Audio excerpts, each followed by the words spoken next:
What does perfect even mean? Is there even such a thing? Ooh, can we switch up all the rules and imagine a utopia? Darling, I'm just so fed up with these expectations. They keep weighing me down. My heart is begging me to get the hell out of my head. I'm gonna live inside the upside down for a minute and pretend, honey, I'm a perfect 10. Whoa, whoa, honey, I'm a perfect 10. Whoa, whoa, and if I say it enough, it gets ingrained in my head, and I start to see, honey, I'm a perfect 10. Honey, I'm a perfect 10. Whoa, honey, I'm a perfect 10. Honey, I'm a, yeah. Yeah, I've discussed it with myself, and I'm disgusted with the way we're told to have a certain face, a certain weight, because we aren't pixels on a screen. No, we're human, we breathe. Every single thing we see curated, it's overrated. These expectations, they keep weighing me down. My heart is begging me to get the hell out of my head. I'm gonna live inside the upside down for a minute and pretend, honey, I'm a perfect 10. Whoa, honey, I'm a perfect 10. Whoa, and if I say it enough, it gets ingrained in my head, and I start to think, honey, I'm a perfect 10. Honey, I'm a perfect 10. Whoa, honey, I'm a perfect 10. Honey, I'm a, yeah.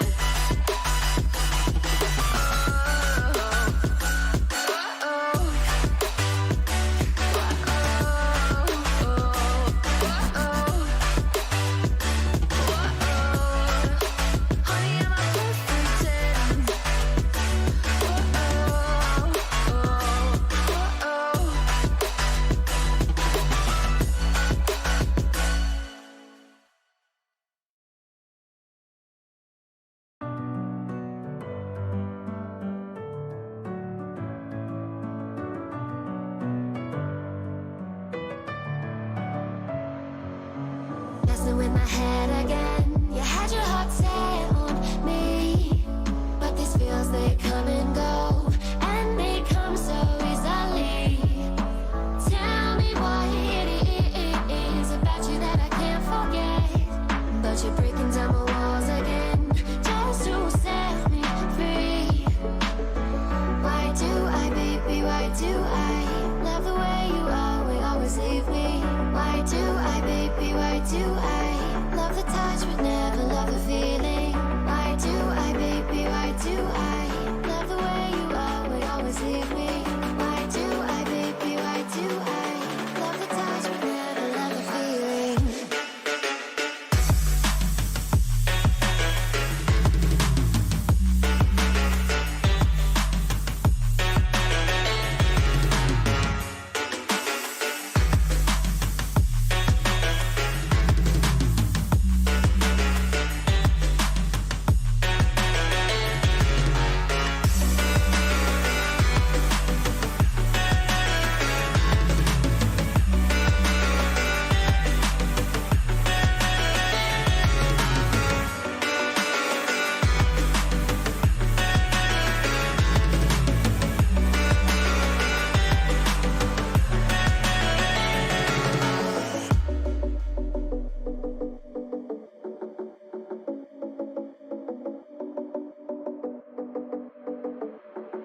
Staying up when I go out, you gotta know I'm all yours. But when I say what's that about, you start slurring your words. Tell me why you have to seem so distant when I'm holding you. Your fingertips are drifting away, and I fucking love how it hurts. Why do I, baby, why do I love the way you always leave me? Why do I, baby, why do I love the touch but never love the feeling? Why do I, baby, why do I love the way you always leave me? Why do I, baby, why do I love the touch but never love the feeling? Why do I, baby, why do I? Why do I, baby, why do I? Why do I, baby, why do I love the touch but never love the feeling?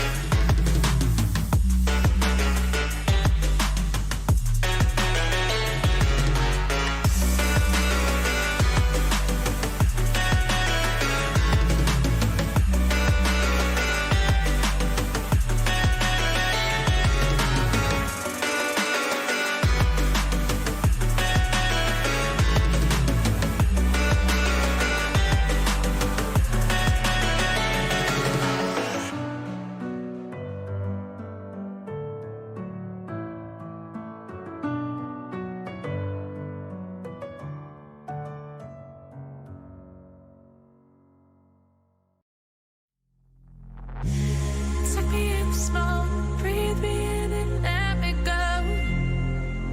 Filling the lungs inside you, and the blackened eyes make my way into your mind. Just to know what you knew. Restless every time we start locking eyes. Lost control.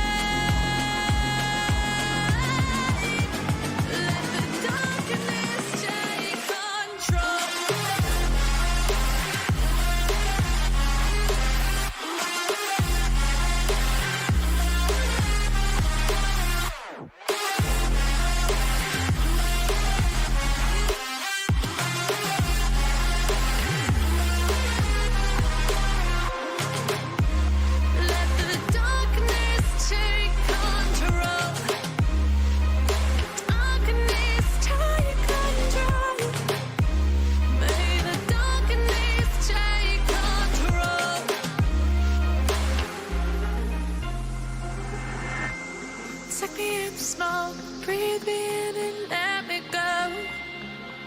Sink to your heart to find you. Open up your eyes till you're blinded by the lies, so you can see what you do. Restless every time we start locking eyes. Lost control.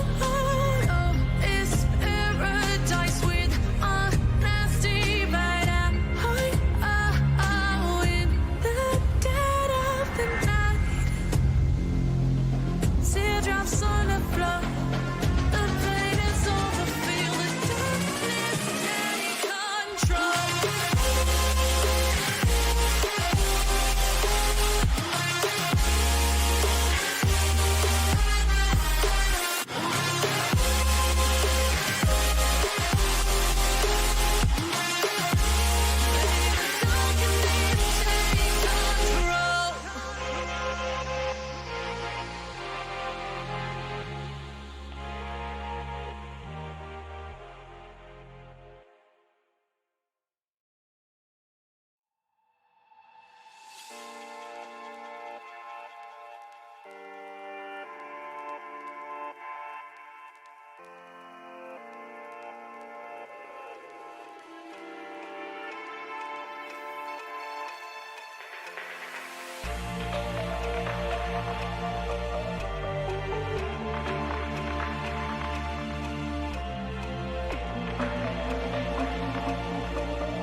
I am muted. My bad.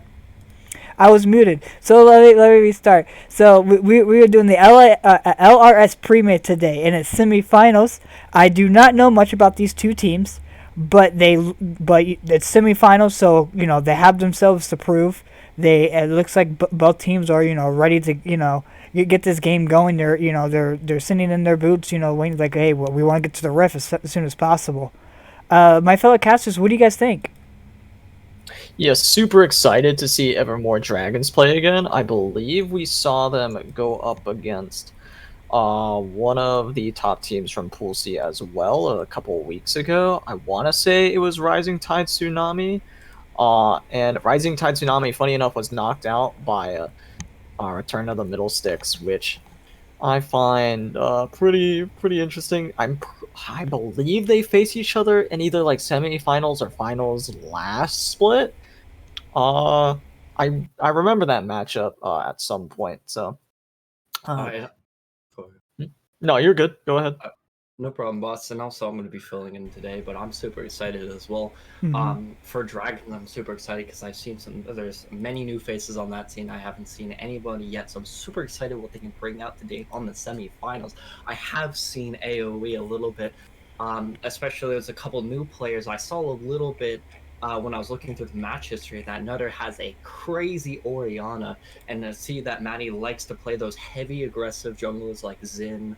Some Rumble has some gnarly ganks, especially at 6, especially with his 4 basic abilities. And of course, you got the grand old candidate into the top lane, role switching from last season to this season into the top lane as he's playing a lot of carries. And of course, the good old Esmond K-God combo in the bot lane's always excited to see because they're always super aggressive. I have seen Esmond because I do stream the LRS draft, and I've seen him in the bot lane. I know we could do it as EDC, and I actually have seen K-God. He wasn't supporting Esmond, he was supporting Ravensman, and that was the very first split I ever joined, actually, I think. Oh, was it the second? Yeah, no, it was the very first split I ever joined. It was when I was watching the LRS Premade. I saw him play. Very interesting. Besides that, I'm very excited to see how these matchups are going on. Jackson, what do you think about this bot lane matchup in specific? Very excited to see it. I was wrong. We actually haven't seen any of Evermore Dragons. We just know that they were like the top team beside Rising Tide Tsunami, and I want to say Evermore Dragons is the one that beat Rising Tide Tsunami before in the regular season. So,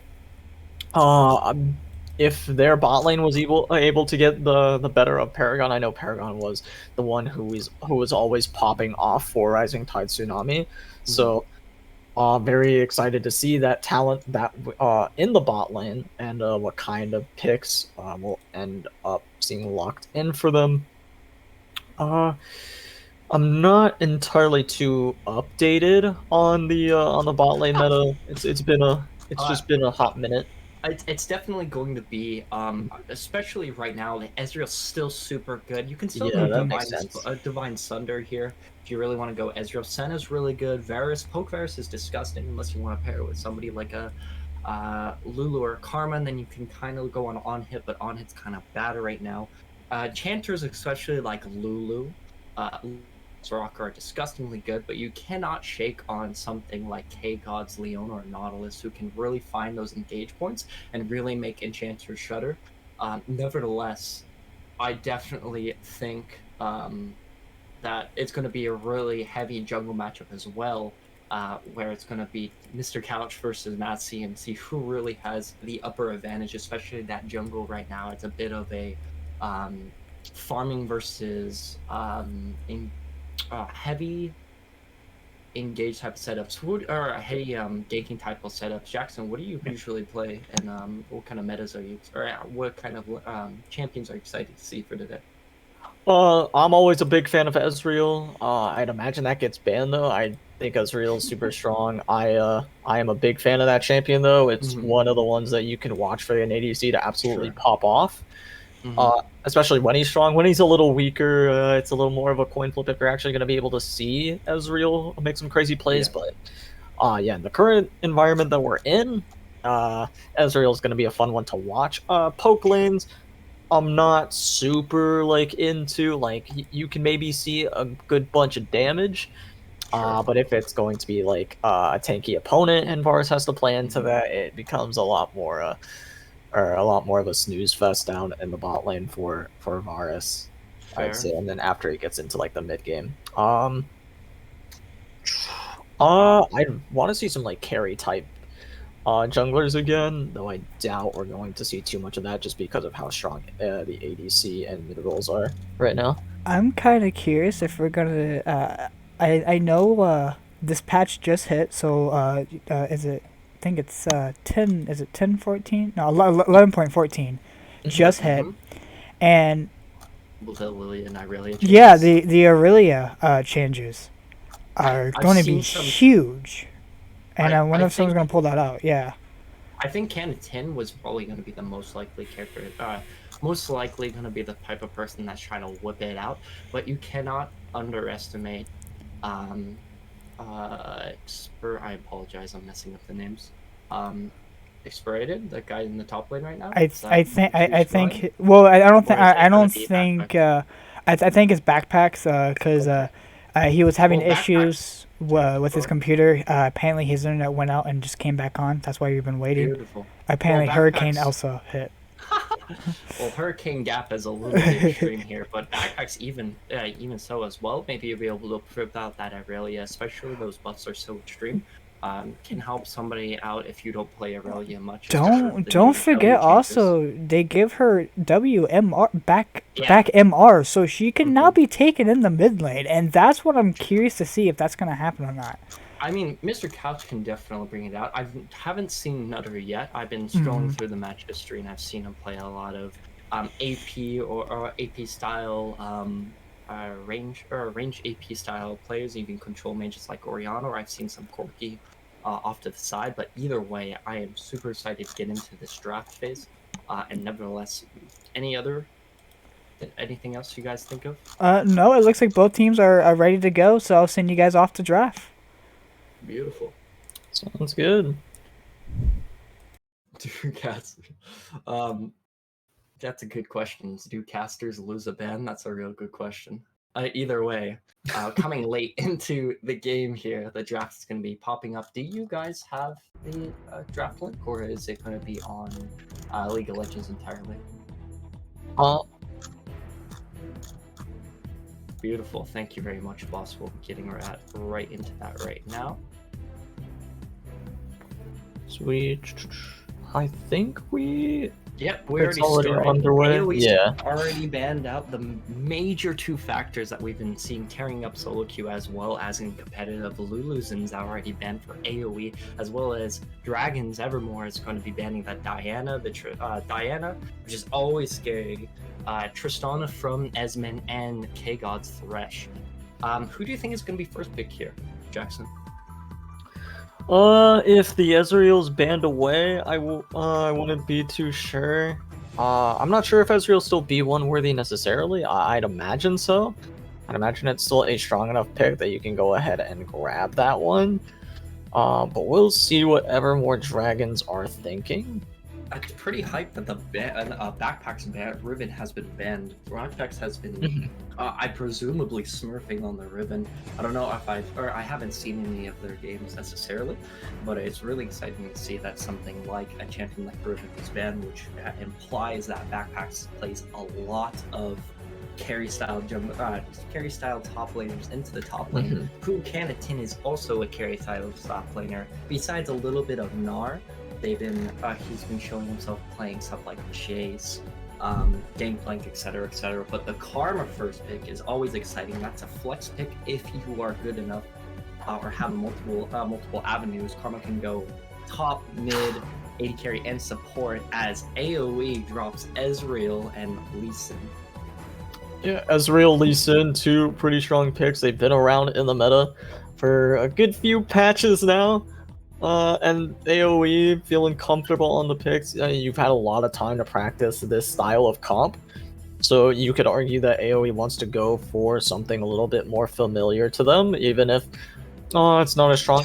I'd still consider that two decently strong champions to open up your draft with. I think Ezreal R1 in general is kind of crazy, getting that in the first phase. As Varus is going to be picked up for Evermore, so that's going to be your answer to the Ezreal, which I find interesting because a poke champion into something like Ezreal or any scaling ADC is really valuable in my opinion, because if you can poke out the ADC and make it dangerous for them to stay in lane, it's easier to punish them when they do end up staying too long. And because all Ezreal wants to do, right, is farm. And if you poke him out and make him back when he doesn't want to, it pushes back his power spikes. Sure. So yeah. Sure, and just to double down on that fact, it seems like everyone's going to go for that more pick comp. As you can see, the Morgana jungle is being picked up here. I can see him in the mid lane as well, but it's most likely going to be hitting the jungler, as the bot lane has been locked in for Dragons, a poke style comp, like you were saying, as Varus Karma is going to be showing in. Karma's still an enabler, so if they still want to go for more of an engage, they can still pick up something like the Malphite or something like that, or something like even Set, where they can minimize their damage input while they're engaging with the Karma shields, with the Morgana shield. It's going to be heavy amount of shielding through Moonstone if the Karma wants to go that. Otherwise, they can go Shirelli into a little bit of a forward comp. AoE is going more into, I would presume, especially after Lee Sin has been nerfed a little bit with his E reduction. It doesn't mean Lee Sin's not bad in lane. I presume this is a lane Lee Sin going mid or top, but it can also be flexed into the jungle, as you're most likely staying into the AD carry role, like you can say. I think Varus in particular is better for until a very late game where you say Ezreal likes to farm and scale up, and that's definitely going to be a poke Varus. With the full lethality system. So if Ezreal is not careful with those early game ganks, including from the Morgana, or even the early game damage coming from 6 beyond from Varus, that's going to be quite unfortunate, as also Corki's Nutter's Corki is picked up. Yeah, picking up the Corki is or not picking up the Corki, but picking up the Leona to go with the champions that they have locked in. Leona with Ezreal in bot lane is a little strange. Like, Sure. it helps keep the Ezreal safe for one. You're not going to be able to do anything as Leona by yourself, or rather with the Ezreal. You're going to be looking for roams, if anything. So we'll see how that ends up going. And of course, the Alistar is going to come out to match the roams, 1, and 2 to also counter the Leona. You can headbutt her. You can, I believe you can Q her out of her E, depending on the situation. So Alistar, a great counter pick for the support. We'll see if they end up locking it. Oh, they're actually going to go with Maokai. Maokai's if that is going support, Maokai's still a very scary support, especially even though Imperial Mandate's not that fantastic. It's still a disgusting pick onto the Maokai, again, if support. I can see it coming into the top lane, but blinding a Maokai into that is kind of scary. Maokai's a very good anti-engage champion.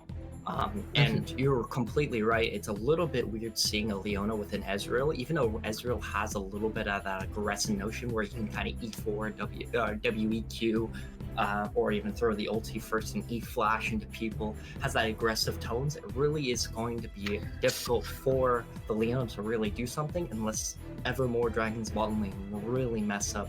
But I'm excited. Jace getting picked up for the B5. That's definitely going top lane, which is locking the Maokai into the support role. What do you think is going to be AoE's last pick for Canada? I imagine they go ahead and pick their top laner. They flex Lee Sin into the jungle and they try to pick something that can counter Jace. I'm really bad at top lane matchups, more so than every other role, so I'm not sure exactly what would go well into the Jace. The thing I do know about Jace, though, is Jace has been one of the...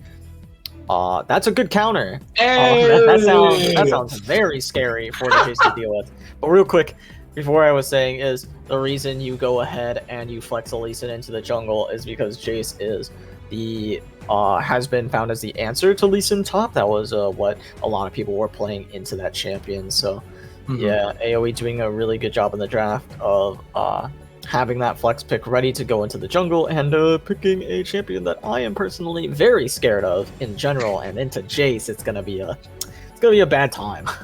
I completely concur, especially with the new changes to Irelia that maybe even Backpacks is not going to be new towards, especially that they've recently been changed in the way that how every dynamic works. Irelia is less of that lifesteal monster that she's been known for of recent, getting the 5 stacks and queuing the back wave to full HP. She has a lot less lifesteal going forward, but her tankiness is a lot stronger, and her ability to reset her Q is going to be a lot more greater with that ultimate change, including how her W now works, which I think you're going to max first, just due to the fact that it's giving you so much base stats of that armor and MR. It's going to be quite difficult to kill her early on the levels, especially if she gets something like a Ninja Tabby first item, where the Jace is going to have a lot harder time killing her in those early levels, even though Jace after Muramana is going to scale a lot more. I'm just afraid of what this Corki is going to be able to do, especially how I guess Magic the Gathering terms red AOE's comp is going with Lee Sin, Leona, Irelia. The Corki is a lot more setbackish and likes to get walked into unless he has package, which is not going to be as scary, or it's going to be scary once you hit later onto the game. But I'm just afraid of what they're going to be able to accomplish, especially that Dragon's Evermore wants to step back a little bit. The Maokai's for disengage. Jace can poke, Varus can poke, Karma can poke, and Morgana black shields anybody. So Lee Sin's going to have a rough time actually finding a kick target if the Morgana has fast enough reaction speed. I just want to ask, what are your feelings? So the big thing for me is AOE. The way they've drafted, I feel like they have a lot of control in the game for themselves. They have a Lee Sin who can really help the Irelia, the Corki, and Ezreal out a good bit to start getting them going. He chooses a lane, and if he can find a lead for one of those lanes, the game is very, like, the scales get tipped greatly in the favor of AOE. If everything goes even the entire game, I'd say AOE wins at around 30 minutes. The game's just over. It's only if somehow AOE plays super bad or Evermore just plays really, really well and they find really key bindings, they find a great, like, Varus ultimate, and they're able to just go all in on that. That's the only way I think anyone on AOE ever dies at that point, because there's really nothing that they have for, like, they don't have reliable engage besides, like, maybe a flash W from Maokai. I think that's it. That's their only, like, super reliable, a decent form of engage, because everything else is going to be skill shots. And everything else is only realistically Morgana Q and Varus ultimate. You can argue that you can use Maokai's ult as engage, but if you're using that for engage, you're using it wrong, in my opinion. You want to layer that on top of everything else, then I think it's fine. Or, as you've been saying, you want to use it for disengage. So, see, my question is, who do you think is going to win this game before we get into the game? I mean, based on draft alone, I really like AoE's draft. It's one of those comps that has a very easy win condition. You know exactly what you need to do. Whereas Evermore kind of has to play around play around AoE's mistakes, or just even if they find plays, the only way you find those plays is if AoE steps a little bit too far forward and messes up or just gets caught out. So it's a lot harder for Evermore to win if AoE play their team comp correctly and just play the game correctly, which is much easier said than done. Yeah, I'm actually at the opposite school of thoughts. I want them to engage on Evermore. I'm more of Evermore's favor, because if you allow Leona, Lee Sin, Corki to gauge onto your team or on Evermore's team, they have every way to step back until they poke enough down or stop the engage to re-engage onto them using those abilities that you were talking about, including Varus R to stop the Leona from continuing marching forward, or even the Irelia. It's a huge AOE stop. You got Morgana using Morgana Black Shields to stop the Lee Sin from engaging and kicking key targets like the Jace or the Varus. You have even something like Morgana R. You can use the ultimate again to walk away as you see something like the, let's just say, Leona Corki all-inning into it. You can just Morgana R, walk with them, or even just Zanya's, which makes them run away from you to allow the Varus and the Jace to continue pump out damage, unless yourself, if they're focusing on them. You have Maokai to be disrupting something like the Irelia from moving, especially with the Q change where Irelia's Q is going to be a lot slower. It's going to be a lot scarier for the Irelia to walk in, especially with how much damage Maokai is going to be producing from that extra damage from the Imperial Mandate. I do have to worry, like you said, it's a little bit, I guess you would say, a little bit easier for AoE's comp to execute properly. And I do want to agree with you that if AoE just dismembers dragons, for example, if Evermore for some reason engages with a flash W on Maokai and Maokai instantly dies, it's going to be very hard for Dragon Evermore to really do what they need to do unless they have really good positioning and fundamentals to be able to team fight accordingly. But I've looked through their match histories, and they've been kind of going for these type of comps where it's a lot harder to play, and they've been winning with it. So I'm very excited to see what these games are going to be ending up at. Any final thoughts for you, boss? I definitely agree with a lot of what you're saying about how AoE has to find a way to engage. My thing is, they don't have to engage like in fights if they need to like realize that they don't have to like push those plays super early. If they can find them, that's really good. But even if you just go even with this enemy team, as long as you're not giving anything up, then you can get to the point later on where you can start engaging. The key is to not overcommit to anything and try to play the macro game as best as you can before you have to play that micro game in the middle of team fights. I think that is the best way that AoE can set themselves up for success. Whereas Evermore is going to, if they go even, it's going to be a lot harder for them to start disengaging from fights, I'd say, just because of how strong Corki and Ezreal get. I'm super excited to see what this draft is going to be entailing, and I'm excited to see what we can get into game.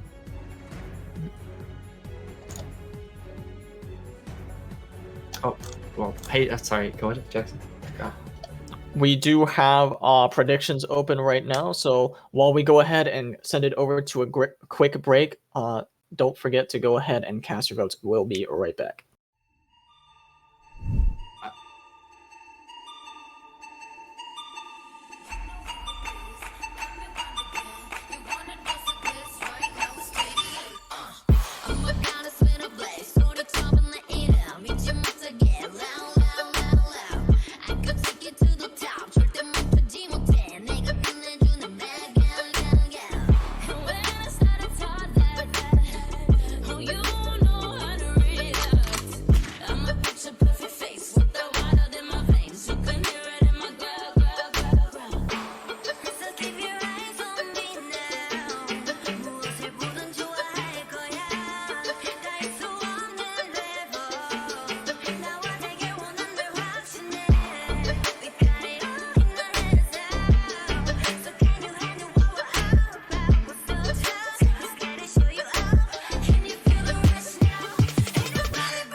Welcome back to game number 1 of the series between Evermore Dragons and AOE Esports Obsidian.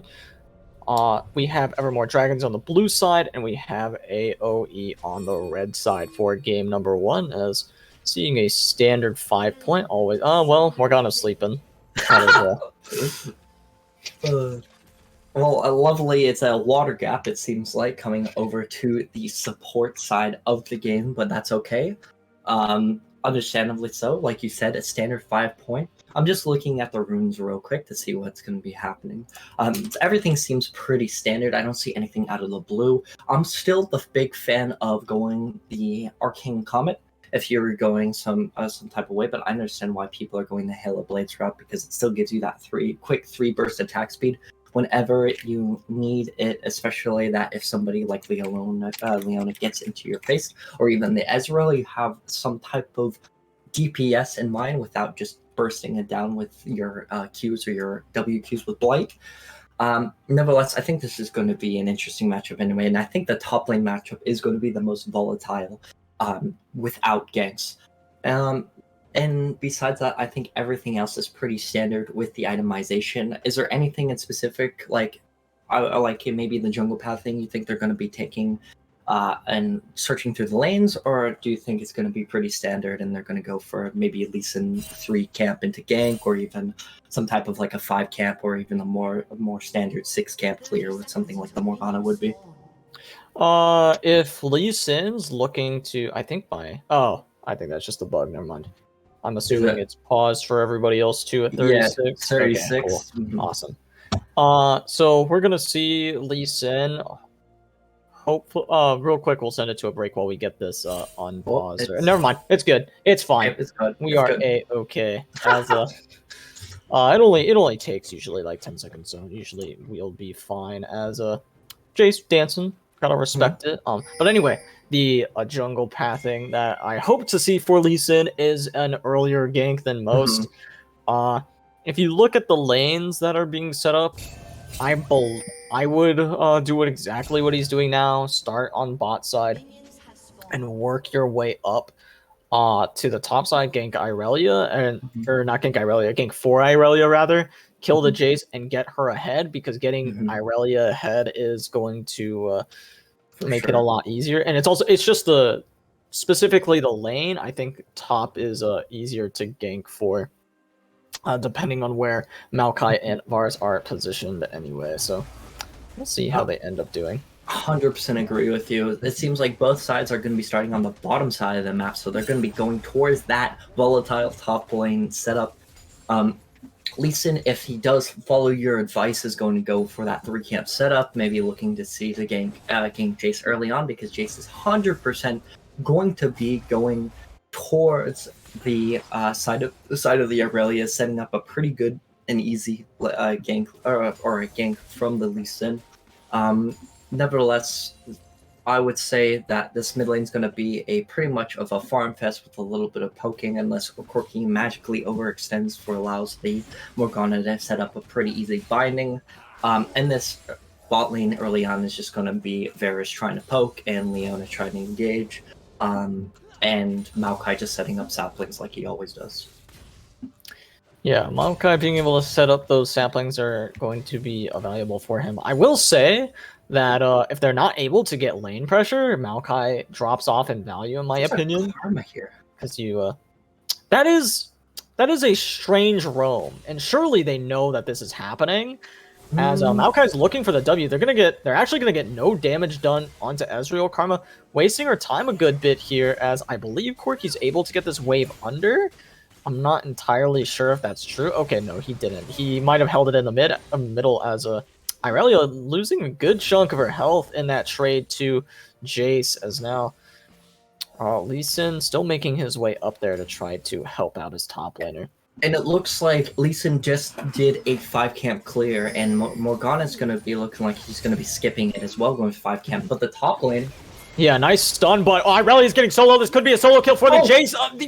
The auto is not enough. Jace is able to find the kill in the top lane, and Lee Sin not able to find the return, as Jace has started backing under his tower, and he will be just fine. What an absolute disaster coming in from Cannington. They're not waiting for the Lee Sin to set up himself, as Lee Sin's going to cry a little bit while he watches both Scuttle Crabs being snuck away from him as the TP's coming back out to the Jace. I'm actually quite interested, maybe just to make sure Cannington doesn't set up a freeze. Probably the smartest way to play, as Lee Sin's finishing his 6 clear and unable to do anything. It's quite an unfortunate blunder. While the Morgana here is picking up both scuttles and enjoying her life today. As Lazarus says, who got the crab though? As Jace. Yeah, they're looking for a kill onto the Corki. The flash forward from the Karma. Corki's getting very low, and he will be taken down in the mid lane. Maybe didn't need all 4 of those people for that play. I think 3 was all you needed. But either way, they get the kill onto Corki, and they are getting this early lead that they needed in order to start this Jace needs to start snowballing, because if he doesn't, I feel like he is going to be next to useless. As now, Corki Ezreal might be sweating a little bit, going, I don't know if we're going to be able to carry if that Jace gets too much more fed. Yeah. I apologize. No, you're good. I finished my thought. No problem. I definitely agree with you, as Jace is going to be around the same power level as he is after 1 or 2 items. But if a good Jace, or if that Jace is good, I mean, picking up something like a Muramana is going to accelerate his late game or his fall off point a little bit farther than normal. I don't know if he's going to go that play, and I don't know Jace Meta necessarily, but I remember from the reason why you pick up Muramana is just due to the fact that it just sets his falling off point a little bit farther, and being able to EQ people for half their HP is still viable. He could probably still determine and go for that full lethality setup, and it's going to be very scary necessarily, but I enjoy that LPL style 4-man into the mid lane. I agree, maybe a little bit excessive, but as long as you get the kill and you don't lose that many minions for it, there's no reason why you shouldn't. For sure. And we'll see how that ends up going. Meanwhile, checking in on the CS differentials, everything is pretty close. I will say Varus is getting a little far ahead in the CS department at the moment. Ezreal's catching back up right now. I think he'll be able to even it out on this wave, but Corki might be in some trouble. Now he's just going to take a little bit of poke damage, as this Karma matchup is not very fun for him. I find it quite interesting that they went for these, like you said, more of a later side, but... Yeah, meanwhile, Irelia going for a fight. TP coming through from Karma. We'll see if Irelia's going to get her way out of this one. Flashing away, trying to survive for as long as possible. Lee Sin is here as well, trying to find the kill onto Karma. Irelia's going to live with 1 HP. The W trying to burn it down. Oh, the Q from Karma is going to find the kill. Now, meanwhile, on the bot side, it's just a vibe, as disaster strikes again in the top lane. It's always a vibe in the bot lane. As long as you're not getting 4-man, it's a happy day for a bot laner. Oh, absolutely. Lee Sin gonna take a huge chunk of damage as Jace is gonna take him down. Now Corki trying to find a kill. Might be able to find it onto Karma. Karma doing what she can to get him away. Ooh. The flash forward! The Q is gonna hit, but the kill's gonna come through for the Corki onto the Karma. He is 1 HP. Who's gonna get the kill? The auto attack's not gonna do it. Here comes the W. There it is. Morgana's going to cash in the kill in the river, as it is just kill after kill going in the favor of ever more dragons. And that was a great return kill coming from the Corki there, but nevertheless, the Jace is spiraling out of control here with the assistance of that Karma and the Morgana coming for that top lane. Quite unfortunate setup where that Karma was able to get that Mantra Q back onto the Aurelia, securing that for that 1 for 3 trade, excuse me. Nevertheless, like you said, maybe they should slow down a little bit as they're getting a little bit too hastily into this first game. Maybe slow themselves down a little bit, wait until they get 6 where they can really start laying down that CC, where they can start setting up for potentially better setups like as this dragon, or like a dragon that's coming up, maybe being taken right now by Mr. Matsi. For sure, and Lee Sin is soloing this dragon as we speak. No one's really caught on to the fact that it is happening. Corki's starting to walk down, maybe just feigning that he's just getting vision, and he actually is just getting vision. That should be all she wrote for that play, as now, yeah, Maokai and Varus want to push up this lane, try to take control of the wave. So that works out for them. And Lee Sin somehow sneaks this dragon, which is absolutely nuts to me. In no world should Evermore Dragons give that objective up. Not because it has to do with their name, but because of how much control they should have on the map right now. It's a little weird that somehow they don't get that objective. I mean, I'll give a little bit of credit. Maybe they didn't, or no, and that's probably more likely the alternative. But they could have found that dragon could not be worth as much as they expect that to be. Having a cloud dragon is technically the weakest dragon point, but somebody like Karma utilizes that cloud dragon probably the best out of any champion into the game, and a nice bonus of a little bit of movement speed is always going to be helpful. It's CDR cooldown, right? For the Cloud Dragon? I do apologize. Yeah, it's ultimate ability haste, which is great for something like Jace, Karma, those low CDs ultimates, to be able to switch back and forth. But at the end of the day, it is 300 gold. If Morgana or somebody like the enemy team like Dragons feels like getting XP and CS is more than that 300 gold, unless they can really heavily utilize it, which I don't think any of those champions really do, just based off of just purely 12 ability haste, maybe they thought that was the right play. Right. My big thing is you're 1k gold up at the moment. Mm-hmm. See, oh my god, they are engaging onto Ezreal. Ezreal's gonna get CC to hell and back again. Vara's gonna find that kill, and that's what I was talking about, where the way that AOE messes up is going to give Evermore Dragons a great play, as Corki wants to go in all by himself, trying to find the kill. A solo kill onto Karma. Will he be able to find it? Irelia is helping him out as well. Gonna take down that Morgana. Leona goes in and assassinates Karma as they pick themselves up 2 more kills and a Rift Herald on top of that. And they are now winning the objective game, and they are trying to negate this goal difference somehow, some way. That was some NA macro if I've ever seen, when going for that rotation onto the Rift Herald when you know they have the player advantage, not letting it go, but Maokai's trying to freeze it for the Karma. Unfortunately, AoE is not having it and not allowing that freeze to set up, as they take a little bit of plating as their way out. Necessarily, I think AoE being able to set that up and finding that play and making sure that Karma Morgana set up what shutters in the reaction towards the Corki package. Great utilization and finding those 2 kills. Yeah, absolutely. And continuing the talk about the dragon, because I feel like it's becoming more apparent now, as you'll see, is if you have that dragon, if you're Evermore Dragons, that is, you only need 3 more for your win condition, which in hindsight is now going to be either Infernal or Ocean, which is really, really good for you. But by giving up that first dragon, like, even if you get like the next 4, you gave them an extra 6 minutes to work with an Ezreal and Corki. So if you're playing against Ezreal, Corki, and those 2 champions specifically, you want to try to get those neutral objectives in the dragon whenever they come up, and that should be your primary focus, so that you can try to stop them from scaling and reach your end game before they can. It's definitely going to be scary for sure, as the Manamute coming is going to be picked up both from the Corki and the Jace. Both sides of the coin is going to be quite scary. I'm actually quite impressed that Keratin is far into, or just ahead of CS at this Jace at the moment. Maybe the Jace has been lingering too much onto the other side of the plays and not focusing enough onto his laning phase, or he just values that making those potential plays a little bit better, or value those potential plays better than his own CS advantage. I don't quite know. I think Aurelia is going to be super scary after those 1.5 to 2 items, and the longer she gets there, the longer she's going to be not so good. Nevertheless, I'm thinking the next objective is going to be the next fight, and probably potentially one of the bigger fights, maybe even third dragon, as it looks like Everfrost Dragons is going to be, or Dragons Evercome, wow, nice paint, is going to be going and setting themselves up for this next dragon, as all their champions besides the Jace with TP is going to be rotating over and setting that dragon up for themselves.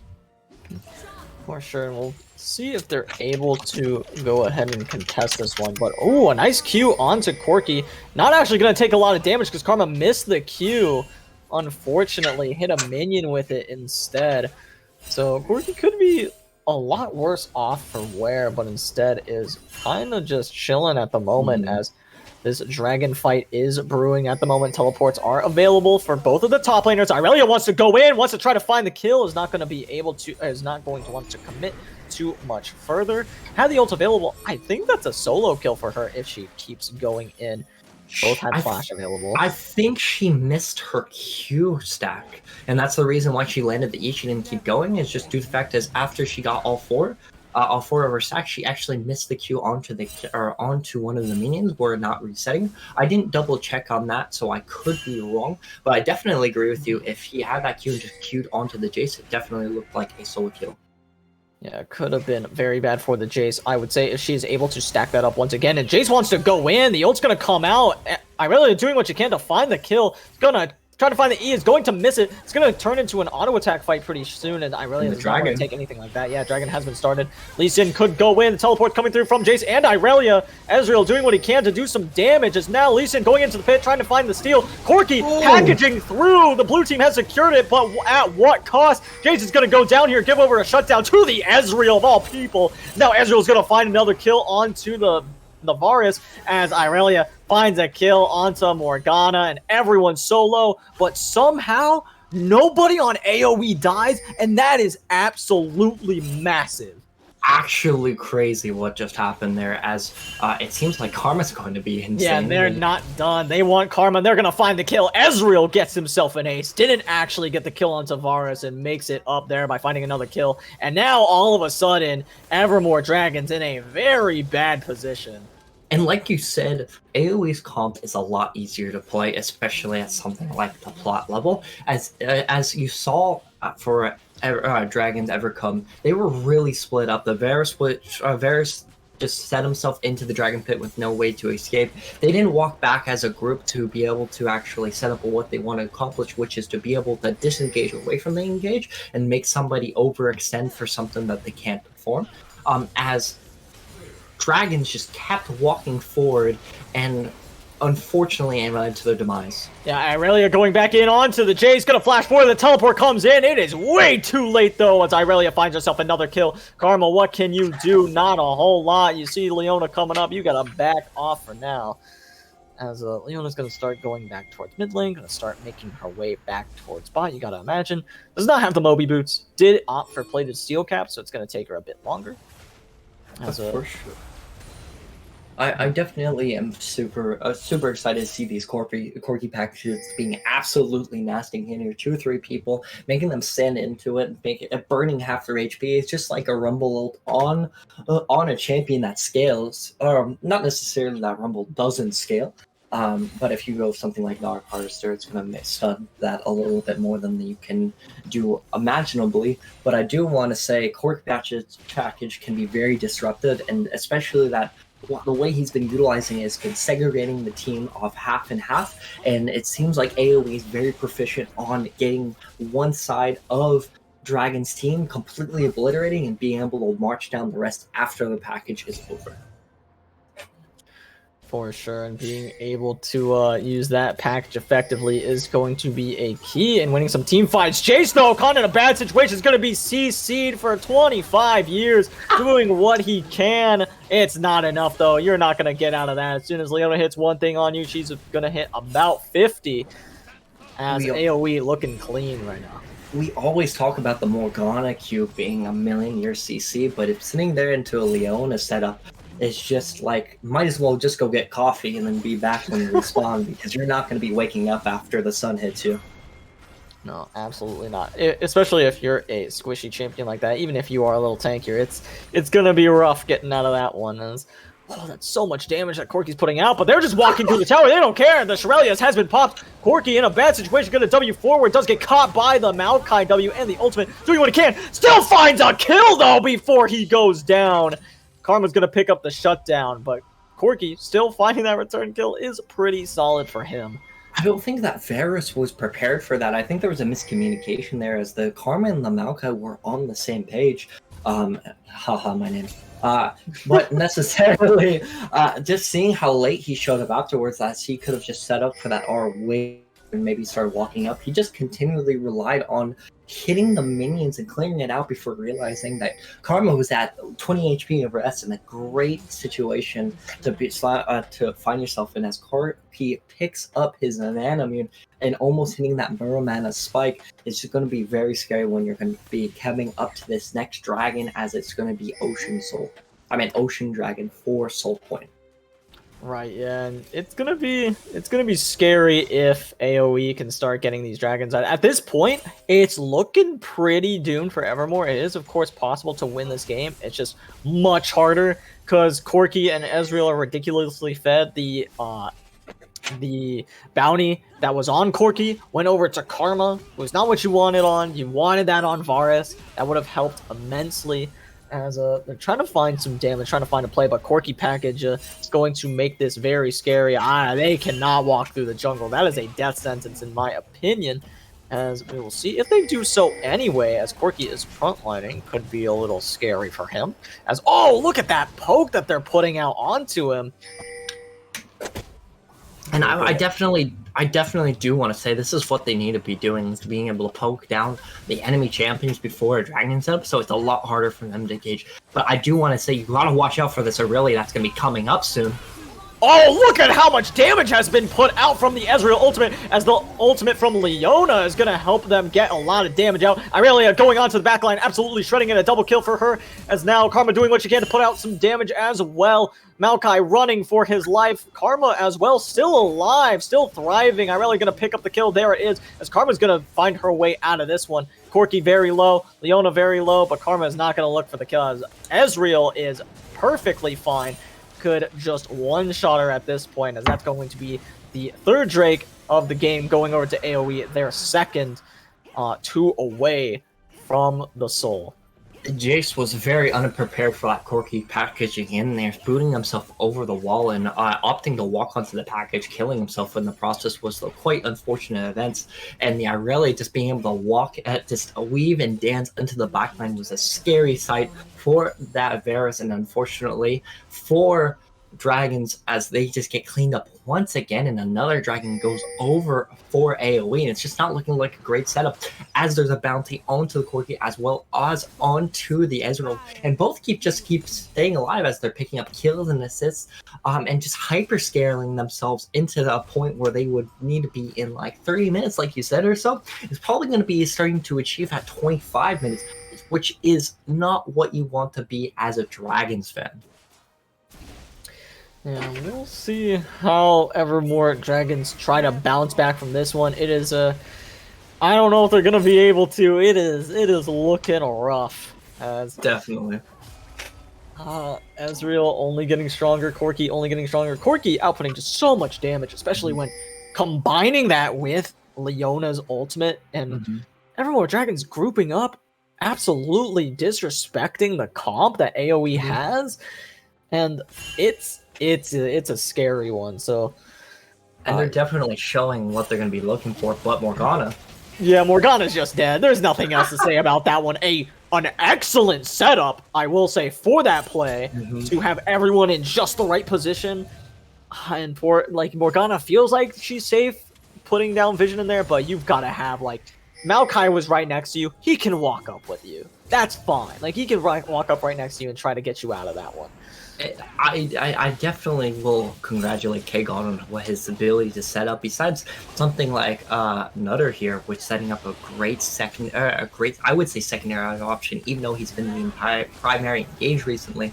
Kagon being able to find that setups with his sweeper, or even utilizing his ultimate in somewhat of an effective manner, is quite astounding. Especially that somebody like Evercome Dragons can be a little bit farther back just because of something like Jace EQ, but the utilization between this team synergy of AOE is nothing to be messed with. So I kind of want to talk about what just happened, because it kind of looks like a whole lot of nothing just happened, which isn't exactly true. I actually think AOE just botched something huge. To everyone who was watching, Leona ulted nothing, and they Yeah. had him in the choke. Ezreal had a pretty nice ult to cut their health down, and then Leona ult out of nowhere. You gotta like bait them in a little bit more, like get them all the way into that choke, drop the sun on them, and just slaughter them after. And because you've already shown your entire hand, you're like, boom, aces. The other guys are like, well, you did that before we even flopped. We haven't even seen any cards yet. Like, we just did the big blind and you're all in. Yeah, clearly I'm folding. And, like, they're flexing like, nice. Crisis averted. You could have gotten so much more out of that one. You could have hit a jackpot, but Pocket aces was in your hand, and you just praised the sun a little bit too fast as he swung at a Dark Souls boss and completely whiffed and sent him back to another 5 minutes. I don't know, man. Completely accurate setup here. That's okay. That's necessarily next gambling setup is going to be coming in with the Corki is looking to be a little bit extended, but there's going to be Aurelia. Yeah, Aurelia could find herself a solo kill onto Jace, and she does, queuing just about 500 times on him to make sure that she's able to get that kill. As now she is free to start pushing this bot lane once again, after of course she collects her prize of the Krugs. Never mind, she's backing off right now. Probably to, not exactly sure about that decision. She has to have a bunch of money to buy. Gins, what is that? Rage knife? Is that a thing? Yeah, he bought a rage knife. I don't know exactly. I've heard from speculators onto the analyst side of things that Winsu's Rage Blade is decent, especially into. But necessarily, I do want to say it does, like the God in my voice says, it increases their attack speed. I do want to say, especially somebody, if you're an LS watcher, was speculating that Winsu's was going to be really good, especially with all that tank stats that was added onto her kit. Necessarily, I do want to say that I believe that going maybe into a little bit more of a damage setup into a tank, like really heavy tank stats, like the Frozen Heart or the Reynolds is going to be more providing a little bit more, but I cannot say anything because I'm not an Aurelia player. Yeah, for sure. Corki is going to go ahead and use his package to get out. However, that is bought just enough time for the rest of AOE to pick up the Ocean Dragon as they want to try to go in. The Q's going to swing wide, though. Not going to hit anything as they might look to try to make a play. The Everfrost going to hit Leona. Leona ulting hits about 2 of them as now Karma trying to get out. Leona is surviving for so long, and Irelia is here as well. Leona finally goes down, but everyone's taking so much damage. It took way too long as Lee Sin hits the Q. They are hitting everything that they need to find these kills, and that's going to be an ace as Lee Sin goes in. Aurelia wants to TP for this tower, get this wave pushing in, as Varus thinks it's over, as it probably should be. I do want to say, like, at this point, they're so far behind. They have 2 lethality champions on their team. They're just so far behind. Their damage isn't properly being evaluated or educated because just AOE's just throwing their wallets at them. And I'm just super excited to see what Game 2 is going to be brought by somebody like AOE, and maybe the draft setup a little bit better for Dragon's side.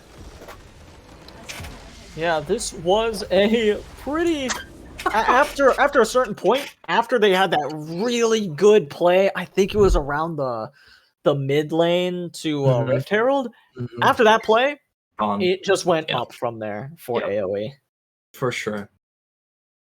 Besides that, I'm super excited to see something like maybe the Aurelia is probably going to get banned, or even maybe the Ezreal or the Corki. I expect to be gone for next game.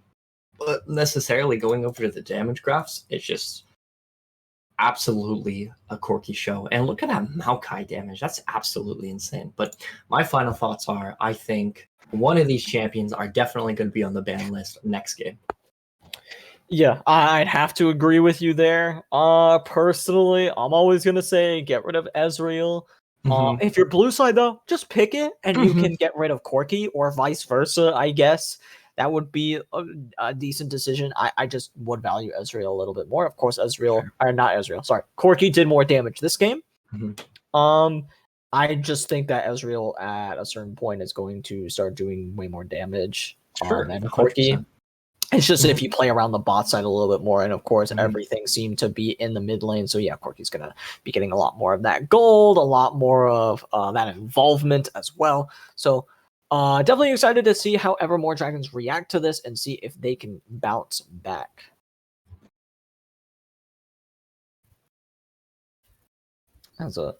Before we see if they can bounce back, we'll go ahead and send it over to a quick break. We'll be back in just a few minutes, so don't go anywhere.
And welcome back, and your player of the game is going to be none other than Nutter himself, going 6-3-5 on Corky, proving that, like, even though his KDA wasn't the best, he did really good engages, he did really good packages, cutting off the team, splitting the team, splitting, EMD, Evermore's team, in half, setting up kills for his team. What are you guys' comments? Yeah, having the max damage on your team, in my opinion, is a pretty good indicator of if you're going to be the MVP or not. Usually, if the person who has the highest damage doesn't have that, it's going to be the support for finding really clean engages. And I could have seen that for Leona. Leona was setting up this Corky really, really well, but Corky did an excellent job of knocking down those pins. So, gotta give him credit for that.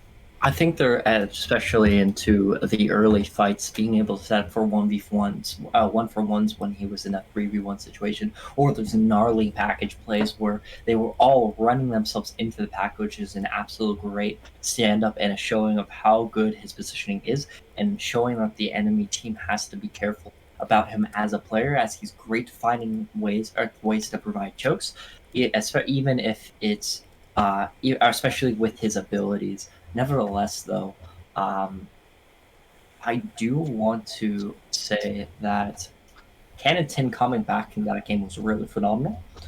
Going from 3-0 with the Jason to the top lane with like a 10 to 20 CS advantage, and coming back with the CS lead outside of lane phase and being able to provide value for the team was absolutely phenomenal. I don't know if it's him as a player or even just the champion, but I'm excited to see what game 2 is going to be looking like.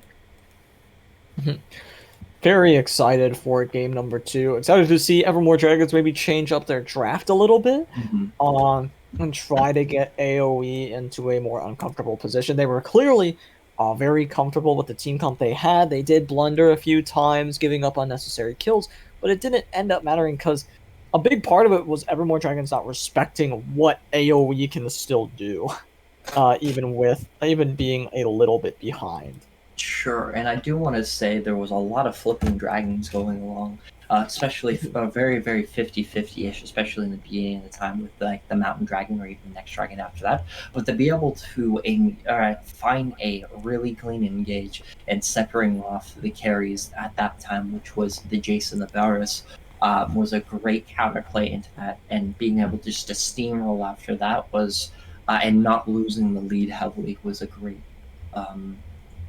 way to show game 1 off.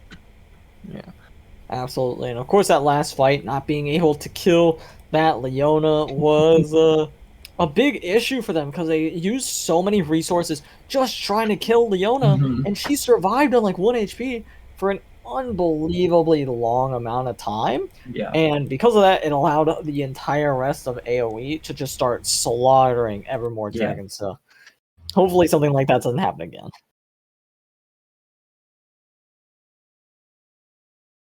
And I do, and I'm ready for draft as you are, Mr. Jackson. I'm ready, and I'm excited to see what they're showing off today. Yeah, for sure. As we will see right here. I don't believe they quite started yet. Still waiting for mine to load. All right. It started with a Diana ban, a Lulu ban, a Tristana ban. The next one's probably going to be the same.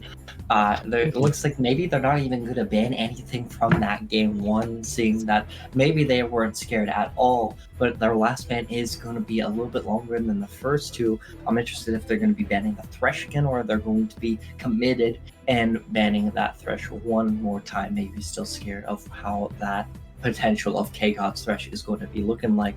Out of the 3, which one you would want? Ezreal banned, but Dragons is blue side again. So what do you think is going to be their last ban? No, I was thinking like if you're blue side, you ban Corky and you pick up the Ezreal for yourself. Ooh. Which, if I'm AOE at this point, I think you should ban Ezreal. I think that is perfectly fine.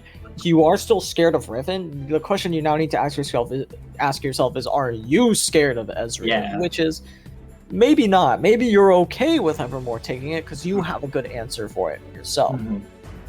Which I, in all honesty, especially that Ezreal's the best AD carry right now. I don't know if there's a clear cut pick unless you have a really nice comfort pick. You can throw yourself into the Ezreal and be comfortable enough to be able to perform against it, against something like Ezreal, who's going to be building that Frozen Heart third item. But it looks like they're banning the Morgana instead, finding that such a reliable pick against them to being able to stomp through the game. They do first pick Lee Sin though.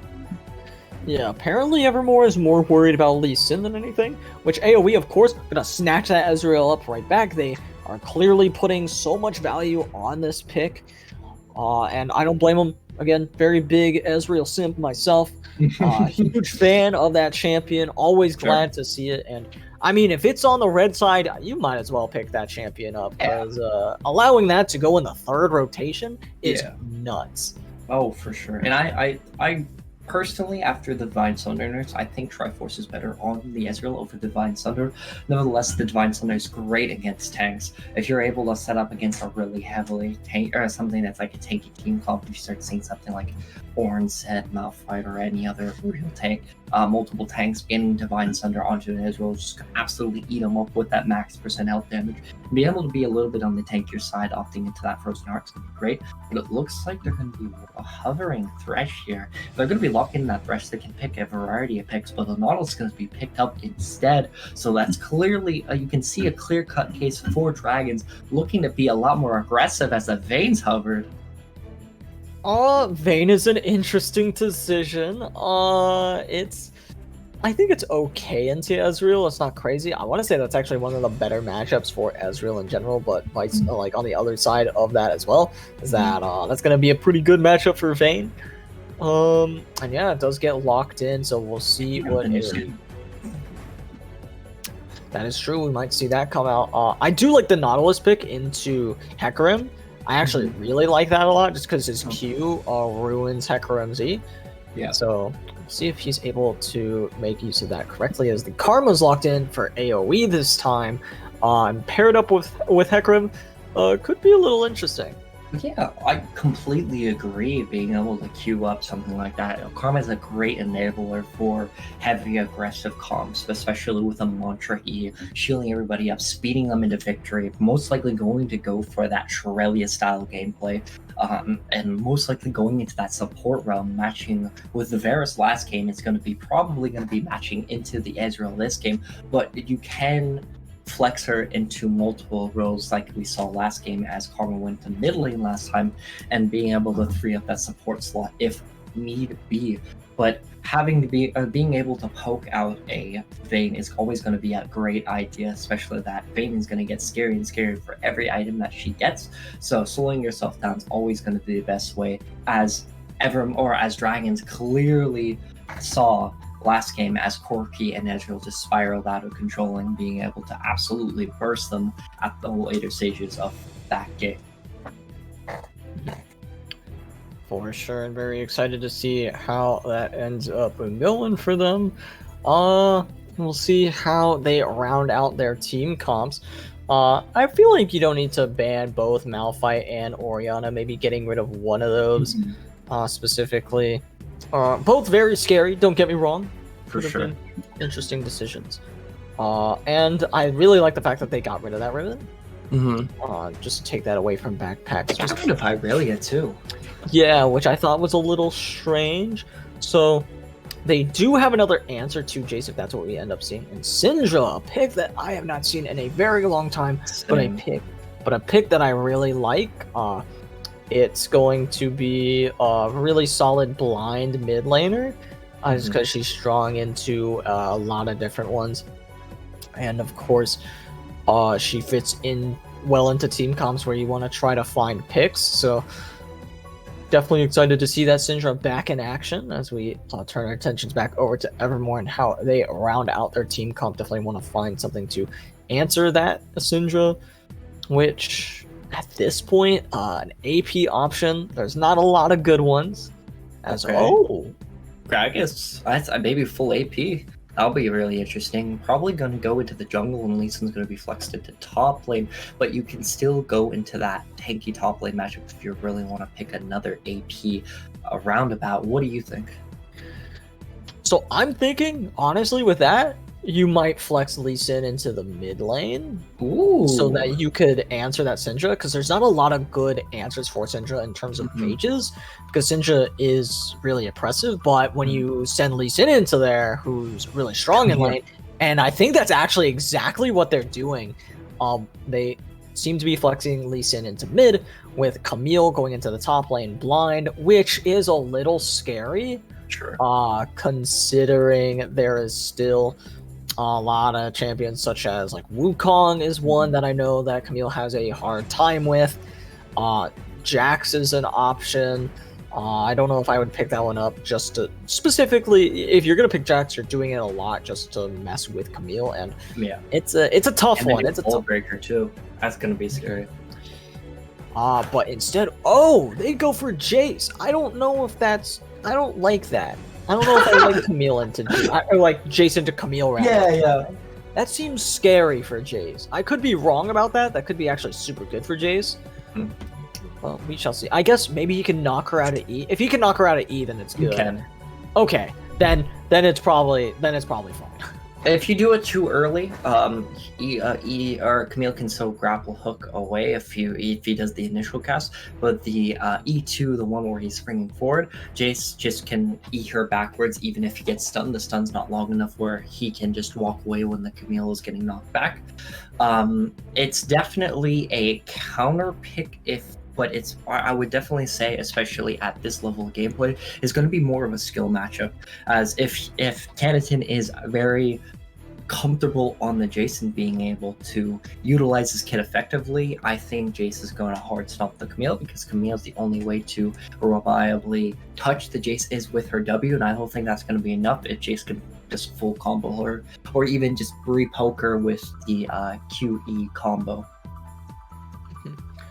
For sure, and we'll see how they do in doing that. Yeah, there we see the Camille, Gragas, Lee Sin, as expected, being locked into the respective positions.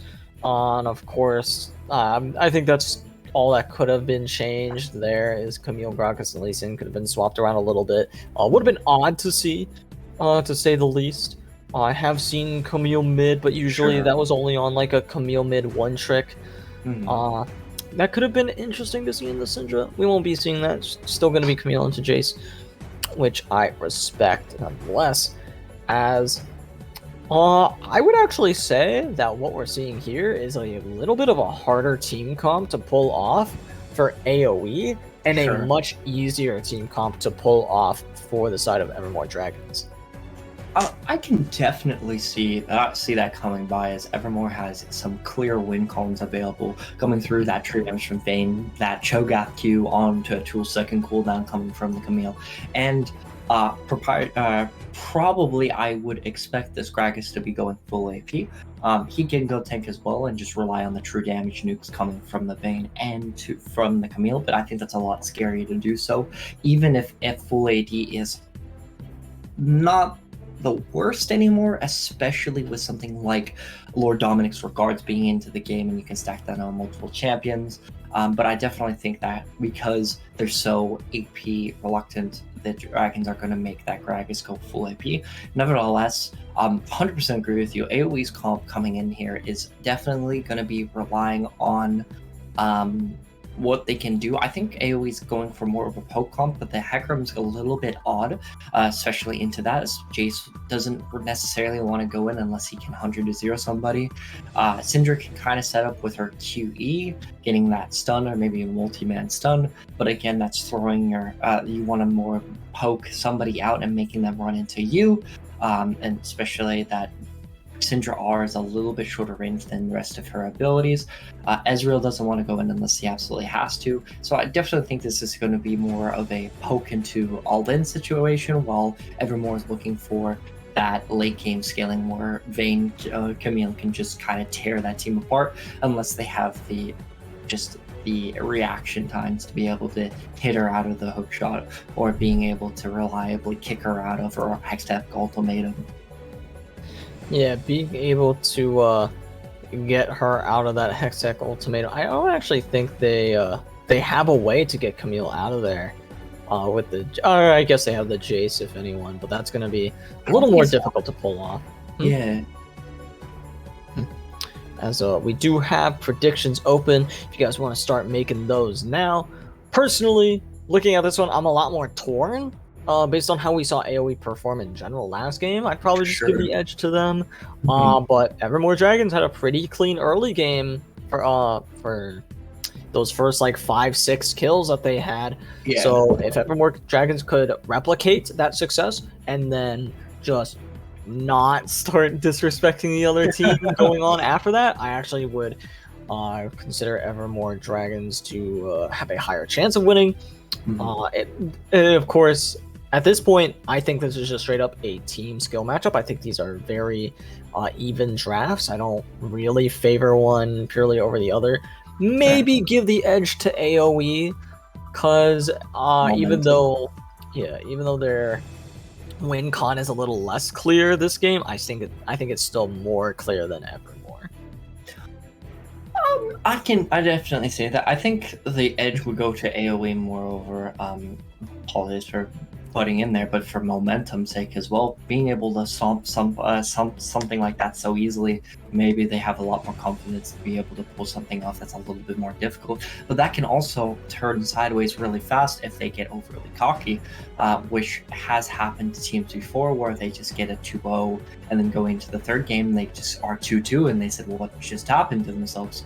But nevertheless, I'm really excited to see where these games are going to be heading towards, and I definitely agree. I think this is a non-favored or just neutral to both parties, and just whoever can bring their team comp together a little bit better. Absolutely, and very excited to see how these two teams stack up against each other. But before we're able to do that, we're going to go ahead and send it over to a quick break. Don't forget to lock in those predictions. We will see you guys in just a few minutes.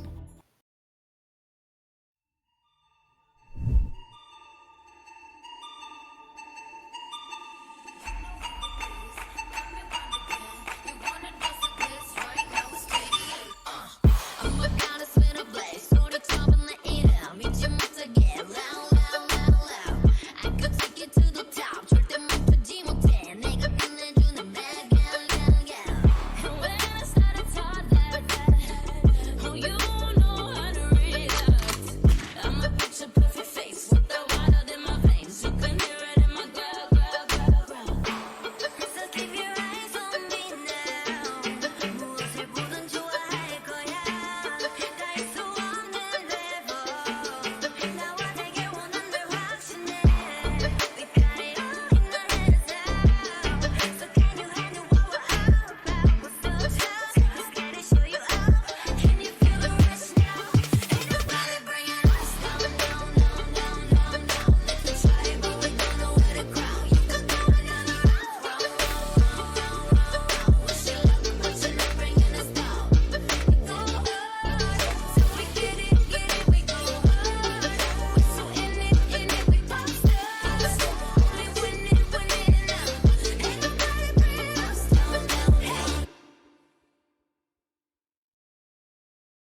Buddy, welcome back to game number 2 of the series between Evermore Dragons and AOE Esports Obsidian. On the blue side, once again, we have Evermore Dragons, and on the red side, we have AOE Esports Obsidian.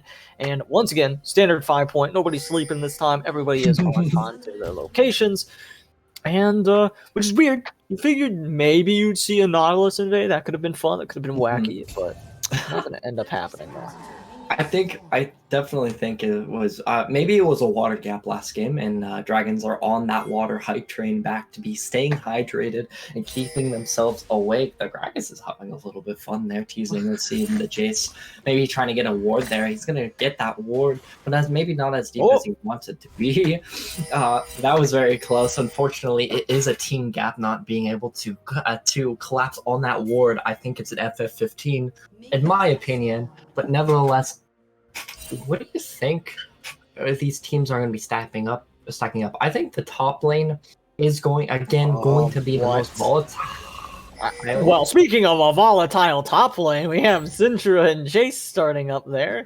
As Lee Sin could actually get a really nice play here as he hits the Q. He doesn't follow up on it though.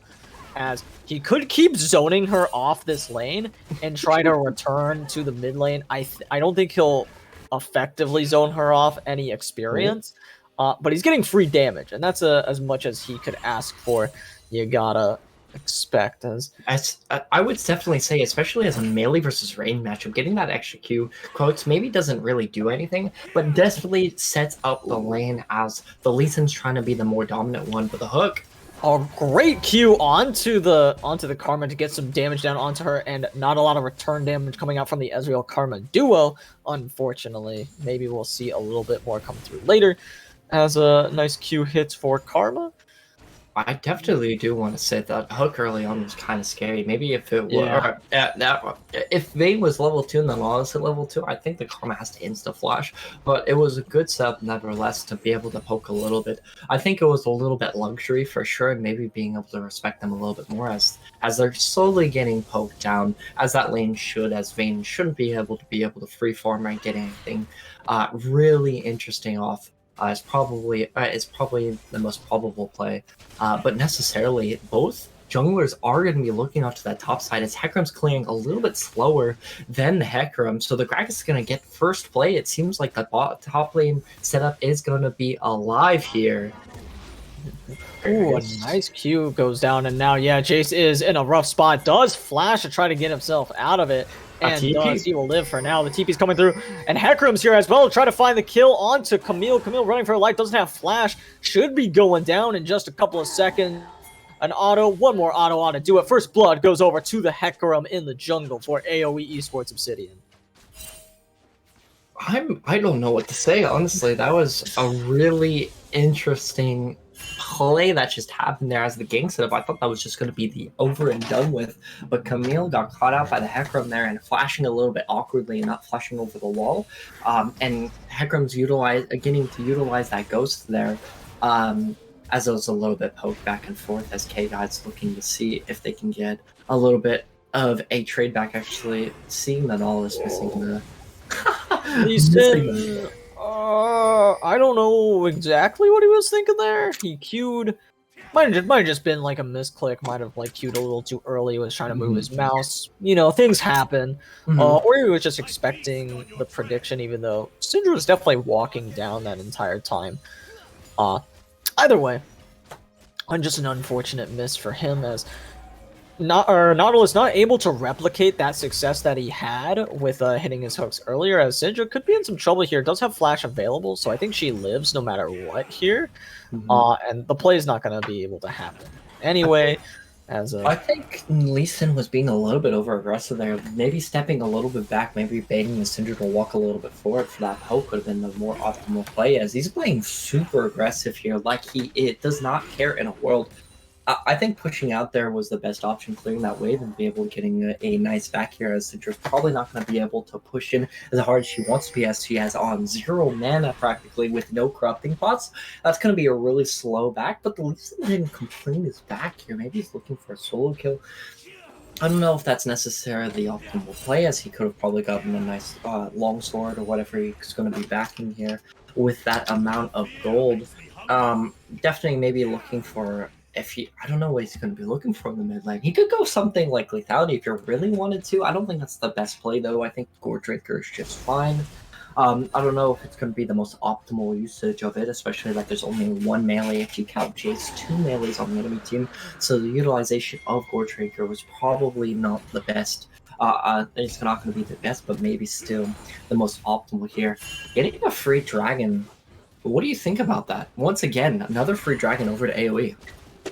Once again, giving over that dragon to the Ezreal is scary, but at least it's not like they had a lead to work with this time. That was my main gripe with what Evermore Dragons did last game, is they had like a huge lead, they made a great play, and they didn't turn it into an objective, as Jay's taking a lot of damage, might go down to a solo kill to Camille, trying to fight his way out of it. Gragas is here, the flash, he's gonna help find the kill, slays the Jason in the top lane, and now, honestly, just a great play from the side of Evermore Dragons.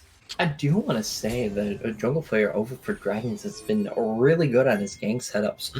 And being able to collapse this early, especially with Lee Sin kick, is going to be... Oh, great kick for Lee Sin, as Hecarim is just deleted from Summoner's Rift. As another great play for them. They could look for the Rift Herald. Actually, no, the Rift Herald's not spawning for a while. That is the... that's just the crab. So, gonna be able to pick that up. You know, honestly, take a crab any day over Rift Herald. That's a lot of gold. I'm gonna keep repeating it, but who got the crab though? MSI has been teaching us the ways as top lane. True, as a great way for Jace to go ahead and get out of this play, but they're still trying to find the kill, tanking as much as they can, as now Jace is feeling just fine up here. Could get dove by the Gragas, so he's going to respect the fact that that is a possibility. And of course, the wave is pushing away from him, and that's not freezable, so he's like, yeah, I can leave. What Camille should do is not touch the wave. All right, never mind, she touched the wave. But anyway, what you want to do is you don't want to touch the wave at all. Let the last hit, maybe not touch it at all, but like only last hit, so that you deny as many minions as possible. Because as you can see, there's another wave coming, and you have set up a situation, I think, that can get frozen. He has to definitely agree with you. You don't touch if you're going to go for a 3-wave push. What he had 2 options there, and if he had Tiamat, the first option would have been better, which is clear the back minions first and slow push the first wave, and when the second wave hits you, and you completely clear the wave as fast as possible, so you can. Nautilus in a bad position, might get CC'd up here. Hecarim going under the tower, doing not a whole lot of damage, is trapped there and gets taken down by the Nautilus. But meanwhile, in the mid lane, Syndra finds herself a solo kill onto Lee Sin, as that mid lane pick is not working out too well in terms of just the lane itself, as now Ezreal, ooh, great fancy feat on the ADC for AoE. Happy feet wombo combo. That ain't Falco. What was that Hecarim doing there? I'm not looking to flame too much on the cast, but he kind of just hard whiffed his R there, missing 2 people underneath there and not doing any damage of the sort.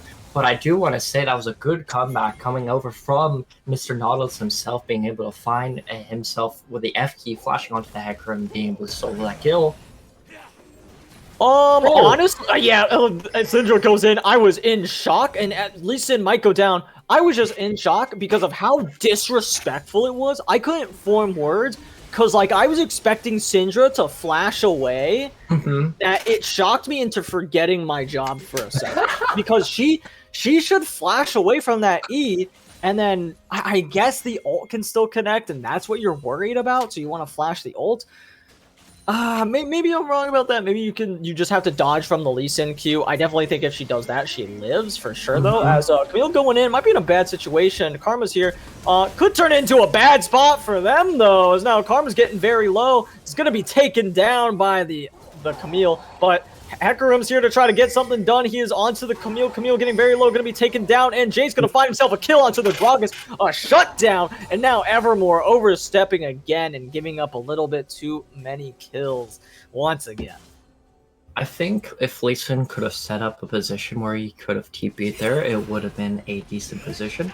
But Ooh, a nice ward hop into the kick for Lee Sin. It's not going to end up being much, though. It's mostly just for show. Did not get her under tower, which is what his goal was most likely. As, he did get one tower shot to be Okay. frank. But he didn't connect with the Q at all. He actually skipped it. Yeah, Lee Sin does go in with the Q again, and the Nautilus hook gonna reel himself in a kill, as now they are in a bad position. The ult, though, connects onto Hecarim, stopping his E as Lee Sin goes back in, trying to find the damage, trying to find the kill. Will not be able to do so, though. It's just gonna get Karma and Hecarim to back off. As, Karma just barely misses that empowered Q. Does have the W available to her, though. And Lee Sin very low. They have to start walking away. Ezreal, I think, hit his ult on Vayne. I'm not entirely sure. I do want to say I understand Camille has TP there. Maybe he's going to be looking for the late game scaling because he's going to outscale this Jace. But I definitely think being able to have that body there and utilizing that TP somewhere else is more valuable than you maybe focusing on it. But it looks like AOE is going to be doing what what's called was doing. Excuse me, I'm completely blanking. Dragon was doing, and just getting over a dragon. Actually, maybe it wasn't the proper play. It's that AOE was a little bit behind on items, and as you can see, I think I would definitely say Dragons is in a better position power wise because they have a lot of base stats going, especially in something like the Gragas Lee Sin, a Nautilus. But I don't know. Maybe do you think that was the correct play? Well, hold on a second. We'll figure that out in a second as Syndra is wiped off the mid lane. Just so much damage, so much CC layered on top of her. She had no chance to really do anything there as she goes down. And honestly, I do think that's the... I don't know if I would consider that the right play for AOE. Given the situation that they're in, yeah, you kind of have to give that one up, but you got to like set up some vision and not let Evermore Dragons get to where they were, because the game is still even, and you can still kind of, you don't have to contest it, but I feel like they're gonna drive top. they might, they could. Hecarim is here. Lee Sin is as well. They don't know about it. He's always hiding right where he needs to be, and the kick into the body slam means that Hecarim's gonna go down. Syndra trying to find a play as well. Great fancy footwork on the Camille to dodge away from the Q of Jace. Now this should just be Rift Herald going over to Evermore Dragons. Yet another play for, or yet another neutral objective for them to collect. Are we playing like some type of paranormal activity game? Because I swear that Hecarim's just a ghost. Every time I see him, they have a great pick onto the Hecarim. Besides that gnarly play into the top lane where they were able to get 2 kills. I'm really excited to see what they can do because Dragon's been showing a great teamwork over this game. For sure is. I believe we're about to see Jace go down. He's getting very low. Gragas trying to find the kill. They're not going to be able to do so, though, as Hecarim could walk up, could find himself in a sticky situation before anything else develops. Thank you, Runeterra Academy, for rating. I noticed that in the chat, so shout out to you guys, and welcome to the stream. As you can see, yeah, Evermore Dragons on the blue side as Syndra's gonna be taken down here in just a second. There she goes, as Vayne might be return killed, but she is doing just fine. She should be able to run away. The Ignite is not enough to take her down, as now Lee Sin could be walking into the wrong neighborhood. He's trying to do what he can, might find the kill onto Jace. He's getting so low, he flashes away, manages to get himself out of there, of course, with the hook coming in from Nautilus to keep his mid laner alive. What a great play from Evermore Dragons. In all honesty, I thought that Lee Sin was going to go down there. What a great save there, being able to barely flash out to the point where Gragas just body slammed that Hecarim away, and they kind of just like bounced off each other. Quite humorous, but nevertheless, it was a great save overall. Hecarim, I would say, sorry, Lee Sin being in there was a really sticky spot, and I don't think, like you said, I don't know what he was doing there. Maybe looking for a solo kill if AOE wasn't looking in a proper direction. But coming up to this point, it's the battle of the 2 scaling champions. It's Vayne versus Ezreal, and I think Ezreal has a little bit of advantage because of how much range he's providing, but it seems like it hasn't been mattering too much as either the Nautilus has been finding hooks onto enemy champions on AOE, or just being able to hard engage, as Lee Sin has been able to, or at least been showing that he's been able to set up some gnarly kick plays where you're utilizing wards or flashing and setting up to maybe a body slam or even a Camilla hook chop is going to be very scary when you're coming up to this upcoming team fight. As Gragas is looking for a flank. Yeah, Gragas could find something good, could get caught out, but he does have the E available to him, and he had just about everything at his disposal to get him out of that situation. But does do a good job of recognizing the incoming danger, gets himself out of there. So now, top lane, these CS numbers seem a little low for the top laners, as well as Lee Sin. Not a huge fan of the numbers I'm seeing on my screen, not great. But that is okay. As long as the other person has low CS, I guess it's whatever. Okay. I guess it's fine. Yeah, it's He's just farming kills. That's all you're looking for in the game of League of Legends. How about how do you win in the silver game? I say, you don't kill the Nexus. You kill the enemy team until they want to kill themselves. As whoa, in game. Okay. My bad. Maybe a little bit too far. I apologize. TOS is coming to the chat. I'm never showing up again. I do apologize. Game of Thrones has been banned off of Netflix. We're going to go back into this dragon. It's going to be picked up by dragons here, as I'm getting cut off the air. Going into the side here, as I think AOE is going to be having a really hard time this game. Their main source of engage as the Hecarim is falling a little bit far behind. Maybe that's okay, especially how low the CS numbers has been showing, as you see and how we've been referencing. But I'm having a struggle. I'm just having a hard time in seeing if the scaling on Ezreal or even Syndra is going to be enough, as Syndra's really far behind. Yeah, Syndra's far behind in terms of she's just died a bunch, and she is down. She's actually not down in XP somehow. Mainly because I feel like Lee Sin he's been topped so many times. He's actually allowed Syndra to keep up in that turn and those terms, and their gold is actually, looking at it, Syndra's actually up in gold, almost 100 gold up, which is wild, and that just shows how important that CS differential is. It's interesting, as we're going to see Ezreal picking up that Divine Sunderer. He hasn't completed his boots. Vayne has, but that means Vayne doesn't have her mythic, which could be a little scary for her if she wants to try to fight. She doesn't need it. She's going to necessarily. Ezreal's not crazy strong. I'd say when he has his Mana Muna completed and upgraded into Muramana, that's why I'm scared of Ezreal. Divine Sunderer is a decent spike for him. We'll see if he's able to make anything happen with that. So, I'm also really interested if he's going to be opting into the Frozen Heart third. That's your typical third item that you're going to be going on Ezreal, and then going into Shirelda's Grudge onto your fourth item. But maybe if he feels like he has to carry this game a little harder, you can opt into that Grudge early and being able to utilize your kiting mechanics a little bit harder. And I'm still staring at these CS numbers, and I'm like, what is happening? You have 90 CS in 18 minutes on Dragon side, which is quite humorous, but maybe they value the kills over anything all else, but they're not even missing out on XP or anything like that. Lee Sin not looking for the kill there. Do you think this next Dragon fight's going to be, or even Arrow fight's going to be a big one, or do you think it's going to be let go like has been for the other Dragons? I think if there is another fight, Evermore Dragon should be in the driver's seat for it, and if there is one, Evermore Dragon should win the fight pretty handedly.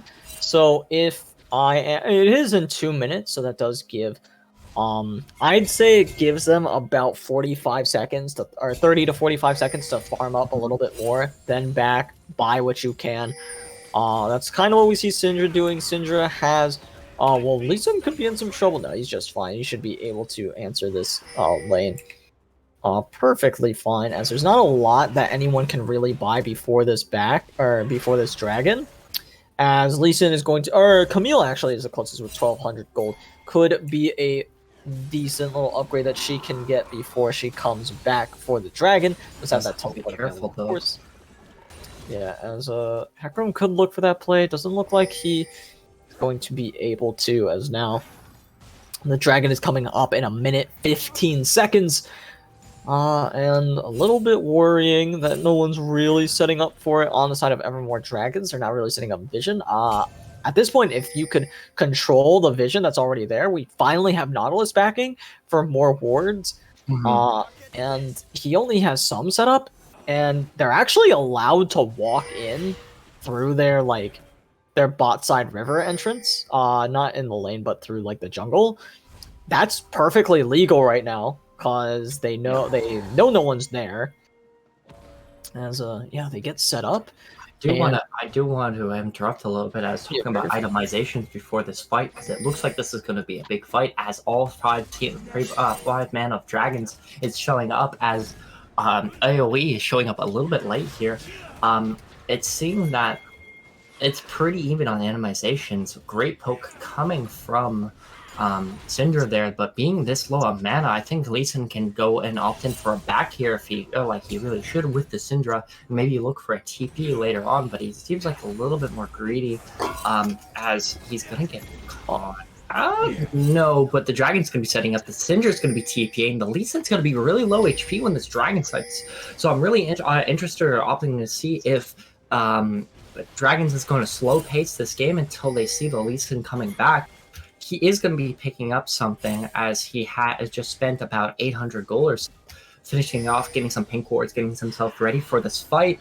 And I'm really interested to see who's going to have the upper advantage. It seems like it's going to be Dragons, as they... Gragas goes in with the E, and then he gets a great engage, but Ezra able to find a kill nonetheless, as this could be really good for AOE. They are able to kite out this fight perfectly well. Vayne's still alive, though, able to dish out some damage. Nautilus going to go down next, but Lee Sin and Vayne. Lee Sin's going to be next. Vayne doing what she can, still autoing, still living.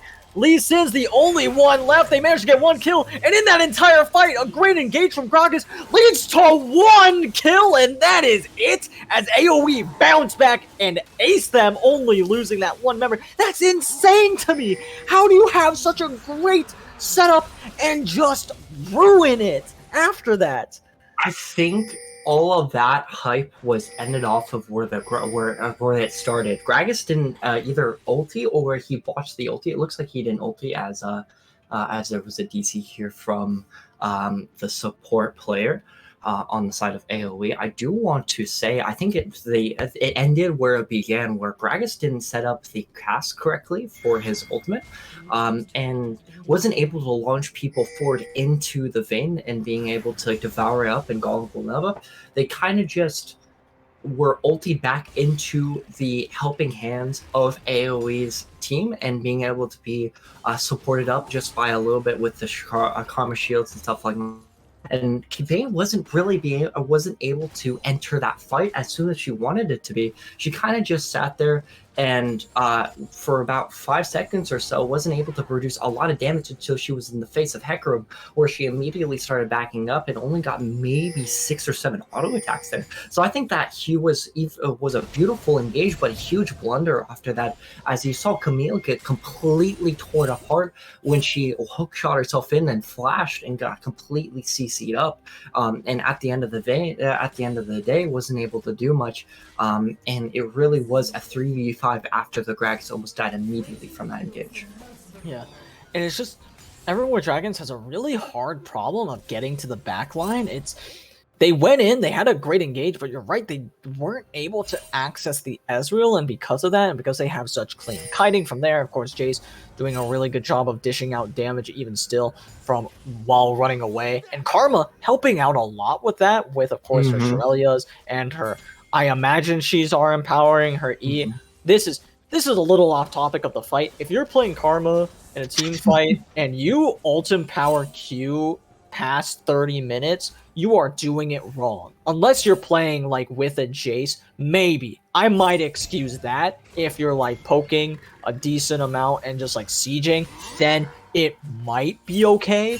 But if they see that ult-empowered Q and they go in on you, things can get a little dicey for you. I'm just throwing that one out there. 'Cause if you don't have an ult-empowered E and you just go, all right, I choose you to get away, and then everyone else might have a bit of a harder time getting out of that sticky situation. As in team fights, it's just so much more valuable. Exactly. I do apologize, but you can also see Gragas didn't even use the stopwatch for the fight, so he had an amazing, I would guess, amazing first second of the fight, and wasn't able to even stopwatch. He was dead so fast after that engage. So I think something was botched there. Maybe there was a miscommunication of where the team was a little bit farther back. But I do want to congrats the guys from AOE to be able to set themselves up after that really quick engage.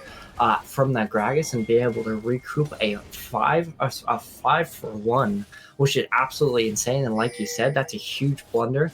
And maybe, just maybe, Dragon still has hope with that late game potential, but it's definitely looking a lot more scary as the bounties has switched, and that CS differential is starting to creep up, especially in that mid lane.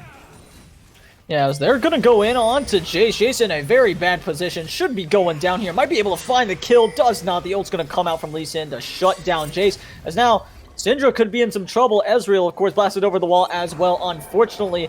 And the Hecarim going in is going to be able to fear the Vayne. And now Ezreal trying to do as much damage as he can. Vayne kiting out now as they're going in. The teleport's coming through as well.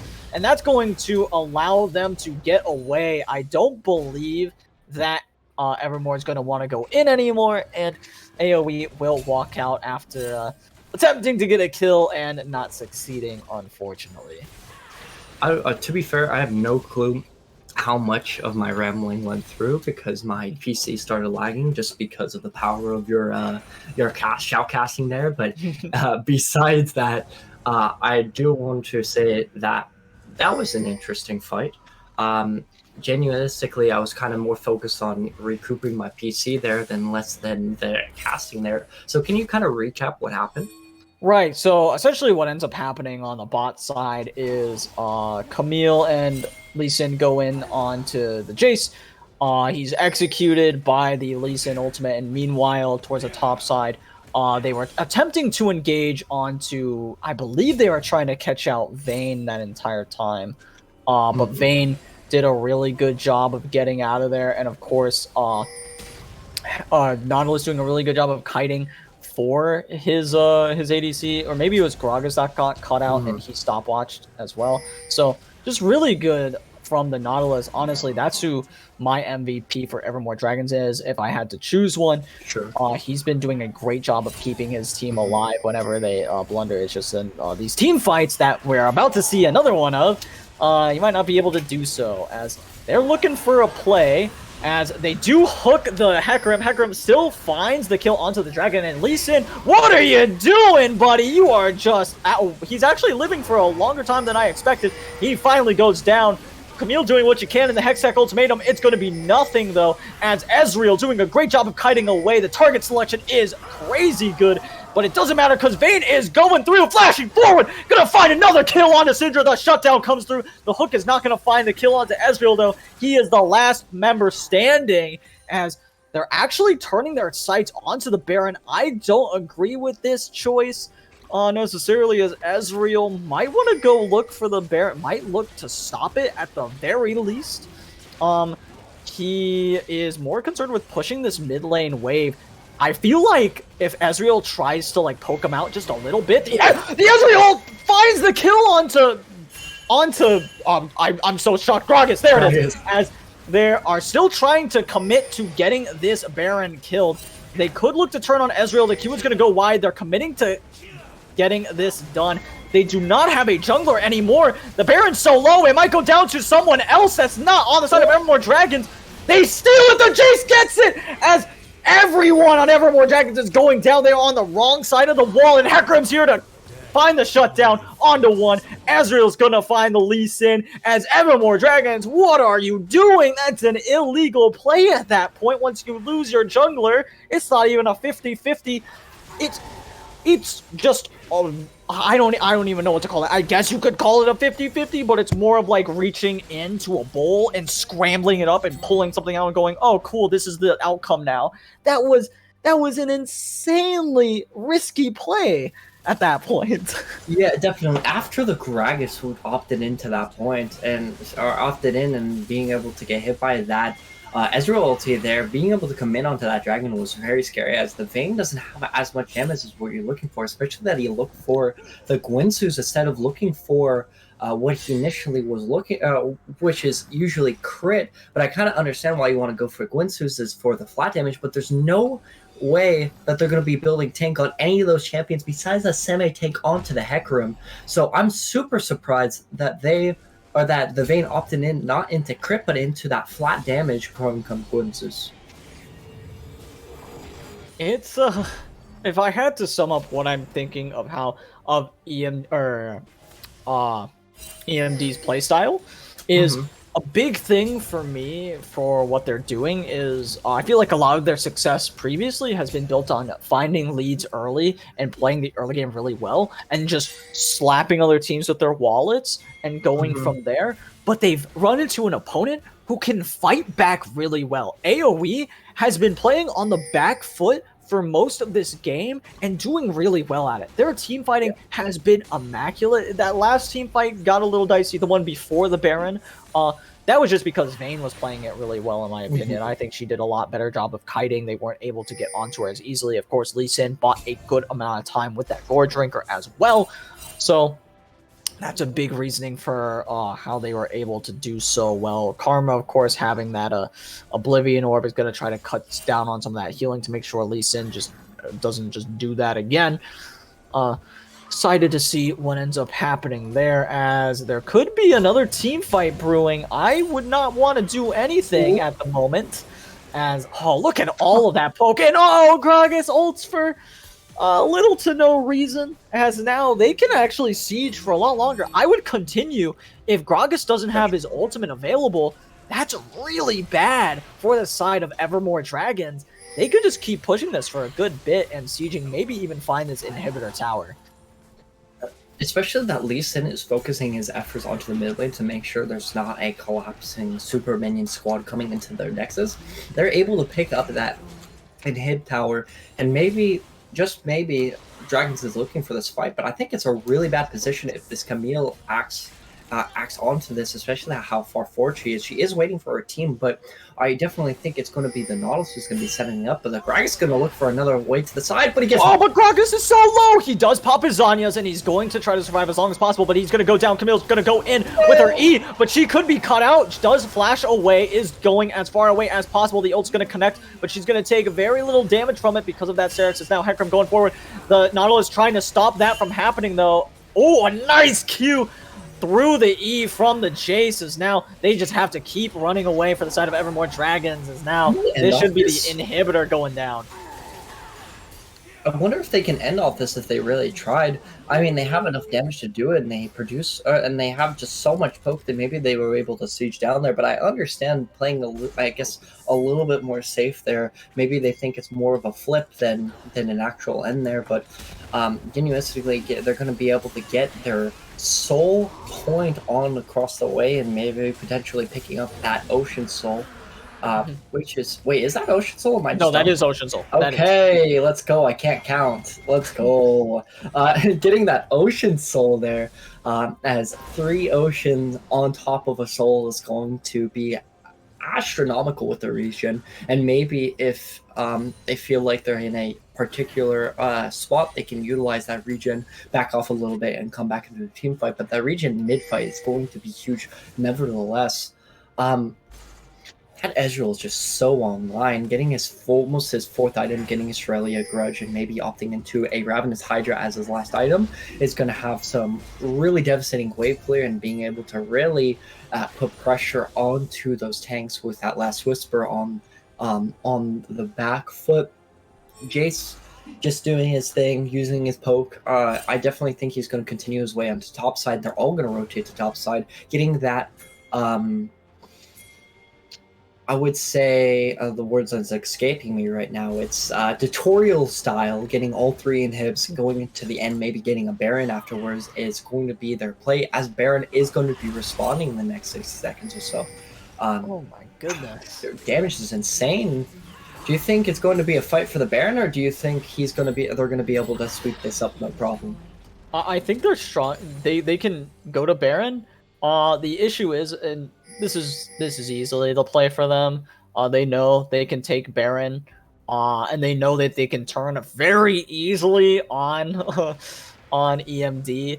There's not a lot that they can do against AOE, unfortunately. They're gonna try. I think that's your best plan if you're Evermore Dragons, is you try to fight it.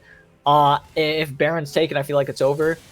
Yes, like it may seem int at this point, but it's because of the position that you've been put in because of your past mistakes. Giving up this Baron basically means you're just accepting a slower death. Maybe you think you can have better luck in your own base. I don't see that happening. Because if AOE play it correctly and don't overextend, it's completely fine for them. If you're Evermore Dragons and you watch them take over the Baron, you're saying, okay, we're just gonna hope they mess up. And they're not. In fact, Lee Sin backs in a very greedy position. He's getting very low. Could actually have his GA popped as Gragas wants to go back in, try to get some damage done. He's not going to get a lot of it, though, as that should be the tower going over at the very least, if not the inhibitor itself. As, oh yeah, Lee Sin just not allowed to go back and heal. He's going to have to walk all the way back. I definitely think this is going to be the end of the game. The Baron is walking in. They're going to be walking over and making sure this game is ending out clean and through as he's making sure the Baron... Nautilus goes in, though. They could find a pick, and Lee Sin wants to go in as well. Has to ward hop out. Does not use his ultimate. Does not have it up. Had to use it to get out earlier. As now they don't have a lot of tools to keep using. Gragas' ultimate still on cooldown as well. Had to use it earlier. As we'll see if they're able to find the end of the game here. They are going to have Lee Sin ult up soon, but the question is, can they wait for it? Maybe they can stall just... Okay, so they do have the Lee Sin ultimate. Ooh. He does get it off! Syndra is in a bad situation. She goes down, but Vayne is getting low as well. Can she kite it out well enough? She does find the Hecarim. There are only 3 members alive for the side of AOE. Lee Sin going back in, and now Camille also trying to find something, but if Ezreal can find a kill, he does not. Everyone stays alive, but it is still very scary for EMD. They have to heal, and that means that they can get a few more towers. Vayne is 100% HP, doing what she can, as now Gragas is coming out all healed up. Vayne gonna take a decent amount of poke, as now Lee Sin teleported behind the flash hook from the Nautilus, gonna find the kill onto Karma. Will they try to keep going? They are, in fact, going to, as now a great E into the Camille E onto the Ezreal. Ezreal doing what he can to kite it out, and he's doing a great job of doing so, but the Q is going to connect from the Lee Sin, but still such good kiting from Ezreal to get himself out of this one. The E into the Q gonna connect for the Gragas, though, and that's a shutdown going over for him, as just such a crazy series of events for EMD to barely hold on in this game.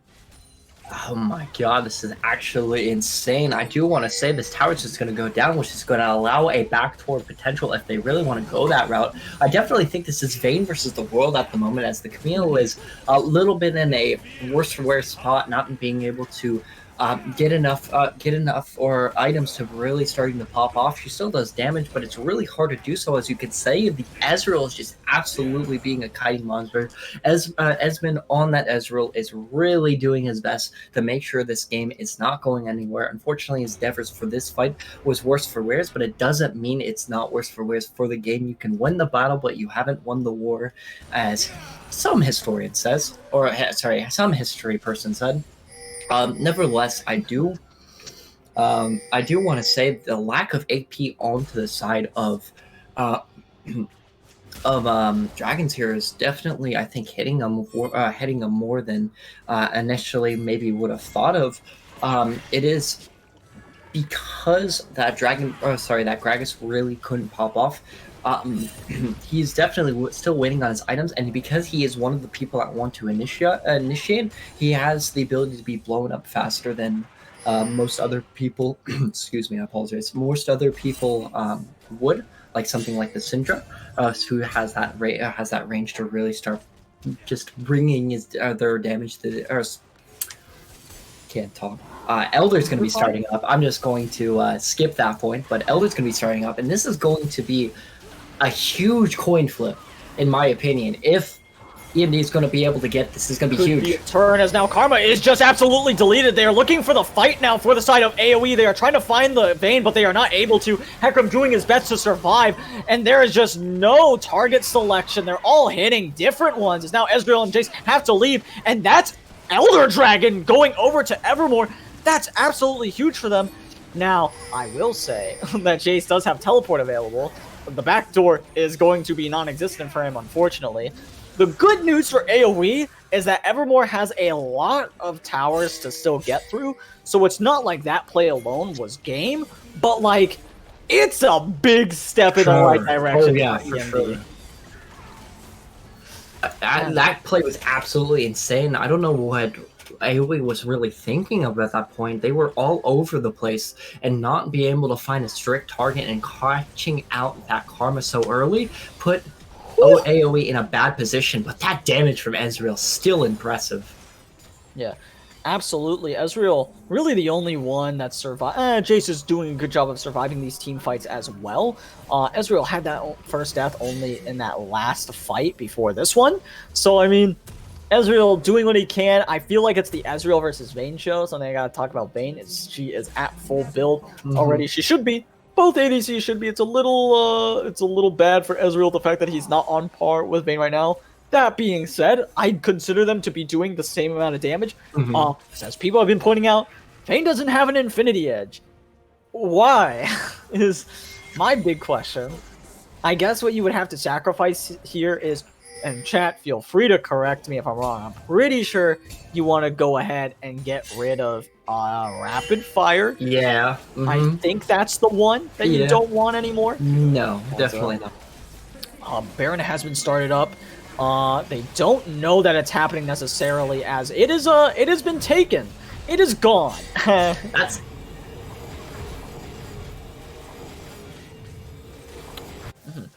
Which I guess it would be Rageblade getting sold, because the voice in my head is you just go ahead and sell Rageblade and get that one, because you either just straight up can't buy, i.e. if you have Rageblade, which you can. would make sense because those don't really work together at all. So I do want to say that if that's why I was referencing the Guinsoo's Rageblade, which is really good in a flat damage amount because it converts all your crit into flat damage. So if they were going into heavy anti-crit, like something like a Randuin's, I think it would be better for them to opt in for the Guinsoo's Rageblade for that magic damage. But because none of them are really tanking, I think it's better for the crit. And we'll see how they end up handling this. Their macro right now, they might actually be A-ramming. They might just be trying to end the game, which they can't. As far as I'm concerned, I don't think they can't force the fight. They have to wait to be engaged upon, kite it out, and then start working their way back forward.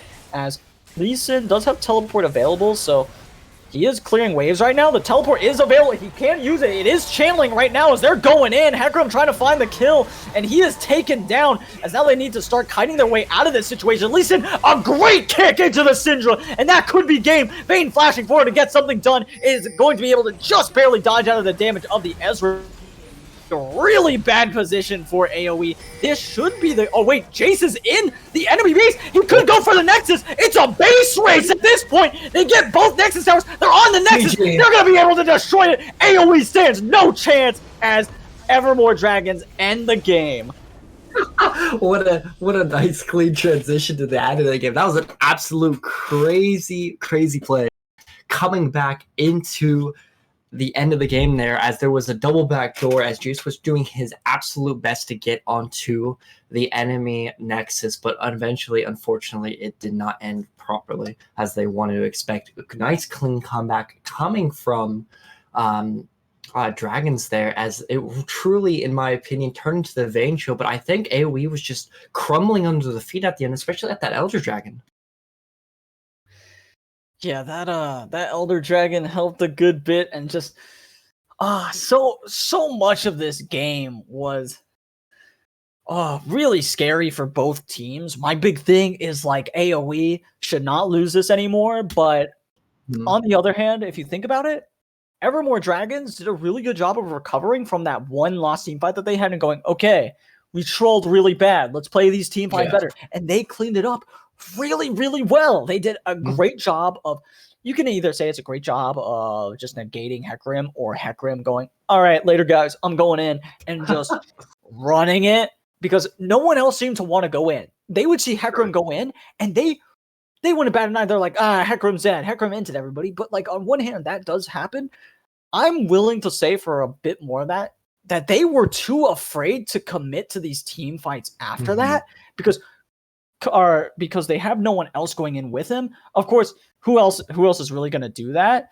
I guess the issue is they need to poke before Hecarim even thinks about doing that. Yeah. I think looking at it and thinking about it a little bit more, Jason Ezreal need to be able to poke them out, maybe even Karma, and then once they're poked out, then Hecarim can go in. But doing it before that happens is pretty illegal. So I agree with you, and I do want to compliment what you're saying as well, just because nobody want to go in with the Hecarim, but you're like you said, you're like, wait, who wants to go in with the Hecarim there? And I think Hecarim's is the major weak point of their team, especially in those late game team fights where Hecarim goes all in. Like you're like, oh my god, he got let's just say like a 3 or 4 man fear. Oh my god, this is gonna be crazy. And then Ezreal, Jace, and Syndra are on the other side of the map, and you're like, wait, the Hecarim's gonna die there, even though that was a good engage. Like the Gragas play, Gragas had a great engage, but it just ended so poorly because nobody was able to back them up. For sure. And very excited to see how these two teams end up performing in the third game, being tied up now. You gotta imagine both teams gonna be reevaluating some things because both teams did mess up a little bit. So we'll see how they end up doing. MVP voting is going to be open soon if it isn't already. And while you guys work on that, we're going to go ahead and send it over to a quick break. We will be back in just a few minutes. Don't go anywhere.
Devil in a red dress.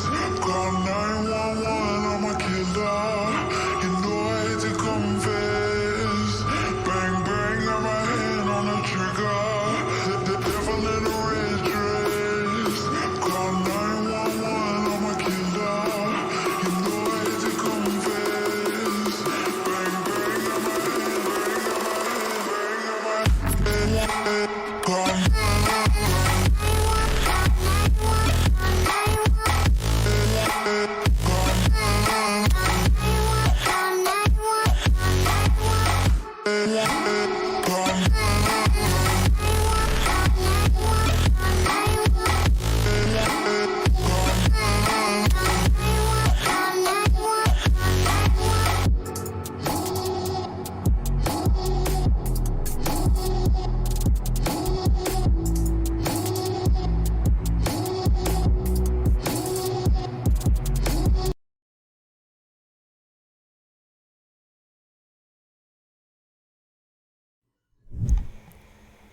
And welcome back to the analyst desk. Your player of the game, I don't know what his name is, and I do not want to try to pronounce it, but is the Evermore support, going 3, 2, and 15 on Nautilus. Yeah, and I definitely have to agree with that decision just because of how well he was doing of negating the Hecarim from doing anything. So, a big fan of how this Nautilus played. I even said in the middle of the game, when Evermore Dragons weren't really winning, I was like, if I had to choose an MVP for Evermore Dragons, it would have to be Nautilus. So, glad to see him get some recognition. And I agree. He was doing absolutely phenomenal, especially setting up and defending his vein accordingly up to the point where he can get himself to a position where he was able to being able to just start carrying, especially when he got to the later stage of the game, and his champion started to come online, where he was starting to 3-pop people even through armor just because of her true damage. Nautilus was doing absolutely phenomenal landing those hooks, even if it was a little bit rough in the early game. For sure. I was excited to see if he can replicate that same success in this game. We'll see if he's able to do so. It just all depends on what kind of draft they go for. Of course, you might not get one of those playmaking supports, though. I would love to see him on one of them again. I think it would be a crime to put him on anything else. I can definitely agree. If the availability it comes to it, I think putting on himself on Nautilus and being able to draft around him is going to be a very, very good play. And I think being able to just set himself up and defend his teammates in the right position is the best way to do it. For sure. We'll see how they end up doing this next game. I don't know how close we are to getting them into draft here. Shouldn't be too long. Just trying to get everybody back into the game. I believe we have somebody subbing in, or he was just patching for some reason. Not exactly sure what that's about. Maybe might be another spectator, but we'll see. What are you looking for AOE to kind of fix going into game number 3? I don't know, just flipping that Elder was kind of crazy. Half the team was on the Elder, and then Karma was kind of just sitting there on her own, so I'm trying to poke down the enemy team that's barreling in, trying to get to the Elder Dragon as fast as possible, especially that they were on the driver's seat for so long. Maybe they should have set up a position and maybe even try to force an end somewhere in another, because they just started taking too long, and the longer you take, the more mistakes you can get, and potentially just because of that, they just lost the game. For sure. So we'll see how they end up doing going into this one. Very excited. I believe we have everyone now. We do have the Pentakill getting something. So. Gotcha.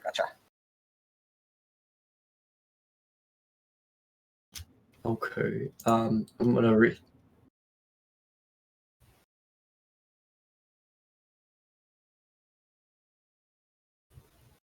I'm just gonna restart my client real quick and then see if I can.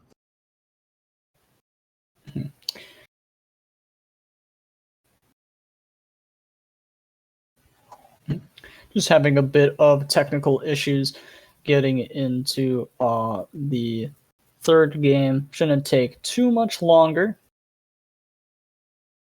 It's just some client issues. What to know, am I right? Yeah, very true. Very true. I'm gonna be getting into that one moment.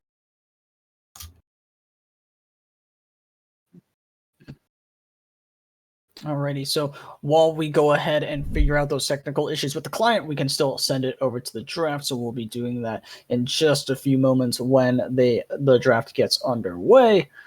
And I believe both teams are ready to go ahead. Yep, they're R-ing on draft now, so that shouldn't be too far off. Once again, we will have Evermore, Evermore on the blue side, AOE on the red side. Nothing new there. Mm-hmm. So, and Evermore is on the clock. I find it crazy that what do you think of AOE keep taking red side and Evermore keep taking blue side? Is it just their preferred colors at this point, or is it just because they find a distinct advantage on one side or the other? You gotta imagine that each team sees an advantage in those sides. Obviously, Evermore values those powered picks and being able to grab whatever they think is strongest and take away picks from the other side, and AOE thinks that counter picks are a little bit better. We've seen both sides of that coin work out well for both teams, and we'll see how it goes this time around. As personally, I prefer in certain metas where there's a very obvious pick. This one, like when Seraphine was super strong in mid lane and support, I would always want to opt for blue side. In this meta, I feel like it's starting to shift back to where red side is perfectly fine to take. Sure. Especially if they're gonna give up Ezreal every single time, which is odd. So, well, we'll see if they do that again.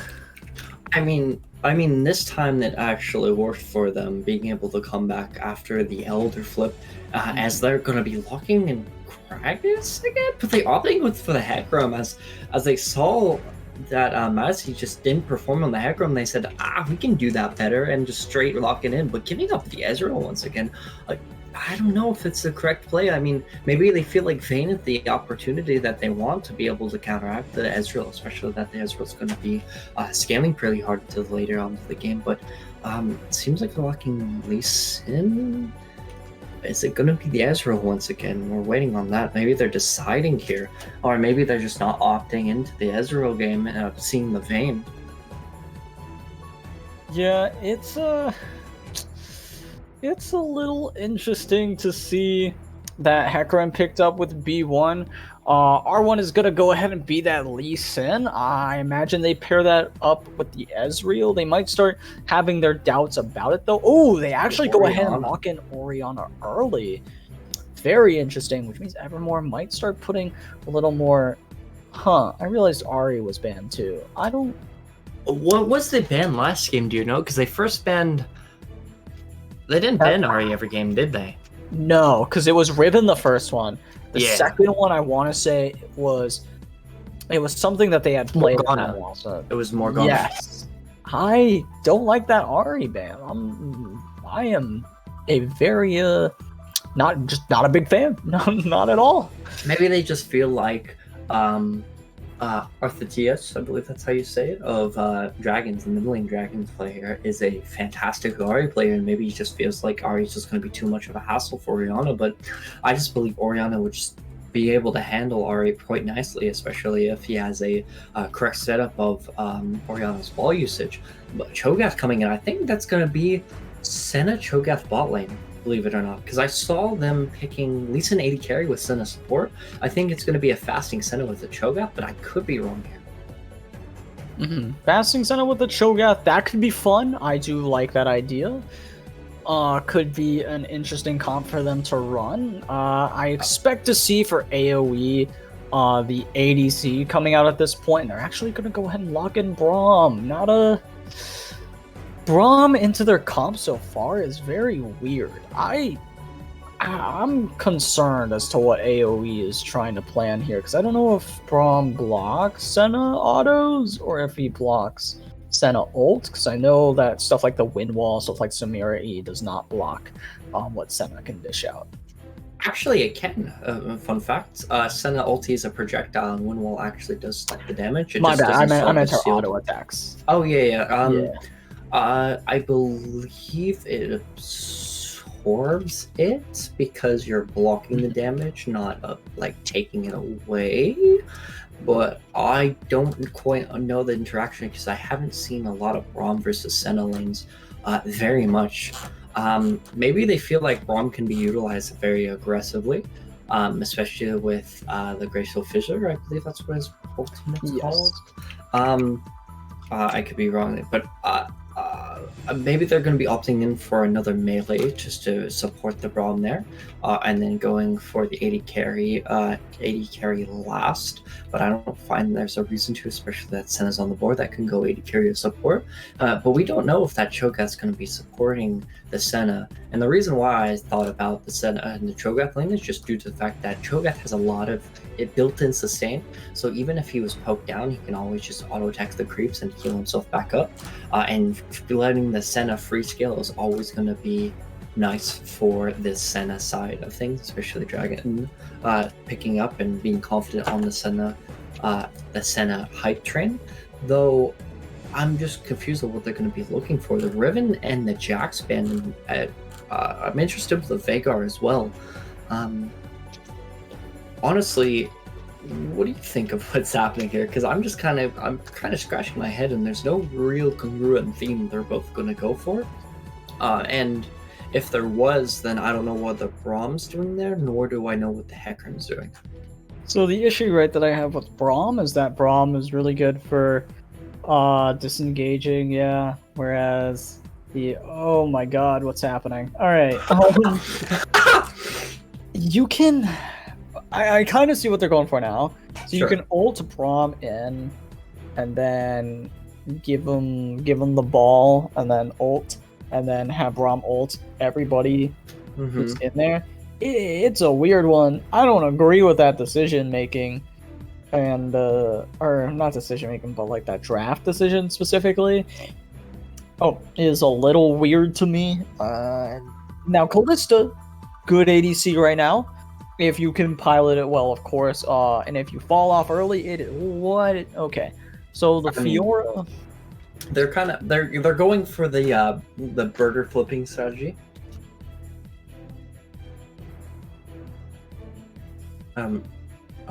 I do want to specify as well with the Callista pick that I agree with you. The piloting on is fine there, but I just find that she's so short range, and you're pairing it against a Senna.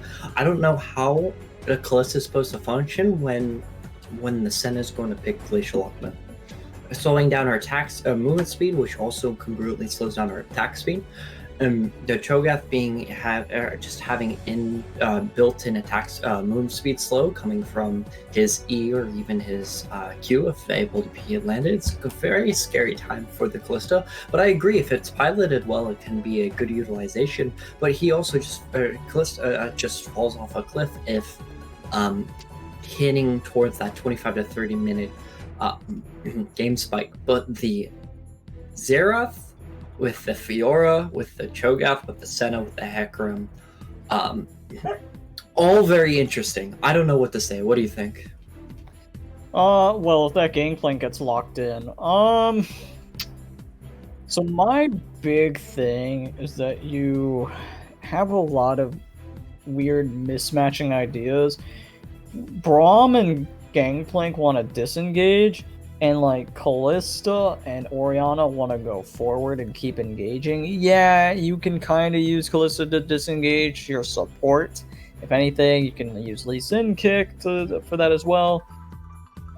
And Orianna, of course, can either disengage or engage with her ultimate. It's a big hodgepodge of like what you kind of want to do.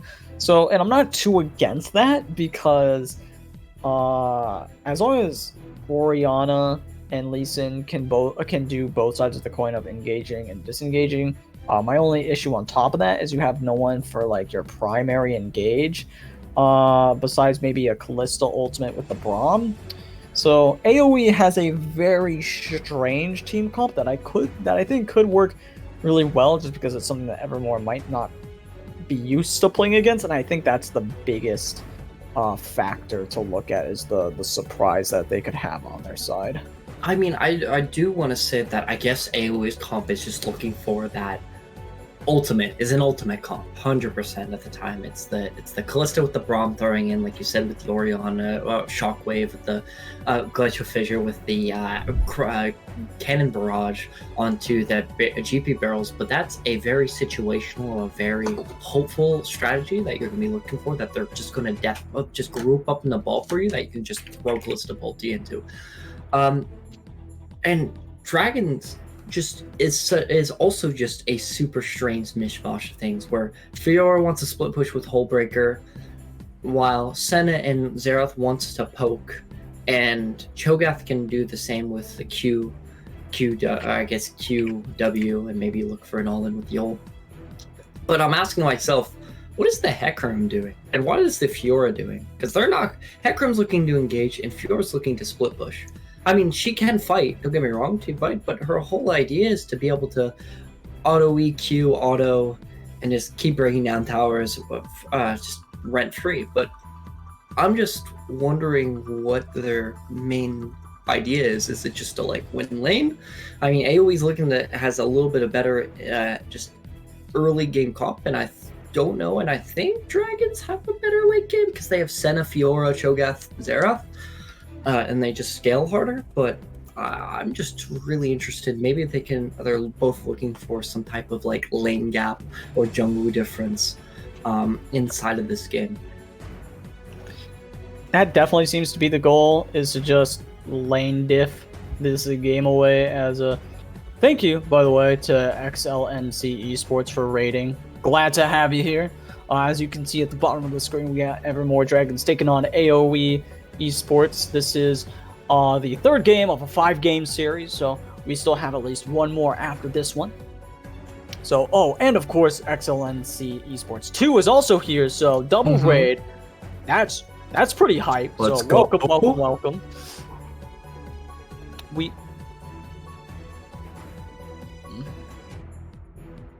Yeah. And of course, a voice in my head is reminding me, Runeterra Academy rated us a little bit while ago. I remember saying something about that in our second game. So yeah, if everybody's still with us, glad to have you here. And don't go anywhere, because this game is gonna be pretty hype. It might be a little messy, if anything. Last game was pretty messy, but messy games are super fun to watch. And of course to talk about in the chat. So yeah, very excited for this one as well because of how weird these team comps are to me. It's an interesting one. I feel like this will be a banger. I definitely think this is going to be the biggest of Clown Fiestas, and I'm going to enjoy every second of it as we're walking into the spectator waiting period. I do want to talk about lane matchups just a real quick as we wait for the delay to kick in. Xerath versus Orianna. The Xerath is going to completely outrange the Orianna in a vacuum. It's going to do very well just because Orianna can't really get into the Xerath unless the Xerath really messes up and gets into the Orianna's range. But the Xerath's just going to be looking for some Qs, some Ws, and maybe the E once in a while if there's going to be a Hecarim game coming in. Hecarim versus Lee Sin matchup, just because Lee Sin's so strong right now, even through the nerfs, I think he's going to do pretty well against the Hecarim. But at the end of the day, they both fall off a cliff, and it's not going to really matter in the 25-minute mark plus, as they're not going to do much. Maybe the Hecarim's going to have a little bit more prevalence, but you may say that as the Lee Sin may dragon kick the Senna or the Xerath into Kallista's face. The bot lane, I think, is going to be pretty stale. Senna, Cho'Gath are just going to scale indefinitely, and I think Kallista's not going to be able to do much unless, again, Senna and Cho'Gath really mess up. So it's definitely going to be on the hands of the Senna's Cho'Gath lane, and the top lane is just going to be a farm fiesta. So I think it's going to be a lot of eyes is going to be onto the jungler matchup and seeing what they can do, especially with their early game prevalence, as Hecarim's just going to look to run the opponents down, and at least it's going to look for those nice kick plays. I'm seeing what they can do with their champions. But what do you think? Personally, if I had to cast my vote for this one, probably AOE, just because in general they've been playing a little bit better. And of course, if you guys want to give your opinions on who you think is going to win, you can always go ahead and go and predict. Predictions are open. If it's following the same trend, though, AOE would win this one. AOE won the first one. Evermore won the second one. So naturally, right, AOE would win the third one. So you guys can make your own decisions about that, though. I'm actually probably going to go ahead and put points on AOE so that I do not so that I'm not trying to like kind of sway everybody else one way or another, so I can, because I've done that before. I told everybody to vote for one side and then cashed in on the other side. It was pretty good. I cashed in on like 7,000 points. It was solid stuff. I mean, it's all part of the game. That's all I'm gonna say. But I'm just going to be looking at that EMD side, and I think they just hype or outscale the AoE comp unless Lee Sin and Kalista is absolutely insane with the Oriolties. But I'm just excited to see what we're going to be getting to this game. But again, like you said, cash those predictions, and I'm ready to get in game. Yeah, and we'll see you guys in just a few minutes. Don't go anywhere.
welcome back to game number 3 of the series between Evermore Dragons and AOE Esports Obsidian. On the blue side, once again, we have Evermore Dragons, and on the red side, we have AOE Esports. Very excited to get into game number 3. Standard, well, not quite a standard 5-point. I don't know where Callista and Braum are going. They're going to do I mean, have you seen the runes? That's an exhausting night, bro. The bot lane there, they're going to be going all in, and seeing the Cho'Gath with the TP, they're really looking for a very quiet lane, I would say. Being able to just sit there and kind of do nothing, kind of farm up a little bit, and being able to scale indefinitely. I think the most...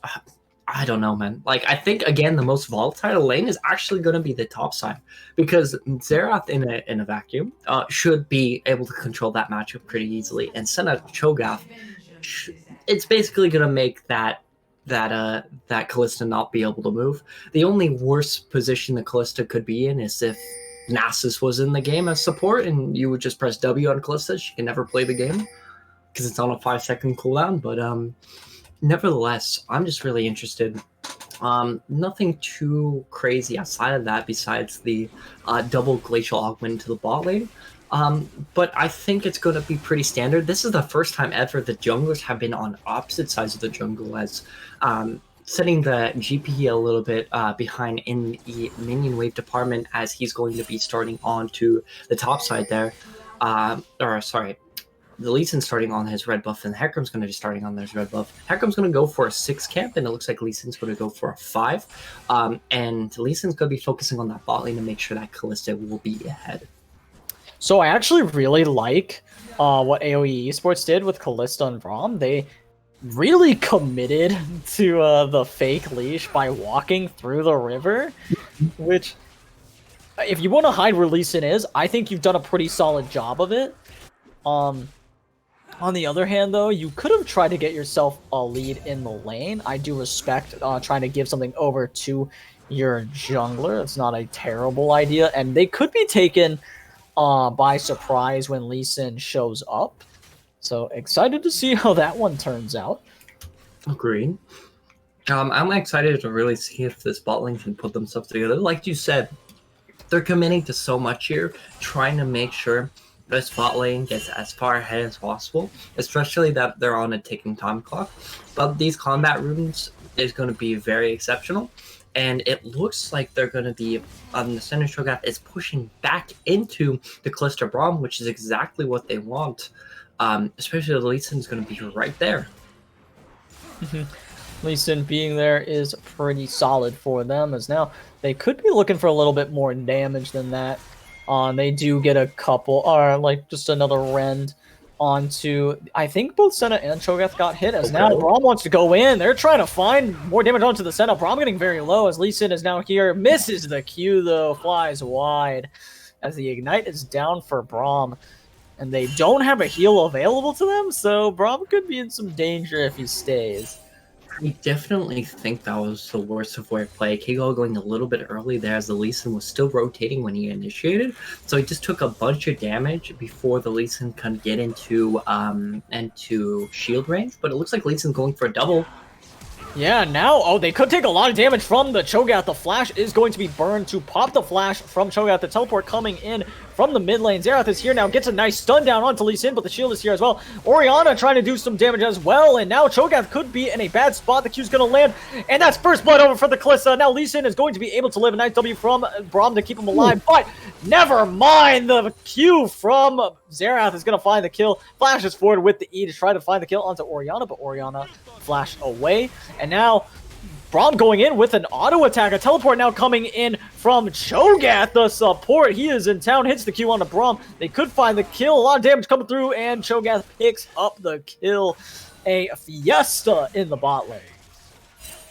Absolutely crazy, and that's actually super huge going towards the bots of the map in the favor of Dragons here. It looks like top lane Fiora is not having a great time against the GP, but I don't think any top laner has a great time against GP, as Lee Sin's trying to find any edge she can possibly get, especially that a 2-for-1 trade went towards the bot side of here. Great utilization for the TP, I think, by the way. Oh, absolutely. But look at this. Look at all of these minions that have been denied. I want to say half a wave, if not a full one, in XP was denied from Callista, which is pretty big for the Senna at the very least. Who Senna and Cho'Gath both, Cho'Gath is actually the one who's farming, but both of them are level 4 as Callista is trying to catch up still at level 3, even after catching those minions that were left under the tower. I believe it's going to be this wave, and she's finally level 4. But we'll see. Sounds about right. Yeah, there she is. She's level 4 about halfway through the wave, so... But like you said, like denying so many minions there as Callisto was forced to back up, even though she is ahead of the CS count still, and being able to get that extra kill is huge. I think just because of the nature of the matchup, I think Senna Cho'Gath is ahead because scales so hard. Cho'Gath is going to get that level 6, and if he gets that one knockup, I think that Callista is just going to keel over. Even though she has tier 2 boots already, it's going to be very difficult for him to actually play. Looking for a play onto Gangplank, and Gangplank's going to be just fine. Pops his flash to be fine, though, as Hecarim had to pop his ghost to try to make that happen. Does not, though. Isn't interested in looking for a return gank, realizes he's losing a lot, and because he's topside for so long, they just get the dragon for free again. They are giving AOE so many free dragons this series. It is kind of wild how much they get away with. Definitely. I mean, maybe they're handicapping themselves. We'll leave it to be so. I'm very interested to see that this Fiora is actually pretty ahead in CS, which is quite phenomenal, especially that GB is such an oppressive laner. And nevertheless, Elise may be looking for this, but it looks like he's going to cast away the side and shy away from his Lee syndrome, going to hit pressing Q on every Q he hits. Necessarily, I'm just trying to find some words of what Lee Sin could be doing right now. Maybe he's going to back after this, essentially after dragging it back, save the blue buff for the Orianna on this way back towards it. You can clear from top side. Maybe you gauge the Fiora, but Fiora is probably going to be backing after this, which it looks like she's going to be. Lee Sin's going to probably clear throughout his top side. Croaks. And they might be looking for a play onto Cho'Gath, but Senna using her E to make sure that no more autos go through. As they are winning this trade pretty handedly. The sustain that they are able to have from Senna, and of course the damage that they're able to put out, is pretty nasty. As Brahm's going to take a couple more autos. Does W, though. Gets himself to say, oh, wait, this could be really bad for them as Hecarim is here as well. They get 1, they get 2, a clean dive. Well, Hecarim actually going to go down here, as now Senna, Sweetheart, she died. I think she's fine, but like, unbelievably greedy for the souls. It's like 2. Like, calm down. It's fine. Might have been like, I think at that point it was only 2 more left. Like, we could chill. Maybe not risking giving up a kill for no reason would be a pretty solid idea. I don't know. I mean, I don't know. I think that was actually a really good play to do, sacrificing the Hecarim as Hecarim's life for the Callista, especially that it looks like nobody got the kill. Did he execute? He may have. I think it was the GPO got it. The GPO got it. Okay. Kenton picking up that kill is going to be really good for the top side. Getting him some extra gold is always going to be great. But I think sacrificing the Hecarim's life for the Callista is always more valuable, just to show that if Callista isn't able to ramp up as fast as she needs to in this game, she's going to have a really rough time, but... Xerath has to flash away, did almost kill Orianna. Orianna took a good bit of damage there, but she will be just fine. And if Lee Sin is able to do just a little bit more damage, he finds the kill, or if that flash is not up, of course, but popping the flash is a pretty solid trade, nevertheless. As long as you don't commit too much. Is now Hecarim looking for a play in the top side. Gonna E the Gangplank back. Gangplank doing what he can. But Fiora should be able to find this kill pretty handedly. There it is. The ult's gonna help her collect that one. As now Backpack's gonna be putting his team in his name, if you will. Could very well happen as he is 1-0-0 at the moment. Could get a little crazy as now Lee Sin looking for a play on the bot side as now they're able to find the Glacial Fissure into the Callisto ultimate. They managed to find the kill onto Senna, as now they have to have Cho'Gath run for the hills. Xerath is here to try to find something as well. He is running away. His teleport was for nothing. Didn't even save his teammates. That was actually such a crazy glacial fissure coming from the Braum there, because I didn't even expect it. They just did a gnarly animation cancel as Hecarim's going for his...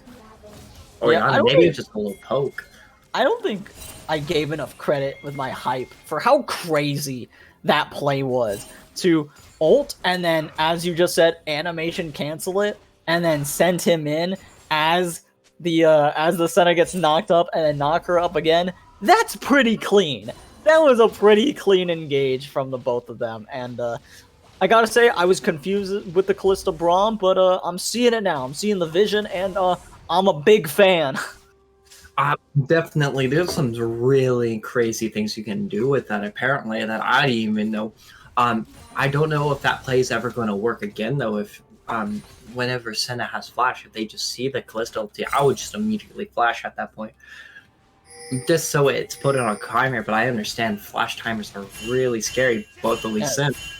Yeah, Lee Sin wants to try to go in, does not have his ultimate available, so realistically, nothing else is going to get done here. Meanwhile, on the top side, yeah, Gangplank going to have a much harder time dealing with Fiora in general now. Solid W from her to negate the barrel damage, and of course, Q's back in. Oh, did not get the vital off in time, though, and here comes Hecarim ulting in, but Orianna's teleporting in as well, and the Gangplank ulti being dropped. This could go really bad for Evermore Dragons, as now Lee Sin is here, finds the kill onto the Hecarim, and that's going to be all she wrote for that play, as about 4 souls that just don't get to be collected, unfortunately, for the Senna. It's a bit unfortunate, agreed. A little bit interesting. It's one of those moments, just like last game, where the Hecarim went in and did a pretty decent job engaging, but I just don't think they have enough damage at the point where their items haven't got to the level that they need to be to actually propel themselves forward into that fight, as the Senna is just not at the point to do enough damage, but it looks like they're gonna still look for the Lee Sin. Yeah, Lee Sin going in. A nice kick on a Cho'Gath puts him in a really bad spot. He could go down, as now the ult's gonna come out from Callista. Not gonna be able to find the knockup. Does use the Glacial Fissure though, as now teleport is coming through, and now AOE is scattered to the winds. Here comes Fiora to find herself a couple of kills, just ignoring the Braum, going all the way under the tower, trying to find something. Does manage to W to buy herself enough time to get away from the Lee Sin Q. They end up only actually getting the Braum, even though Fiora was just running through everybody, not able to find what she needed. So now Gangplank is like, all right, I'm just gonna chill and farm in the top side. I'm fine with this. I really think the Fiora was looking to use her use her Grand Challenge there and flash from Grand Challenge immediately, get that bonus movement speed and something like the Orianna there to pop it instantly with with an auto Q of sorts. But just due to the fact of the positioning there and maybe just a slight misclick, Q wasn't able to get there in time before the tower started auto attacking her, and just utilizing her W to get away was probably the proper way. But giving some CS over to the GP is always a little bit scary, because especially once you hit that late game power spike of GP, it's going to be quite terrifying with his barrel combos. But I'm very interested why he's going for a Divine Sundering here.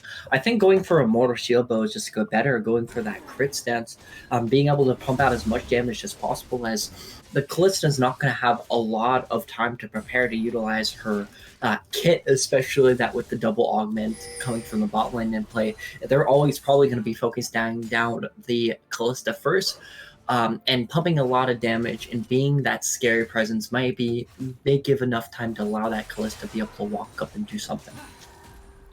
And allowing a Callista to do anything is very scary, as now they are looking for a play. They're looking for a chomp onto Callista, most likely. The knockup's going to hit the ult, and she is getting very low. She's not going to go down quite. There it is. The ult finally comes out from the Cho'Gath, as now Braum is not so long for this world either. There he goes, as in the top lane, Fiora's starting to take some bad trades now, but it doesn't matter when you got your Senna and your Cho'Gath popping off in the bot lane. And this is what I meant by how this lane was going to be interacting, because you just saw the the Senna and the Cho'Gath literally run down the Callista, and she wasn't able to move as much as she wanted to, just because of that glacial augment just slowing down her attack speed and unable to be hopping around as much as she wants to be. Now, it doesn't mean she's not going to be able to pop off later on, as you can see probably a lot of highlight clips shows otherwise. But necessarily, the Herald is going to be coming down to the side of AOE. It looks like, but it seems like a small contest rotating over is probably the play here. I'm surprised they didn't. Did they take it? I didn't even see the pop-up for it. It looks like Lee Sin did take it. Yeah, it's a little interesting here as I'm worried for what the win condition now is for AOE. It looks like it's going to be the top side is the only way that they're going to be able to realistically win the game. I apologize to completely interrupt, but can we talk about Senna stats for a second? I'm just saying, How like many? 69 already. Nice. Is gonna be but that's just scary though. He's already scaled. Like once you hit 60 stacks, that's known as the Senna scaling point, and that's really scary, especially had 16 minutes, 15 minutes the game when he got that. I don't know what they're gonna be able to do about that once she hits the 100 stack point. Yeah, it is. It's very interesting, and we also see Senna opting for the Divine Sunderer, which I haven't really seen much of that build, so I can't really comment on that one too much. I'm more familiar with her farming into her farming like into Kraken Slayer build, and her lethality build, of course, is the one that I also see a lot of. So excited to see this one in action. It's more of a tanky setup for Senna. She at one point it was really strong for her to go Frostfire Gauntlet into full tank. She just did so much base damage before it was nerfed. But Senna, like Ezreal, is really good with Grasp at the Undying, and champs that are good with Grasp at the Undying are good with Divine Sunderer, just in nature.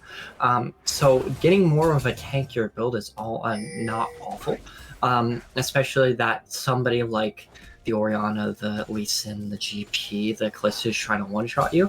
Maybe a proper way to do it, but I'm still the biggest fan of that Kraken Slayer setup where you just nuke people out of orbit.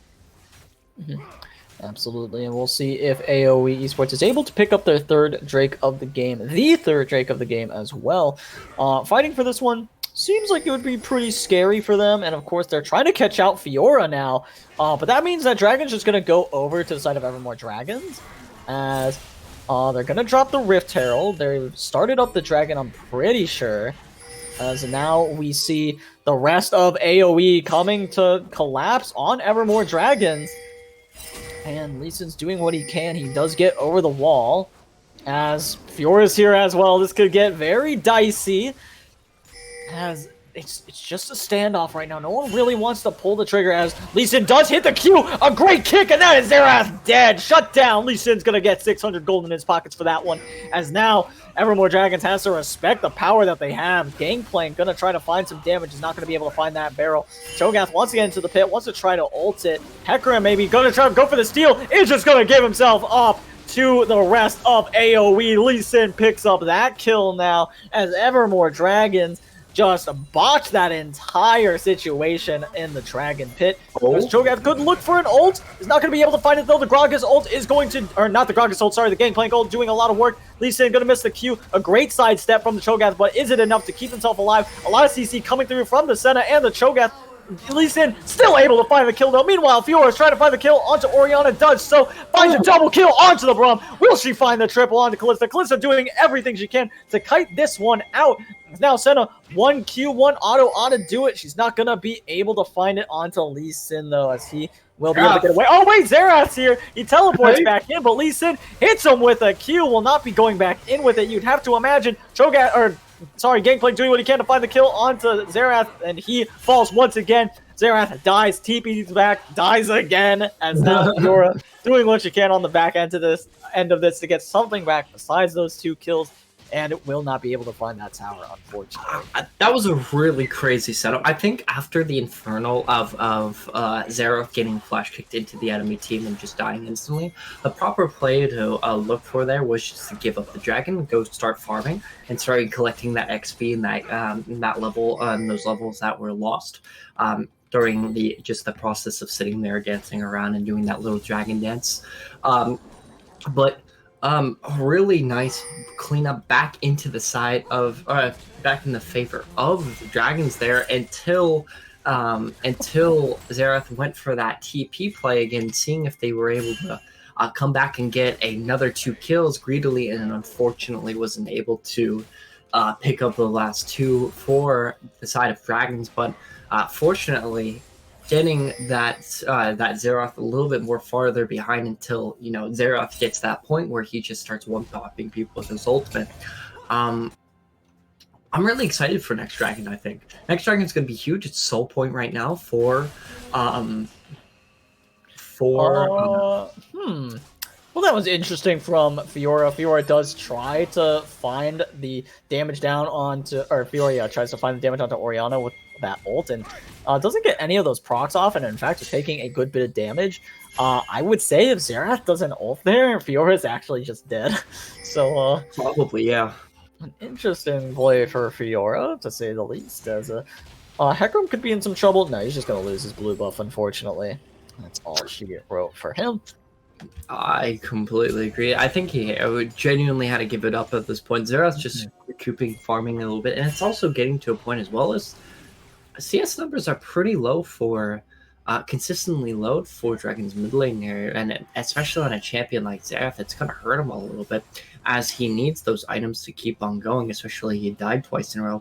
But nevertheless, I think Senna, especially that he maxed out his support item, Senna should be starting to farm at this point to be able to get to her third, fourth item, as she is going for, I think, Sterak's next. If that's built into a phage, I could be wrong. I don't know this build too. Wait, I'm looking at the wrong champion. Whoopsie.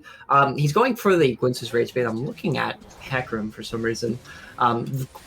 The build's very similar, but nevertheless, going for the Gwynso second is the correct play, coming from the Senna, and she's going to go for more of a damage style after the Divine Sunder, because Divine's going to do a tremendous damage against the Lee Sin and into the Braum, and I think there's enough damage, like a squishy burst coming from the Xerath Fiora that's going to be able to pop the Orianna Kalista if able to get on there. But I think the scariest part of the enemy team at this point is that Lee Sin and that GP, including the Orianna Shockwave, of course, because she's been packing a lot of damage, as we saw onto that Fiora. Yeah, and if she's allowed to keep putting out that sustained damage, it's very scary for the side of EMD. So we'll see how they end up playing around that champion. They are setting up for the dragon now. They actually have a better, they're having a better entrance into this dragon pit. No one's really set up in it. I feel like that's a bit of a mistake from AOE to not already be here. And they are very split, which is a little terrifying, but because it is the Infernal map, it doesn't matter too much. They're able to just kind of walk through the blue buff. So, and they're actually getting prio in mid so they can walk through mid lane, which is still a scary path to take. And now Gangplank is actually being stopped from walking up because of where Fiora is, if you look at where she's positioned on the mini-map. So I actually think this is really solid setup from Evermore Dragons, as they can walk up towards Fiora once again, as this dragon is getting very low. Lee Sin could try to steal this one away. He actually has enough damage. There he goes. He's in. He gets the dragon, and they are just melting Evermore. As now Fiora gets exhausted. She is in a bad spot. She just goes down. The flank is meaningless as two members on the side of Evermore Dragons go down. Xerath is still full health. Senna's still full health, but they really cannot contest this Baron. I just want to let you know that it was super unfortunate because the Cho'Gath, I think, missed his ultimate onto the dragon. He ulted the dragon, and especially it's on cooldown right now, coming back up. I think they genuinely missed his ultimate onto the dragon there, letting Lee Sin steal it.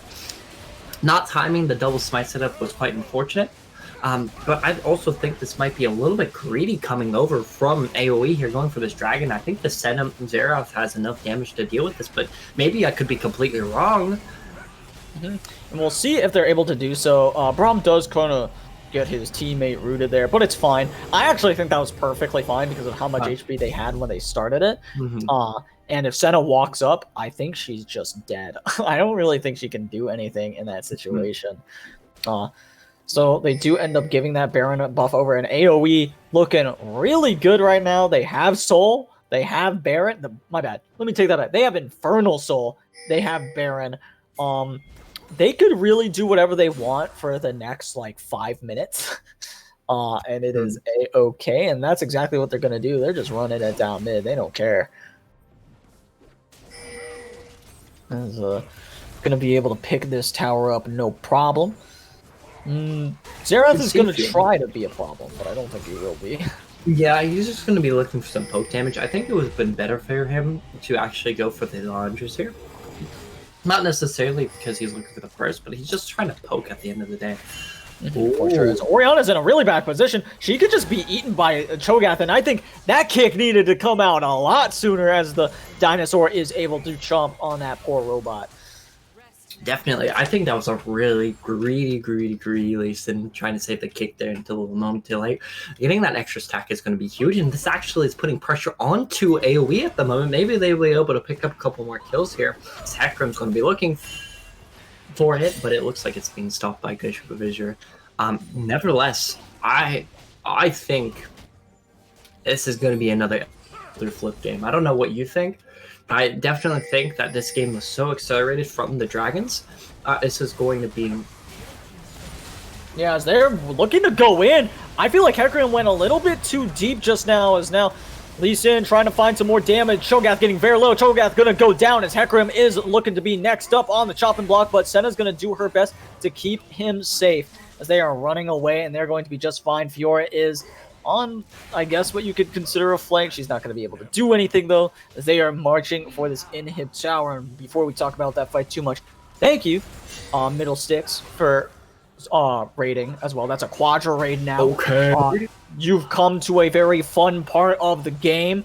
We are taking... It looks like AOE is about to take this tower down.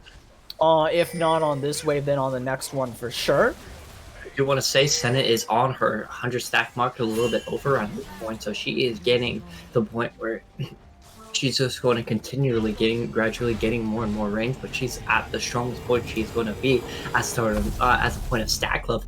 But because she's so low on CS at the moment, after she should have finished, or after she finished her support up, she should have started farming. But because she's not, she's still getting held back by her items and not getting that win. So she probably would have been on her third item by now if she continued farming. But necessarily, that's okay. This is definitely going to be an Elder Flip game, though. And I to be absolutely honest, I think AOE, just due to the fact they high-rolled Infernal, is the reason why they're super strong in this game and super far ahead. Because if it was anything else like Cloud Dragon, for example, that they would be having a harder time. But Cho'Gath, yeah, Cho'Gath in a bad part of town, and he's going to go down in just a few seconds. Lee Sin taking himself another kill, 7-1-5 on this champion. I do want to say, as a quick cut, I do apologize, Jackson. You're good. Just for Return of the Middle Sticks, you just took down Glaive in a game 5. As a super exciting game, if you guys missed it and watching the maybe rewatch the VOD, or the VOD will be uploaded onto the Legends Esports YouTube page in a couple weeks or so. It's going to be oh, what a shockwave from Orianna to take down that Xerath and Hecarim.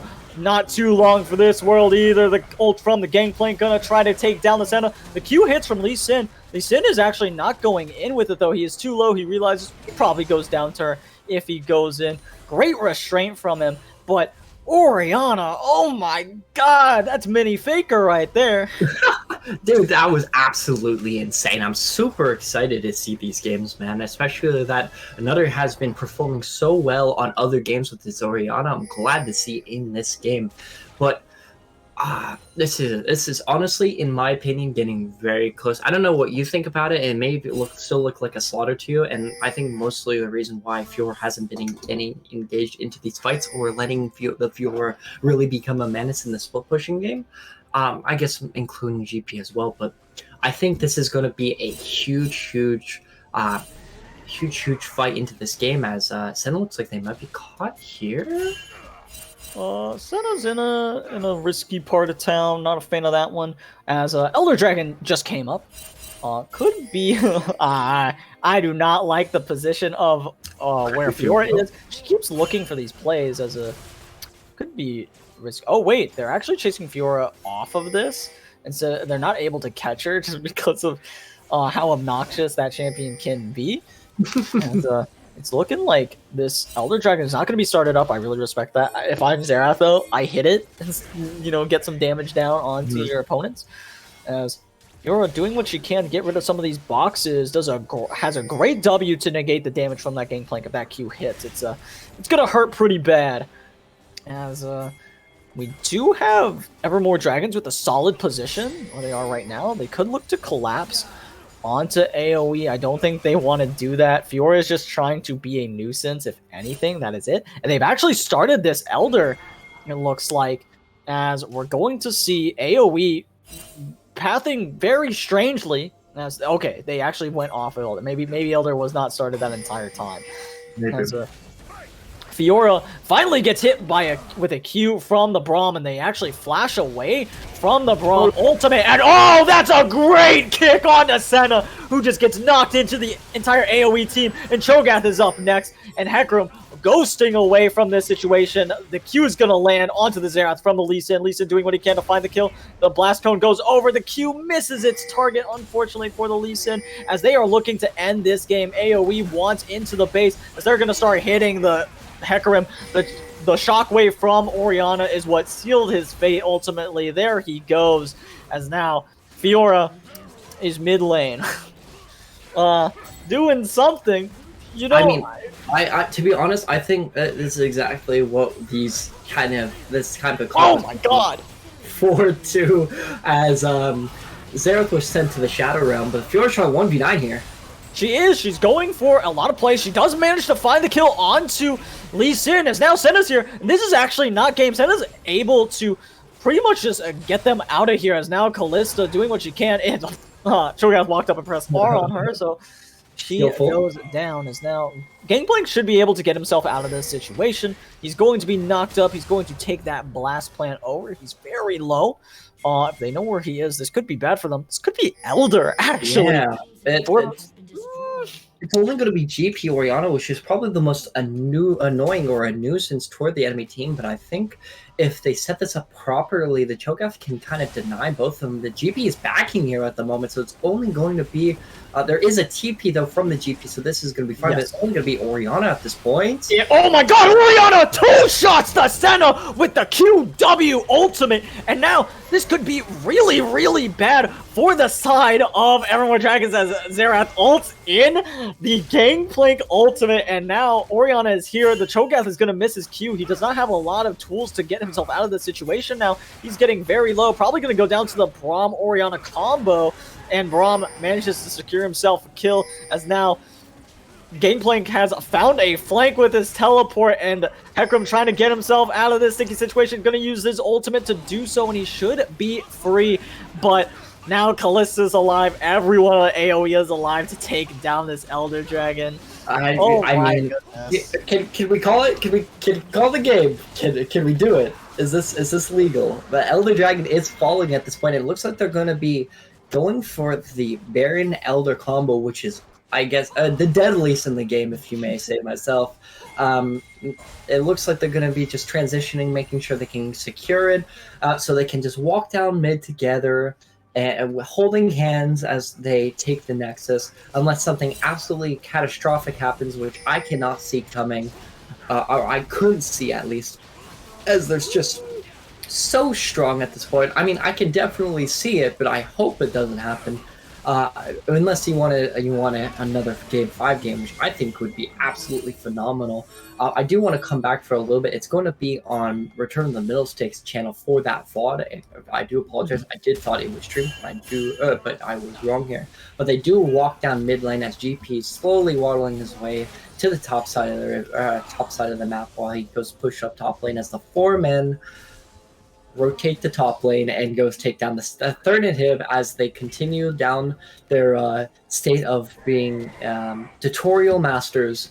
And I think they're playing this game a little bit too slow here, but that's just my opinion.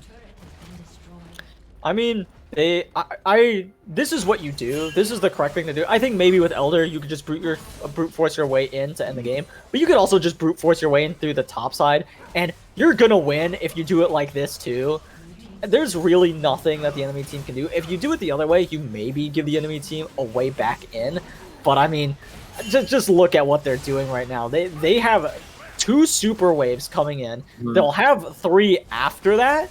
And it's gonna be terrifying for the side of Evermore to deal with, as they are doing their best to pick up the pieces, as it is not enough. Here comes the other super wave that they have to deal with, as the minions are doing all of the work right now, as Senna got knocked up, but she's fine. Lee Sin could go in, realize it's not a great idea, as they're just hitting the Nexus. It's over.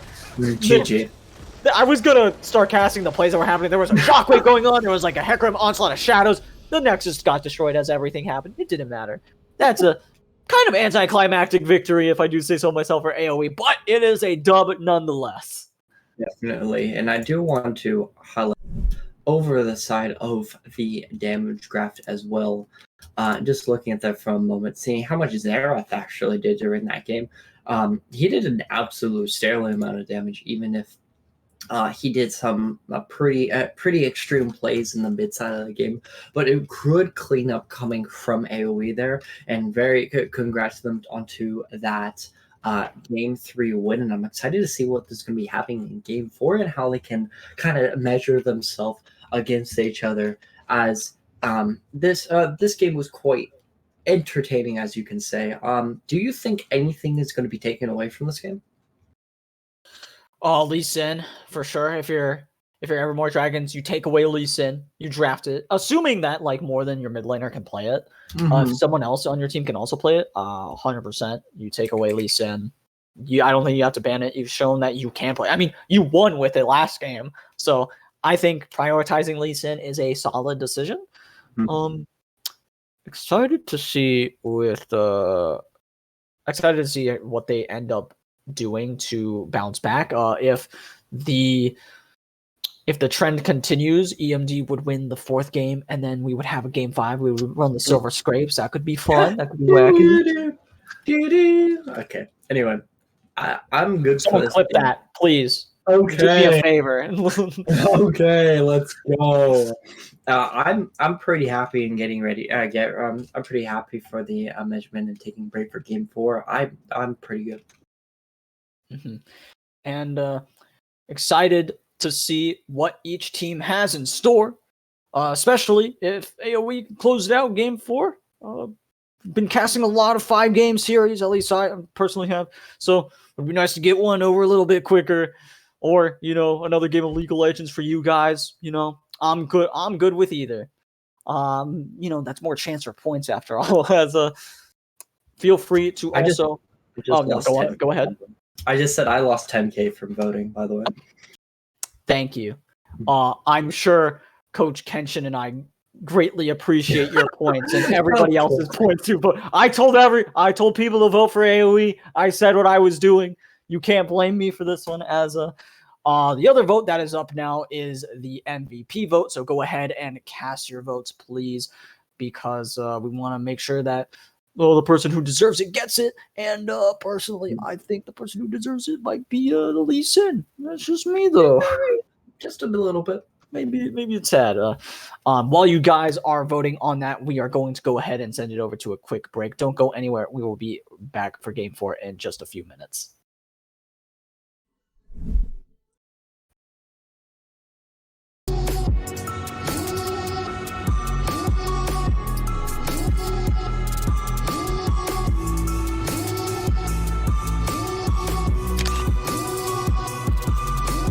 Devil in a red dress.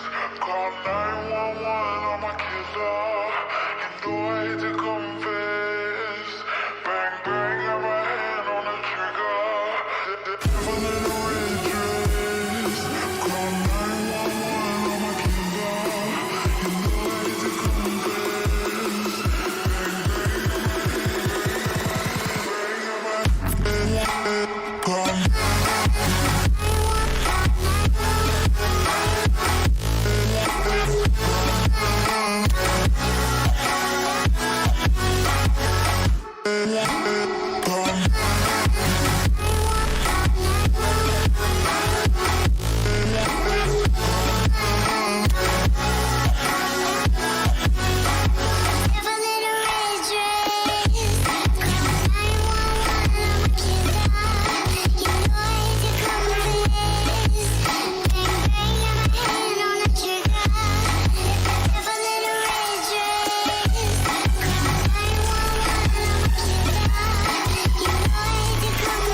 Let's have a bit of fun till I die.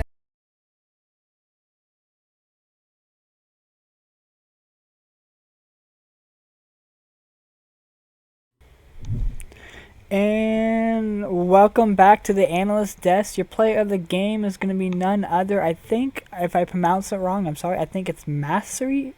Massey. I don't know how you pronounce your name, so I'm so sorry if I pronounced it wrong. But your player of the game is him, going 9, 2, and 10 on that Lee Sin, making insane insects throughout the entire game.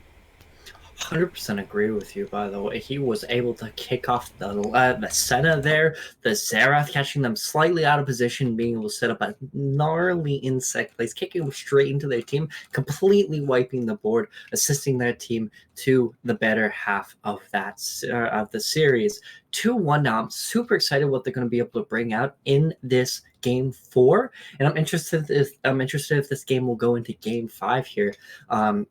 Also, special shout outs for Nutter there, especially with that Oriana was kind of nutty, especially being able to one shot that Senna like no tomorrow. Yeah, that Lee Sin. I think every game defining play was off of a Lee Sin kick easily.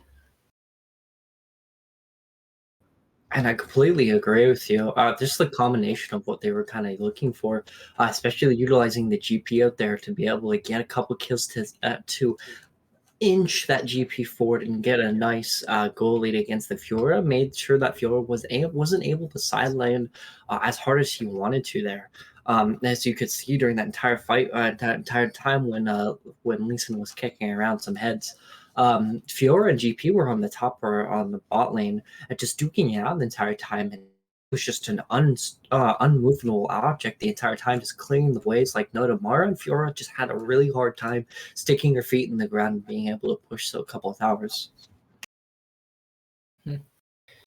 For sure. And what do you expect Evermore Dragons to do this game differently than they did last game? Like, what are you kind of looking for them to do?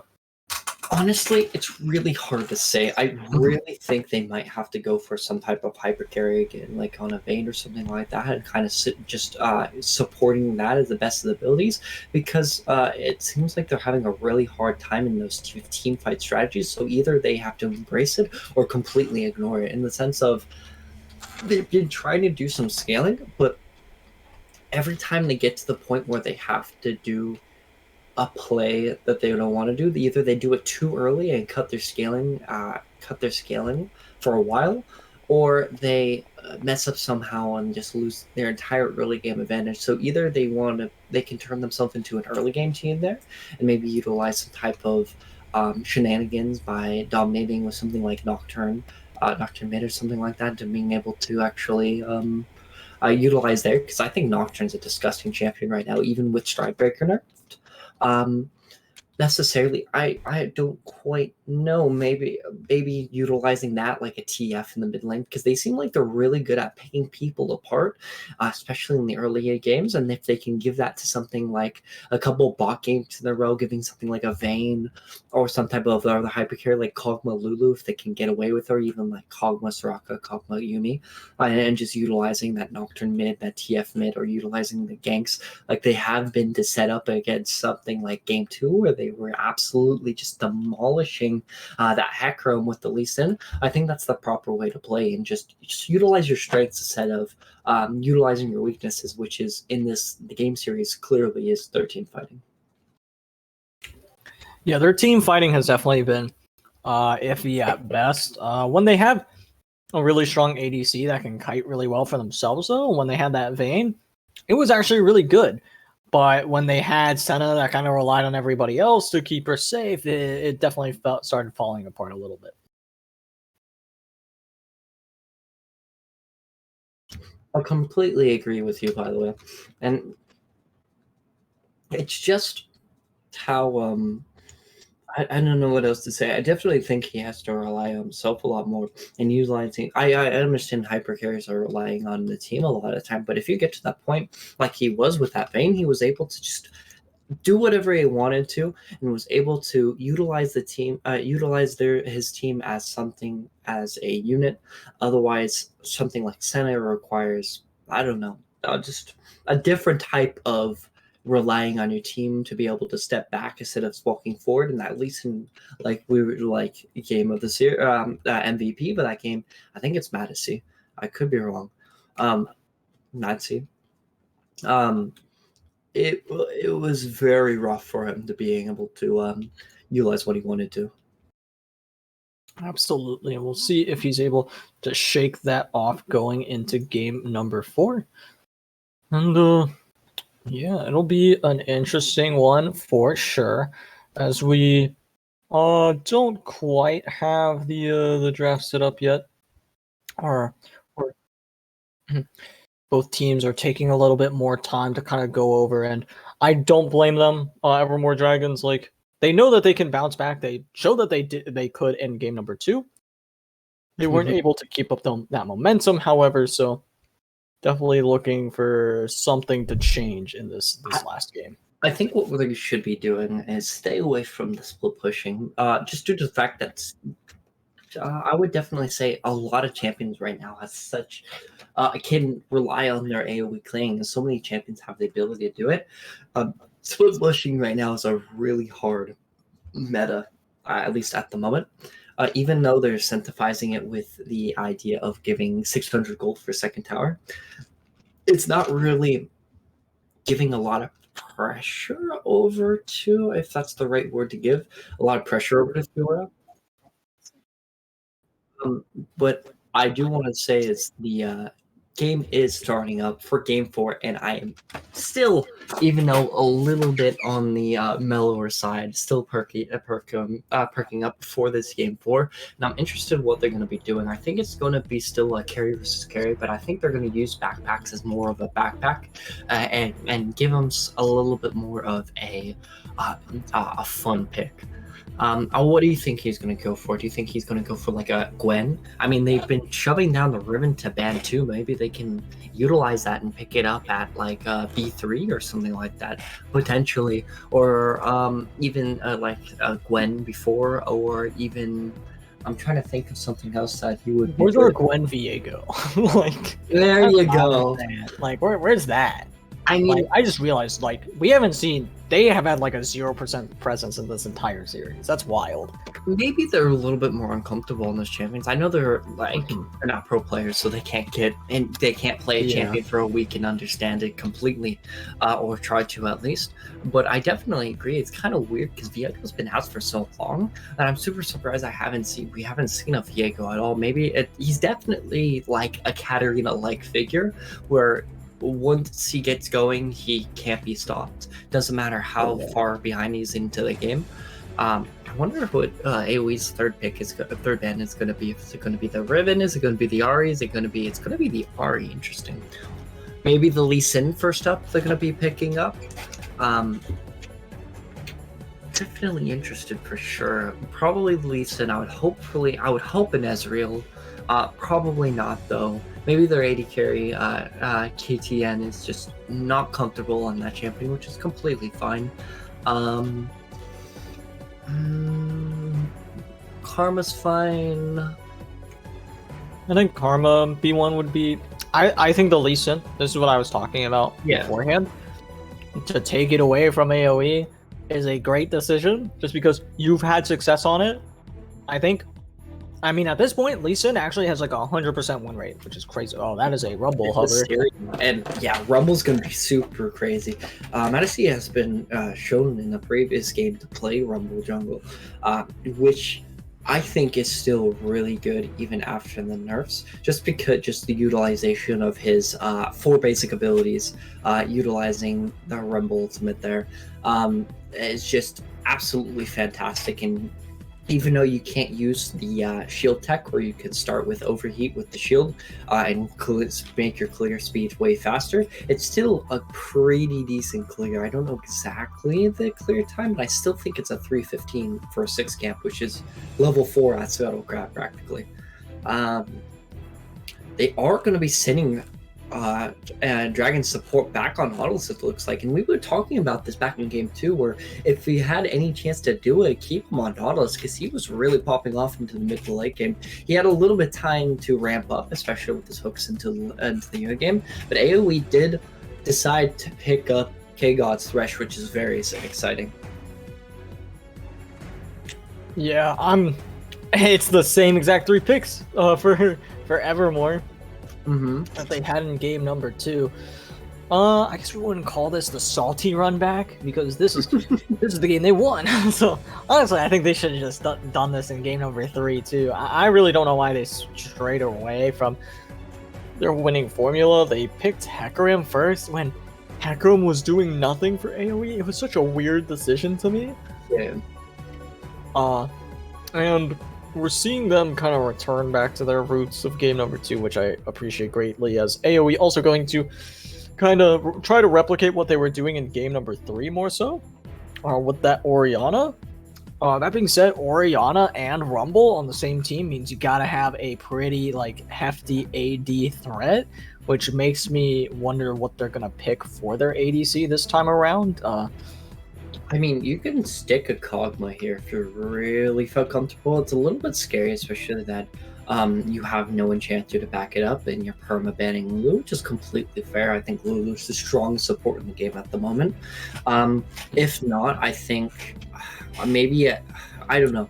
I'm thinking if they don't ban it, a Malphite top lane would be huge, but maybe they just keep some type of AD threat. And it looks like Dragon Evermore is actually focusing that just that knowledge that Kenneton is just a carry top laner through and through, and banning a really heavy AD threats is probably the most possible way to do it, because the only other way that AoE is going to get a heavy AD threat is if they do some type of hyper carry. I mean, Ezreal's kind of fine as that matter, but he still does a mixed damage, if you say. He's not fully AD necessarily. A lot of his damage does provide a pack-a-punch with AP, and I'm not saying that's wrong any amount, but maybe you're looking for that hyper AD threat. Double banning top lane may be the correct play here, as AoE does pick up a point to ban the Gragas and the Riven, as Evermore is being a little bit AP starved here. Maybe they can shove a AP into the mid lane, or even into the top lane here. It's going to be maybe the Gwen. Hey, there you go. That'll be a great Gwen thing, and it looks like they're going to be picking up Poke Varus there. It's probably going to be the best routine they're going to give themselves with. Having that ADC picked up right now is really smart, because you want to be able to counter pick for your solo lane if possible. So I think Varus is a solid option, and for Evermore, I definitely would see Varus and go, all right, we want some frontline. I would pick someone super tanky for the top side. That being said, Backpacks does seem to prefer something like the carry champion, but I feel like if he wants to make those flank plays the way he was doing before, having an engage or tank top laner would have been great. Imagine if it's Ornn that's able to find those really nice flanks. Now, the way he was doing it, they could just turn on Ornn and kill him.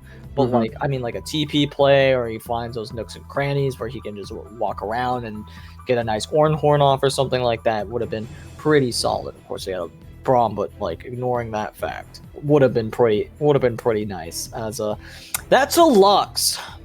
That's real. That's happening. I think someone might have said. Yeah, it's 100% happening.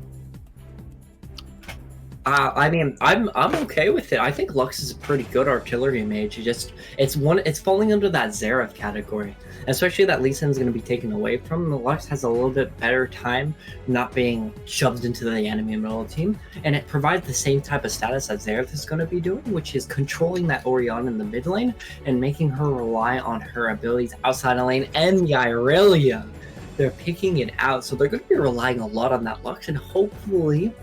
And I'm saying hopefully they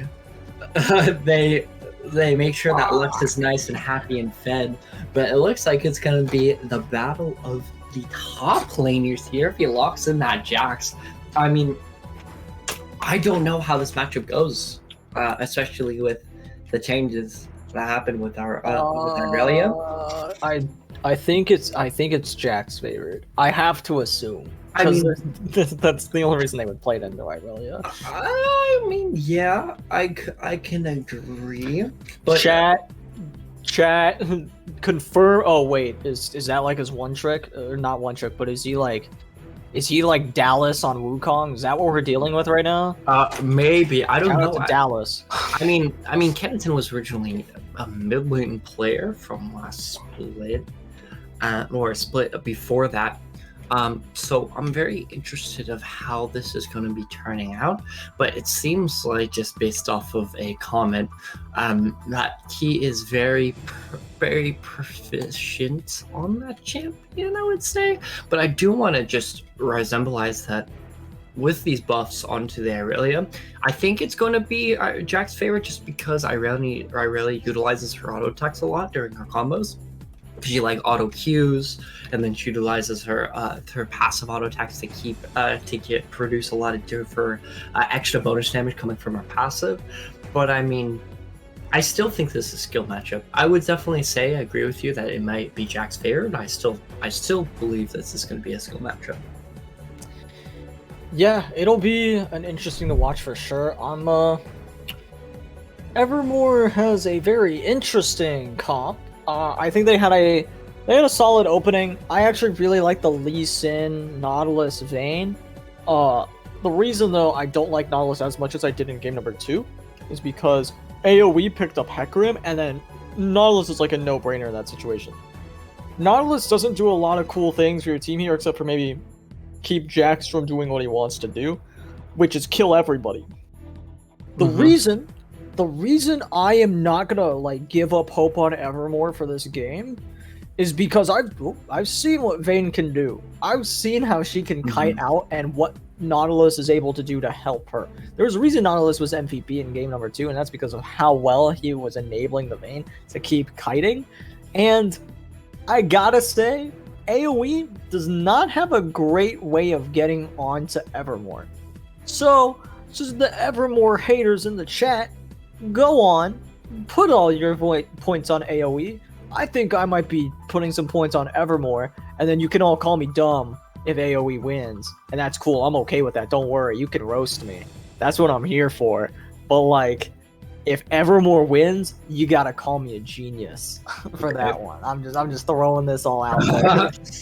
So you know what? I'm gonna put my money on where my mouth is, and I'm gonna put the rest of my points onto AOE here, because all I'm gonna say is that this game is gonna be definitely who can outperform themselves in the lanes again. And I don't know. Do you have that much faith on the Vayne here? Especially that, like you said, you don't like the Nautilus as much as you do now doing game 2, just because that Hecarim isn't there. And there's so much range coming onto that Vayne.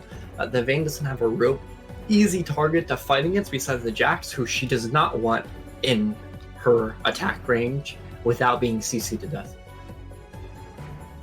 Yeah, it's rough for sure, but if this is anything like the past few games, it's still gonna be a banger, and that's all we ask for. That is all we ask for, is bangers. Exactly. And I will 100% stick by you on that one. This game is definitely going to be a banger, and I think if they can pull it off, and that Vayne will produce itself like they did in game 2, I definitely believe that this game can go to a game 5 pretty easily. For sure, it'll be an interesting scenario to say the least. As we're gonna go ahead and oh no, we're not actually getting it. My bad. I was about to say we're getting into the game. That is not true. I'm sorry. I lied. We still got that. Still got those 3 minutes to wait.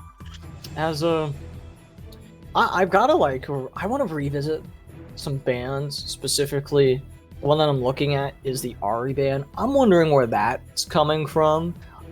As we talk about this real quick. Also, those predictions are open. Start putting your points in AOE. I dare you.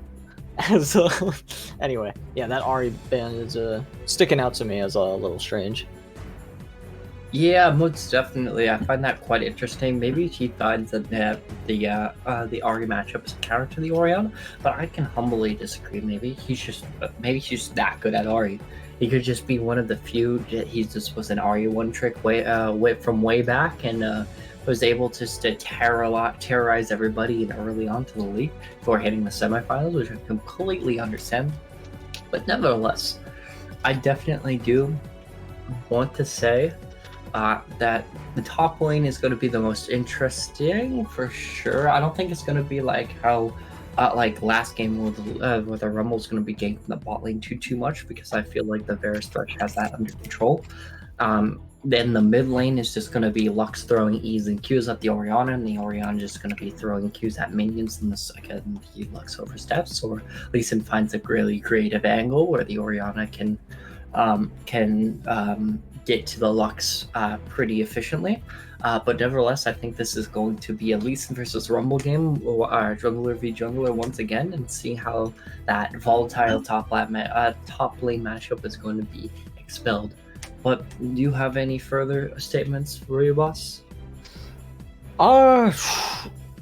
Pretty much excited to see how Lux does, because we rarely get to see Lux in competitive play in general. So, I mean, if the Lux ends up working out, that would be pretty crazy. And of course, Lux does have that advantage in the mid lane, so gonna want to keep our eyes on that one. And also maybe see how Thresh ends up interacting with that Nautilus as well, if he can have those really sick flays. This is definitely what Thresh is going to be looking for the most part. And gotta say, I like the Thresh pick with the Varus, with the Orianna, with the Rumble, so that he can get them out of trouble, because those are all very immobile champions, and Thresh helps out a lot with getting them out. Anyway, while we go ahead and get these predictions underway, which is still up for a couple minutes, we are going to go ahead and throw it over to a quick break. So don't go anywhere. We'll be back in just a few minutes for game number 4.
Alrighty, everybody, welcome back to game number 4 of the series between Evermore Dragons and AOE Esports Obsidian. Once again, like always, on the blue side we have Evermore Dragons, and on the red side we have AOE Esports Obsidian. And for once, sound the alarms, because we have an invade, and it's through top side, and a 5-point for the side of AOE. And the Nautilus finally allowed to go for his... Oh, well, Jax sees a problem, and he's running, as he should be just fine. I do apologize, a little bit into there by myself. What kind of number are we looking at onto the Predictions? No. Oh, I see. Because I accidentally didn't start the timer when everybody else I gotcha. 57, 58, 59, 1 minute, 101, 102, 103. Tell me when to stop. 104. You're good. All right, cool. Just making sure. Sorry. I was trying to click around because I was like a second ahead of where I thought it was going to be. And then I clicked back, and then I was 2 seconds behind. It was just quite awkward. No problem, as we are all synced back up, easy peasy, just like that. As they're searching for any possible counter invades that may have happened while they were messing around on the top side.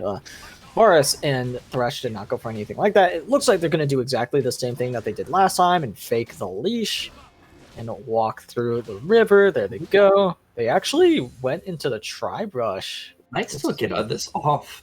Checking for signs of life, but it seems like they went for the really safe route going through bot lane, which is probably the best way to do it, honestly. Especially that you're playing Vayne there, you're just looking to scale, you're not looking for some type of greeny plays. But nevertheless, I don't know how I feel about Halo Blades, Varus. I'm still thinking about it, and I still like the Aftershock a little bit better. But nevertheless, it's going to be a quite interesting bot lane for sure.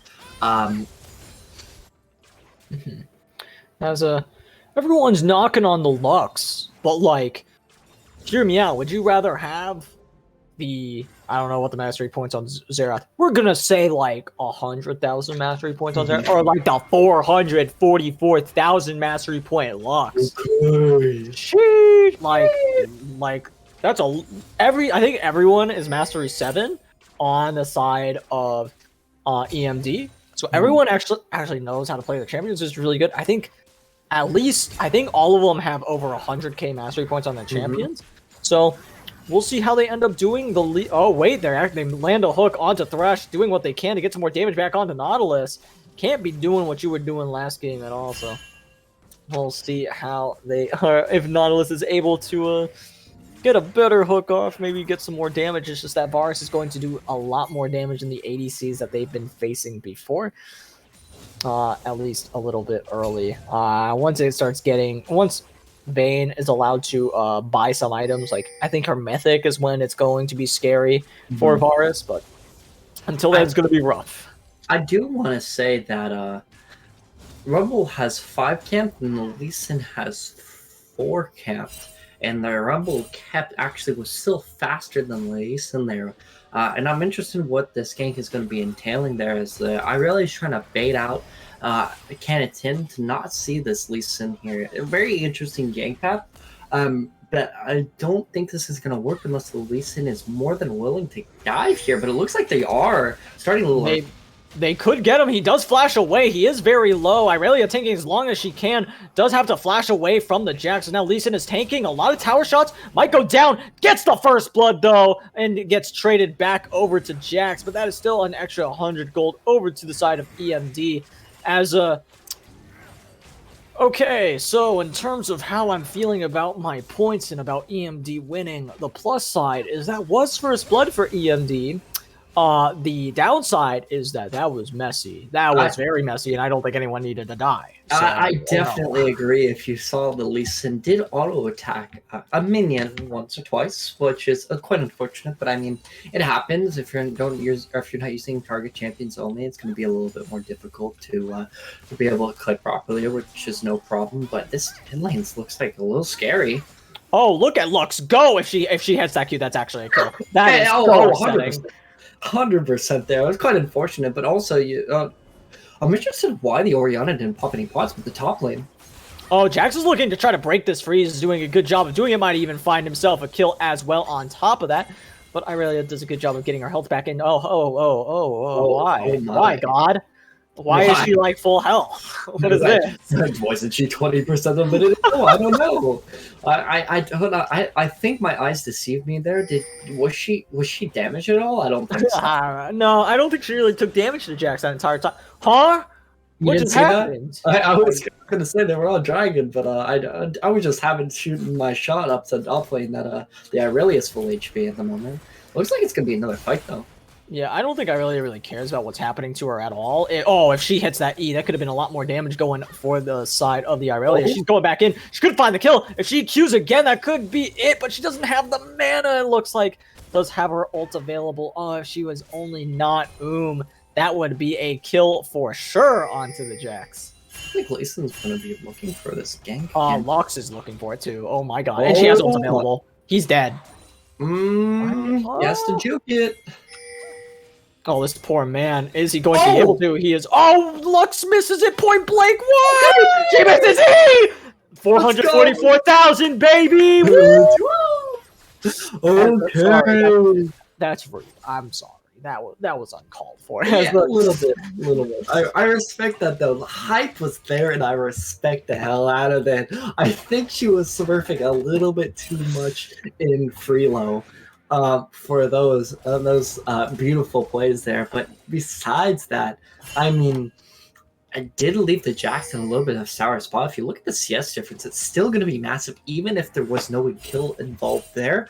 The Jax is really hurting. They're putting a lot of pressure to make this Irelia as far ahead as possible. Ooh.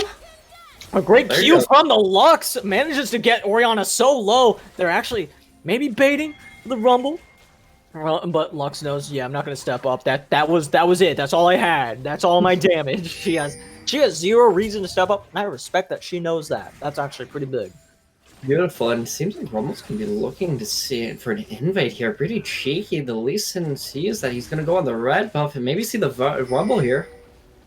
As Rumble's actually going in on this Lee Sin. Lee Sin in a bad spot, getting very low, and apparently we don't get to watch any more of that, as Irelia trying to find a kill onto Jax ult and might be able to find the kill. It would be a solo kill if she finds it. There it is, the W into the Q, and just weaves into all of that CS right after. So satisfying to watch, as another great Q from the Lux, and just, runs away from the ultimate of Orianna, because why not? As insane Lux is doing movement. fine. Yeah, insane movement from everybody in this game. It's just absolutely stellar. By the way, did you see Aurelia take damage? I didn't see Aurelia take damage. No, because she's full health again. Yeah, for sure. And she's going to be getting that board picked up there. And actually, if you didn't know, I don't know if he's doing it, but I think maxing W on Irelia after the buffs were the changes, but the buffs is actually the proper way to play. Because it gives you that added resistances from AP and AD. It makes you super tanky for no reason, and maxing out Q actually doesn't give you a lot of benefit anymore. As you can see, she's still doing a sugar ton of damage. But I don't know exactly if she is producing that tech or not. Nor do I know if that's still the proper way or if there people are starting maxing Q. But I'm very interested as this Rift Herald looks like it started up. It is in fact getting started up. But meanwhile, on the bot side, they're trying to go in onto this Thresh. He did flay really well, but it doesn't matter. Vayne's gonna pick herself up a kill, and Evermore Dragons off to a 3-1 900 gold lead. Take that, AOE voters, as they're going to shove this wave under the tower as well. And try to deny some of this farm from. We're gonna make this into a sporting event, aren't we? We're gonna be like, let's go. I was on that dragon train until I just am against you apparently. Well, Irelia's looking to try to kill the Jax here, as Jax is gonna start walking away, and did pop his ultimate to make sure that he didn't die. I honestly think that if Irelia has ult, he's just dead anyway. It's pretty over for him. But I think he should have just went Ninja Tappy Bramble Vest and then just scaled off of that. Him going for this kind of just damage going into Triforce, I think is a misplay here, just because of what that that champion is designed to do, and Jax just wants to scale at the end of the day. But now he's just landing. Alex has been landing those Qs recently, and that's just chunking out everybody. It's actually quite scary to see. For sure, Lux doing a good job of poking out this Orianna. I think if he hits another Q, it could be disaster for Orianna. The ult would come through right after. That could be pretty dicey for Ori. As Lee Sin is coming up, could help his mid laner get a kill. That does seem to be his goal at the moment.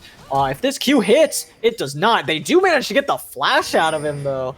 They didn't have to pop anything of note to get that summoner spell out, and Lux is like, hey, Lee Sin, thanks. That's a big dub for me. As it's also going to look to deny that wave. Will Orianna teleport for it? Doesn't look like she will. She's probably just gonna start walking down towards mid lane as Lux and Lee Sin are looking for a roam onto bot lane. Not gonna be able to find anything though, as they might look for the dragon instead. I think this is just a free dragon here once again. It's just Dragons has been able to really pick up the pace here, and he says, we're going to stop giving Dragons, and we're going to make sure these are our top priority. And I think it's really working now as an engage. Oh, they pull the Rumble in, though. Lux ult is going to come out. Look at the damage on that thing, as now Thresh is in a bad spot, gets taken down as well. A double kill for the support.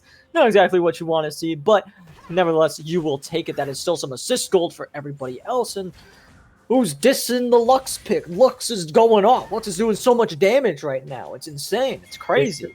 This is absolutely insane right now. It's just an absolute fireball at the moment. And I guess I'm just a hater, I guess. I mean, I'm just absolutely just taking this game over like it's nobody's business right now.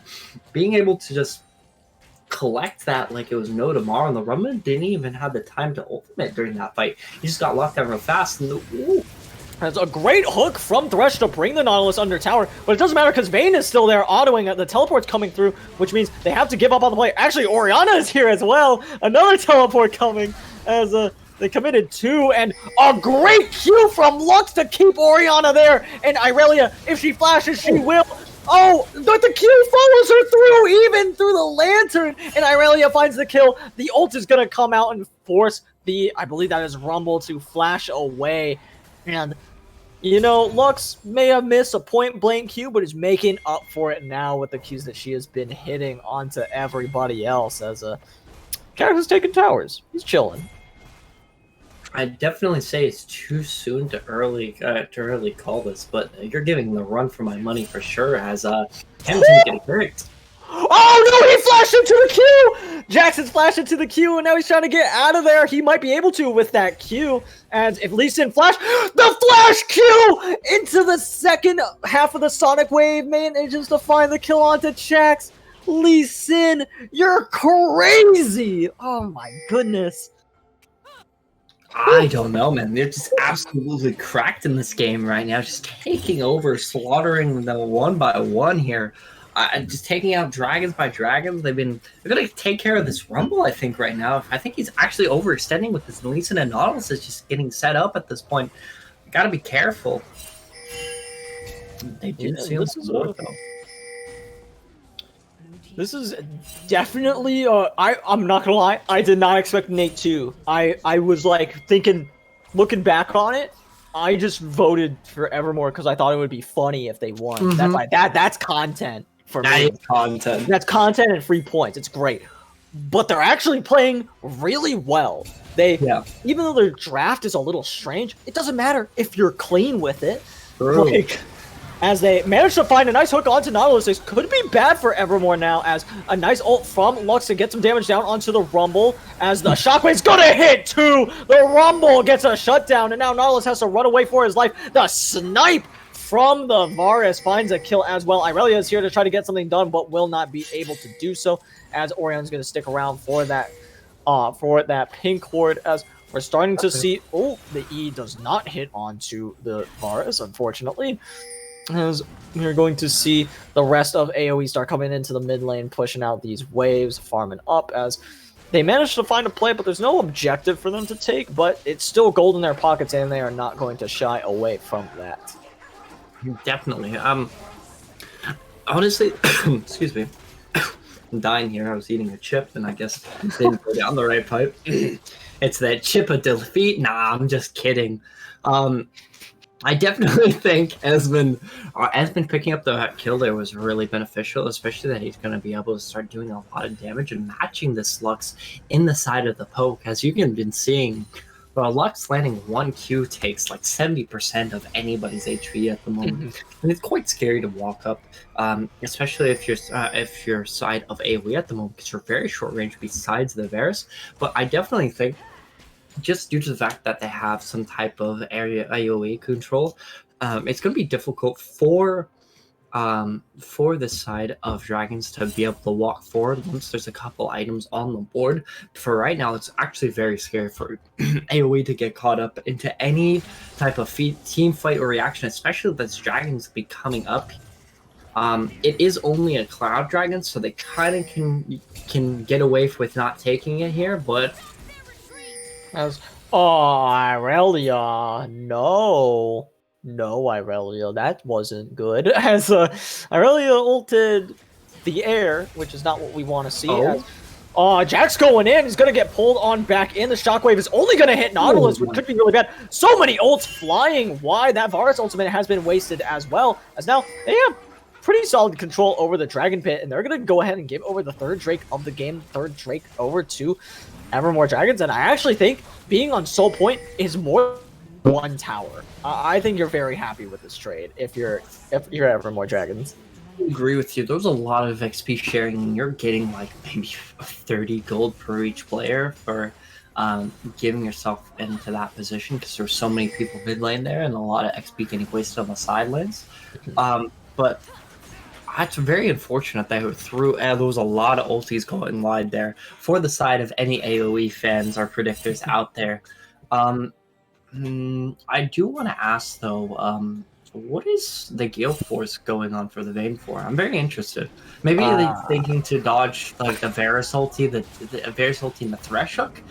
But it's quite interesting for me, especially how squishy he's going to be. And what a Hex Splash for the Thresh there, as they're trying to look for the Lux. Lux does flash over the wall. She's still going to go down, though, as that's a great play for the Thresh and the rest of AOE to find themselves a free kill, essentially, as they don't get anything else on top of that, but still a good play for them. I would have rather seen Lux try to flash over the other wall if she could have.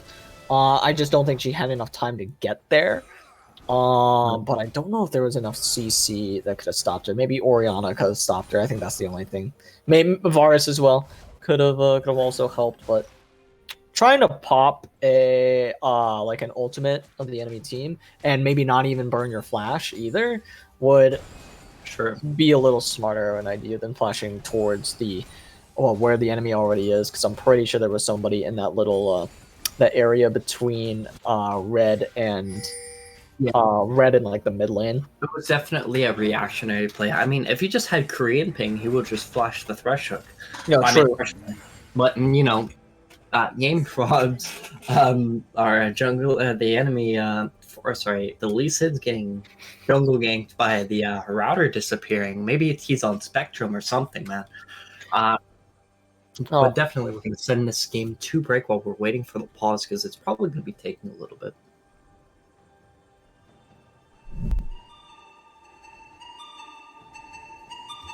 Bro, like...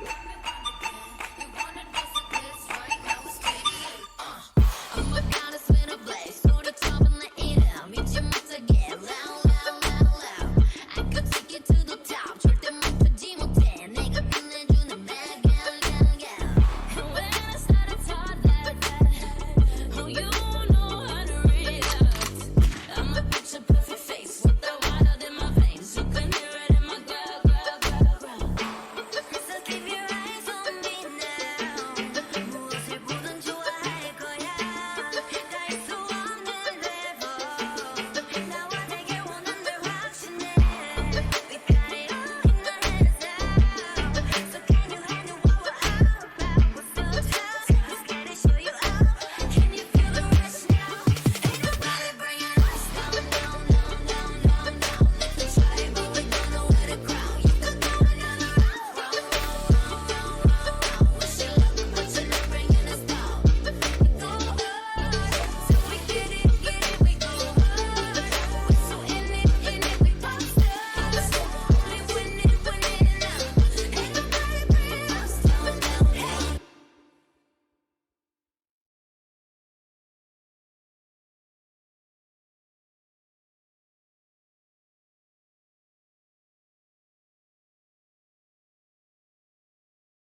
Alrighty, everybody, welcome back to game number 4. We are unpaused finally, as things are better.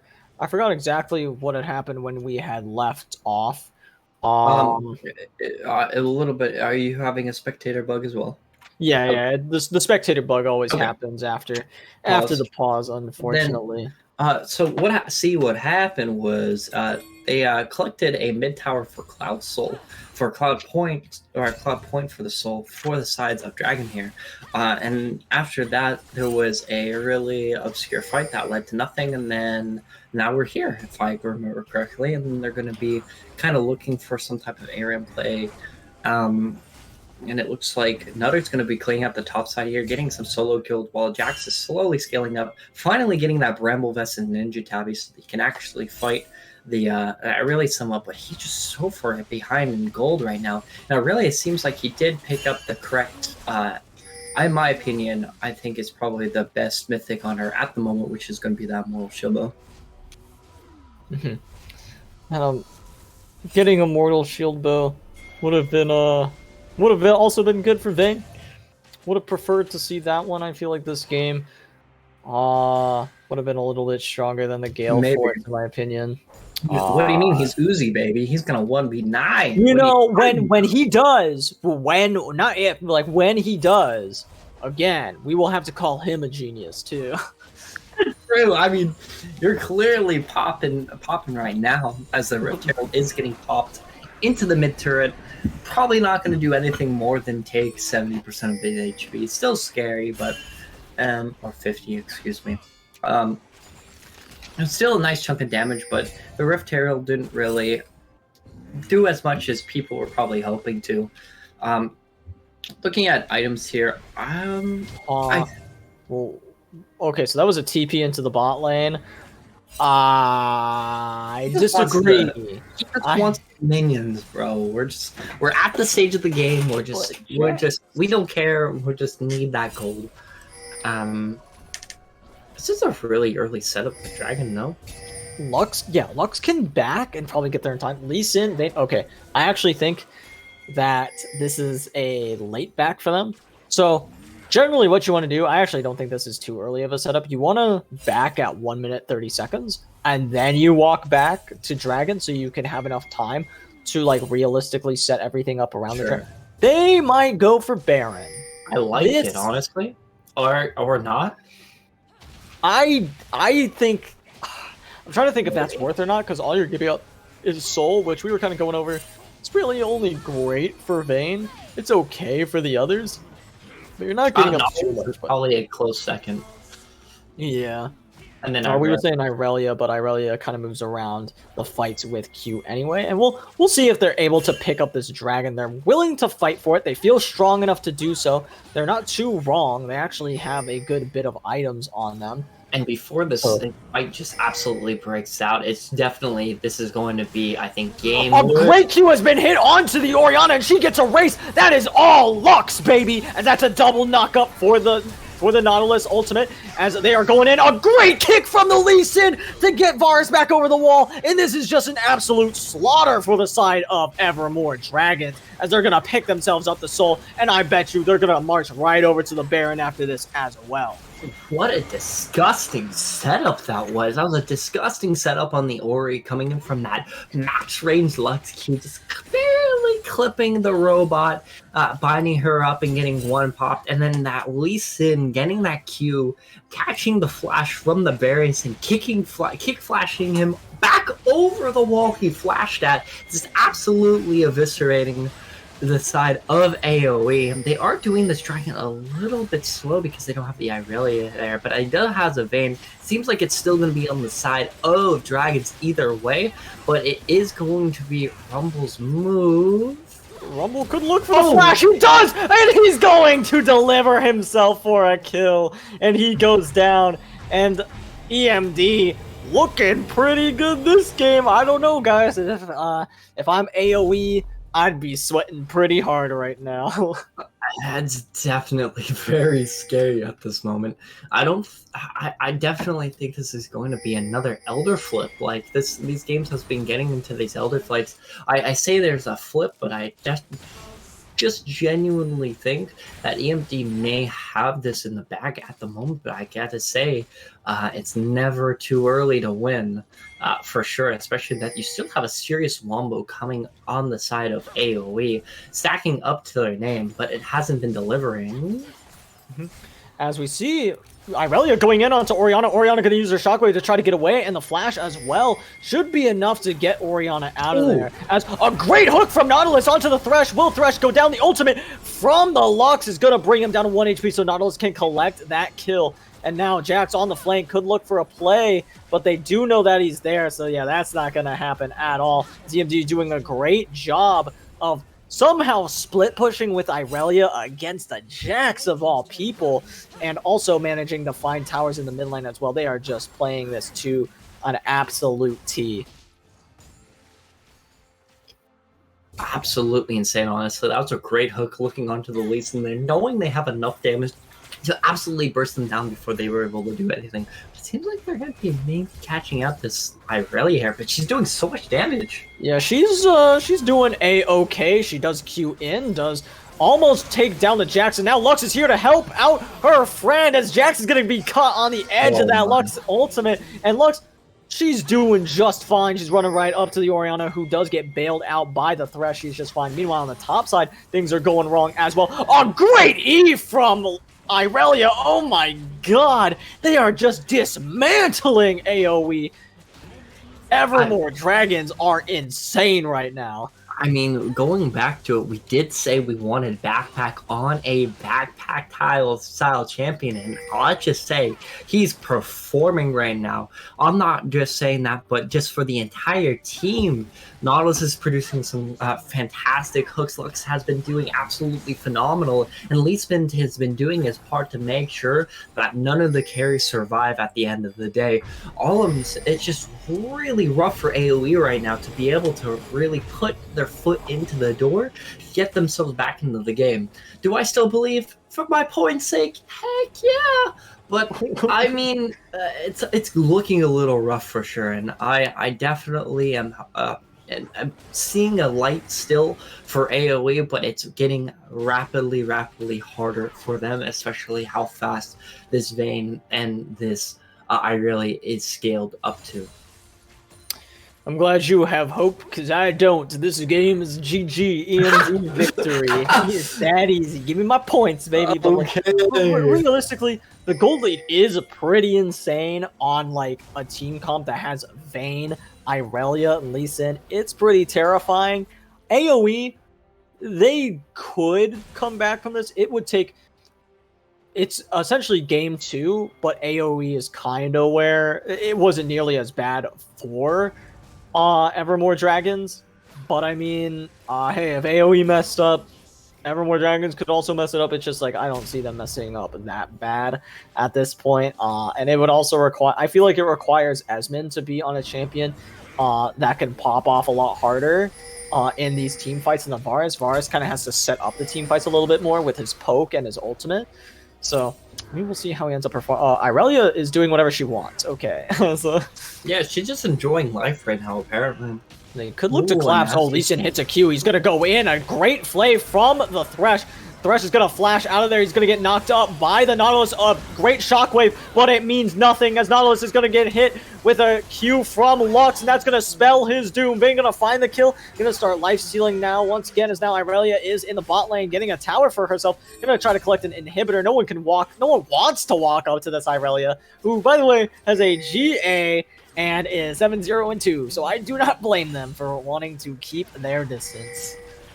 Yeah, this is absolutely a monster game coming on the side of the Dragons. It seems like they're going to be backing up for setting up for that Dragon, which is probably going to be the proper play. I don't think they have the ability to end right at quite this instant, but being able to have all 3 inhibs down is going to be super scary for AoE, and very hard for them to be able to leave themselves from this base without Irelia just TPing onto the base and just winning the game for herself.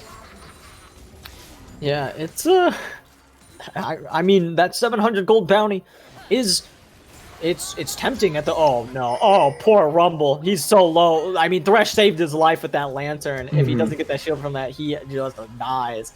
As a hey, look, an Elder buff. If they had Elder, he would have died and he would be dead right now. As, for sure. Oh, Lux is actually, she's doing this fun thing called zoning from basically the entire enemy base. As Lux is in some trouble, does Sonya's as now. It could be Same. Varus and the rest that are in some trouble, as they'll be just fine. Irelia is here to go in onto the Orion, and you gotta expect, oh no, she was, oh god! She auroed him like 3 times and Rumble died! Flash forward with the ultimate, could look for the kill onto Jax. One more Q out to do it, there it is! As they're just decimating AOE!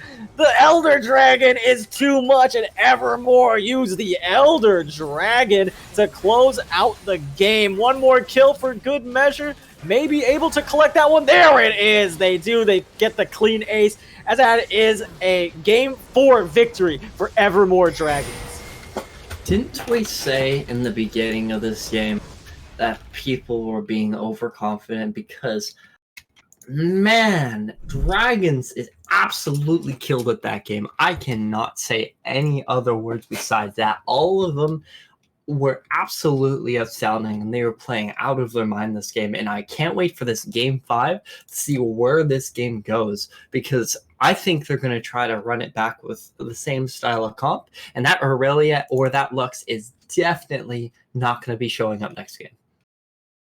So I'm glad to see in the chat that people are learning their lesson of why we don't talk trash about certain picks, because then I get to bait you into, because you're riding high on those emotions of like, oh yeah, they're trolling so hard, I can bet like 10,000 points easy, and I'm like, oh, that's free real estate, baby. Give me all of that. That's like, I just invested in GameStop, baby. Y'all are Wall Street. Oh man, I mean, can you at least give me the credit that you didn't actually meant to think that this was going to be this much of a stomp? Because I will. Okay, I'll go that far. I will say I did not think it was going to be a crazy stomp like this. I went from 19k to 35k. I just want to point that out. I went from those are the stomps to I made. 0.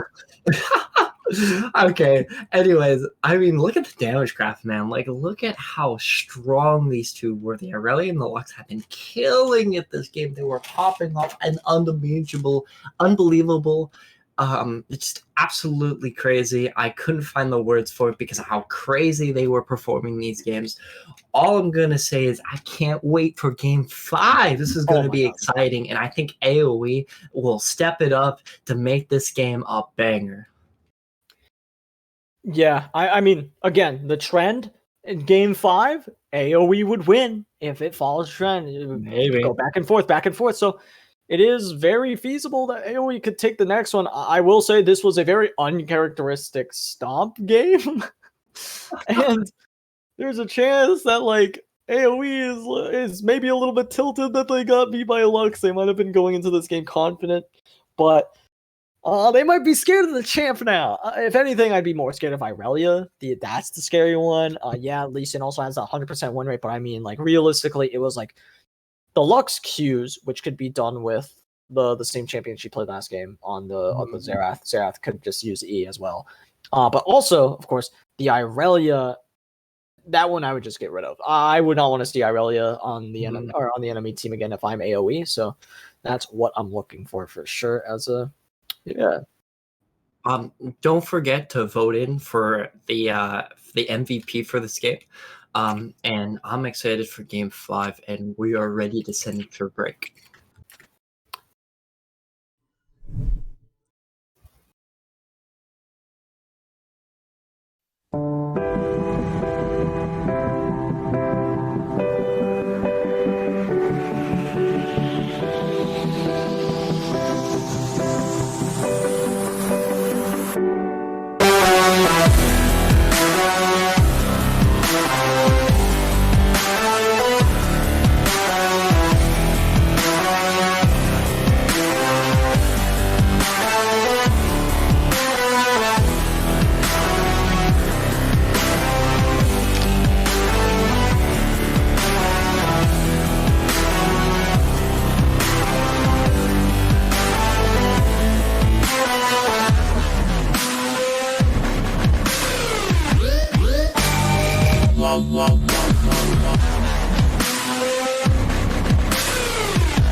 And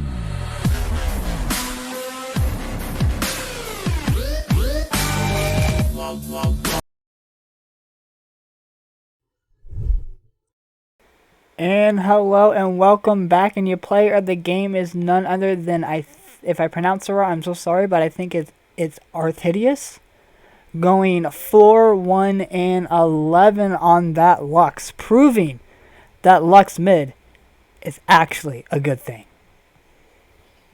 Yeah, and Lux proved it well. Arthidius did really well on the champion. Did have a couple hiccups here and there with the Qs, but I mean, towards the mid and the late game, when it mattered, when it really counted, I mean, she hit some really nice roots and it helped them.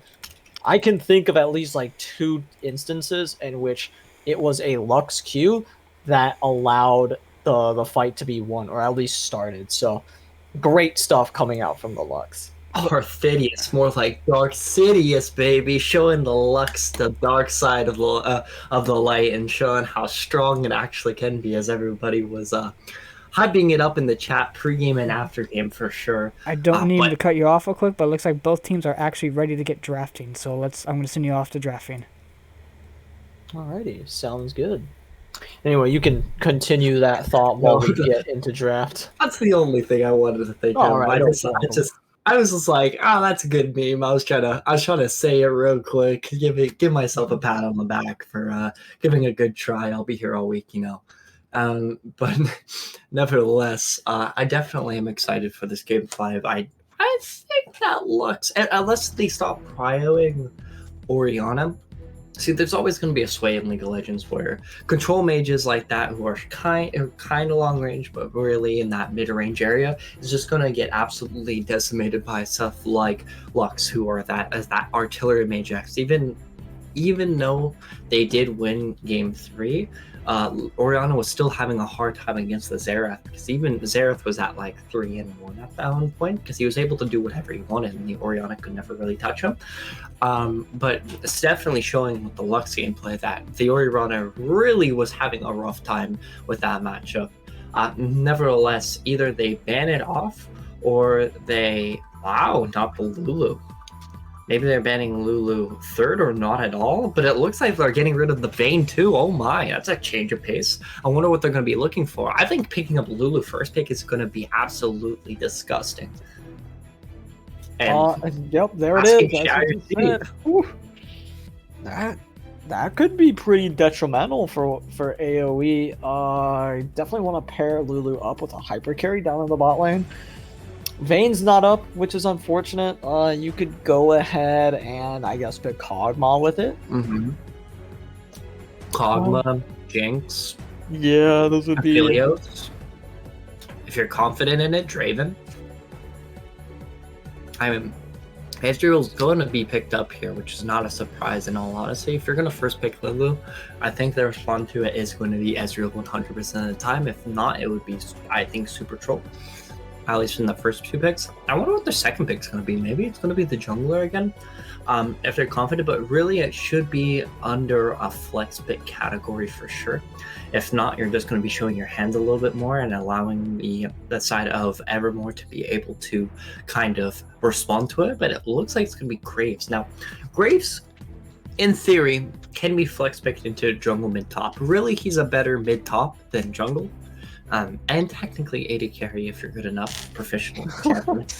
I've thrown some ideas out there, but really, genuinely, I think Graves should be a mid-top here. I'm not saying it's going to be, and it is a flex pick if you really think about it, but genuistically, I don't know how confident they are on something like a Given Graves or a Laning Graves type of sorts. But I'm necessarily excited of what they're going to be looking for. I think this is going to be an AD carry pickup for second pick. And then the Lux. Yes! Let's go! The Lux comes out Gonna be their again, spawn. baby. What do you think they're going to respond with the Lux? Or against They're going. You gotta imagine they're not gonna want to bring out the Orianna. I think you match with another poke champion as well. Into this comp, I wanted. You either want something hard engage, or you want poke as well. And I don't know what you would want to take for a mid laner, as they do in fact pick up the Kog'Maw like we were talking about. I think Kog'Maw is a solid one to pair with. I think that's easily the best champion to pair with Lulu. So let's see how they end. Next best, I would say Twitch is probably the next best. Definitely. I think this is really scary. If this is a laning Graves, I expect this to be lethality and looking for that hyper burst, especially into something like a Lux Kog'Maw, where you're not hoping to be polymorph. They do pick up the Nolus, which is, I think, the smart choice, is to be able to try to hard CC the Kog'Maw or the Lux or whatever you're looking for. But I definitely think maybe even a Malphite would have been better as well. But I just, at this point, it's really hard to draft, because if the Kog'Maw is proficient or the Lulu Kog'Maw is proficient, it's very difficult to play the game as AOE. That is my opinion, of course, but what do you think they're going to be looking for, especially with the comp already at hand? Both sides. I think Evermore wants a little bit more frontline, a frontliner who's really good at disengaging, or a frontliner who can provide some form of... I actually think disengage is what you want, some form of appeal as well. Maybe you can just go with straight up engage. With your team comp that you're building right now, I wouldn't say Ornn, but someone who can like do something very similar. Maokai would be okay. You want to be able... You want to essentially just protect the Kog'Maw. And trying to think of what other top laners you could do that with. I mean, you could go for a carry style top laner. I really don't think you want to, though. I really think you want to go ahead and just put all your eggs in this Kog'Maw basket, because I mean, the way you've drafted, he's your win condition. For sure. Definitely. I think it would either be like a Maokai top lane or something like a Disengage, or if you really feel proficient, pick Kindred. That's basically a free Kog'Maw safety net for 3.5 seconds. Especially with all the healing and shielding that this is going to be doing, it's going to be take a lot for them to see through it. It's here. It is here. Gwen is immune, ladies and gentlemen. I just want to let you know that she is immune, and do not worry. Actually, I think that's a perfect pick. If you're going to be looking to some type of get around, especially into something like Kog'Maw or Lux, they're going to be so far back that Gwen has the time to get in front of their faces, especially if she's fed, especially if she's trying to get around something another like a Kog'Maw. Kog'Maw's damage before she gets into their face. I am still scared for this Gwen, though. Don't get me wrong. Ooh, a Nudier, interesting. Especially that it is a Kog'Maw, and he will just eat through you if he's allowed to do so. Especially with the Lulu be able to knock the Gwen up, even when she gets close, etc., etc. But there's a lot of hard engage, or at least with the Nautilus, and there's a lot of potential engage coming from AOE, especially from this last pick. I'm very interested what they're going to be looking for. I'm still thinking, I know this is very against Canatin ideology, but I would really like to see a Malphite here. Seeing a Malphite, honestly, for either team, I would appreciate. I actually would rather see Malphite on AOE side. I think it would be stronger with their team comp. I think it's okay for Aatrox. He wants so many resources, though, is my issue. Yeah. I don't like it. I actually really liked Evermore's team comp last game. This time, I'm not a huge fan of it, because I feel like Kog'Maw is just kind of left out to dry with most of what they have here. Like, yeah, you can have everybody on the same peel, but that's not what they want to be doing. That's not... They're not the most proficient at, you know. Exactly, yeah. You could have drafted a lot better champions for Kog'Maw, when really you're just making him stick with Lulu, Lux, and Udyr, which isn't the worst. It's okay. It's not the worst thing in the world. It could be better, but oh my god. Okay. Okay. So I imagine it's jungle Graves and like and Gwen top at this point. So potentially can be jungle Gwen, but I think it's the former than the rather. I agree with you, by the way. I don't know what the Aatrox is necessarily doing here, especially into this deep comp. She is resource hungry, and he's the same champion after one item, which is a very two items technically. But nevertheless, it's going to be very interesting how they're going to be performing with this style of team comp.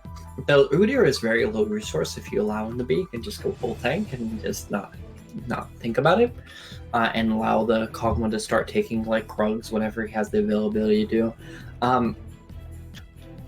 The Caston's hype, don't get me wrong, but this is just incentivizing the Kog'Maw just to go that top, like the tank Kog'Maw build, where you go like Wit's End into like an attack speed item like Random Winds or like your Mythic, into like another tank item like a Randuin's Omen if you needed the armor or an MR item of sorts. And I think that's just incentivizing him. Maybe he can just get away with a Gwynsus because he has that Lulu. But I feel like it's a little bit difficult for AOE to bounce around here unless they start getting ahead early. For sure, being able to get ahead early, honestly, for either side is going to be pretty important. I definitely think Evermore needs it a lot more. AOE, if Castellan just gets to level 16, game is over. Doesn't matter. Especially with the people that he has to help him, and looking at how squishy the other team is, I'd be a little bit worried because it's Gwen, Kassadin, and it would be that double AP, like double heavy AP too. But they got like Lulu, Lux, Kog'Maw, and Udyr. I wouldn't be too afraid of like how tanky. I mean, that being said, Kog'Maw does build tank. He doesn't really build magic resist except for like Wit's End. Sure. So, I mean, he can probably get away. He can probably get away with like a Force of Nature or something like that. But I would say the Caston's very. Maybe I'm butting my head a little bit against the wall, but if the Caston hops onto the Kog'Maw, he's just getting polymorphed. No, am I that would be true.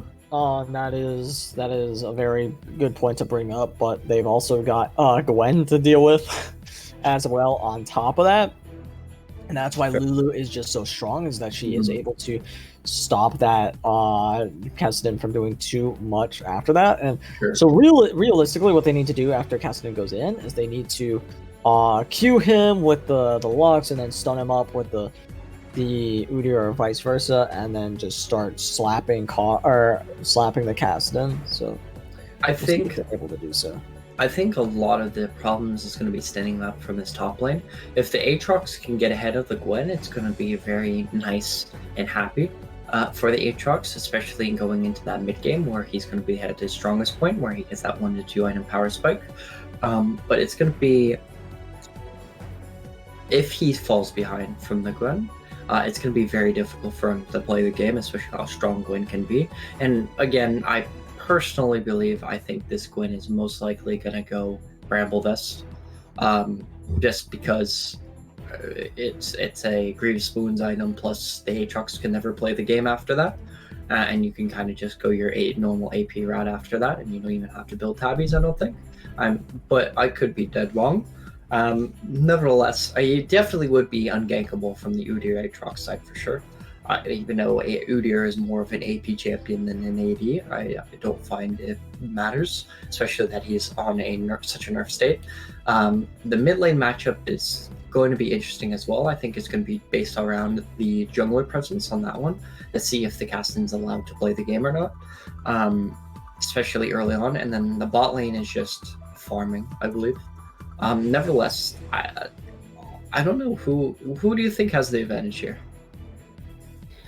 I'm not exactly sure who has the advantage. If anybody else has an idea of who they favor in this matchup, predictions are open, so go ahead and start voting in there. I personally will be abstaining this time just because I want to remain as impartial as possible in this game. I just want to enjoy me a sick game 5, really, and hopefully it'll be as hype as possible. I don't really want to see a stop either, so I want to see a close game 5 worthy game, and it's looking like we could very well see one, especially like the way I imagine it's going to go is AOE is going to fall behind early, like they usually do, and then have to try to claw their way back in and like try to like get like play on that back foot, and they're gonna find a bunch of kills. It's gonna be sick. It's gonna be crazy. Cassidy's gonna be level 16. He's gonna be ulting all over the place and murdering everybody, and then we'll have like a huge game on our hands. And if that's how it goes,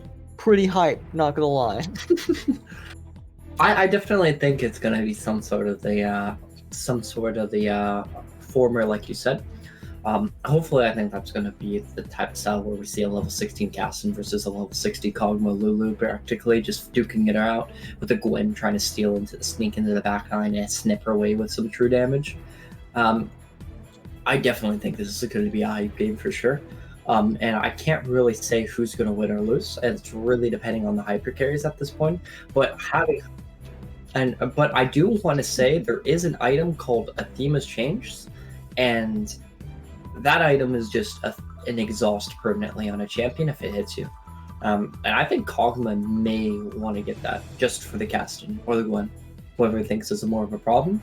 And it's just 2,500 gold and gives you just extra stats or extra base health stats. Maybe it's a little bit too much for the Kog'Maw to handle, but I'm definitely excited for this game for sure. Yeah, and before we get on into the game, we will be sending it over to a quick break, so don't go anywhere. Make sure you get those predictions in as well if you want to, and we will be back in just a few minutes.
Welcome back to game number 5, the last game of the series between Evermore Dragons and AOE Esports Obsidian. And just like always, every single game this series, Evermore Dragons are going to be on the blue side, and AOE Esports Obsidian are going to be taking the red side. And of course, we're going to see a 5-point. No one wants to do anything too risky this game. And I just realized that it's actually AOE Esports that have the Nautilus, and not the other side like usual. Usually it's that's playing Nautilus. Sorry, can you say that one more time? No, of course. As to has to kiss. Okay, I understand. You know, I gotta say the guy. Yeah, I got it. Of course. So, no, I love it though. Honestly, this is going to be a fantastic game. I think this is going to be quite exciting, nevertheless.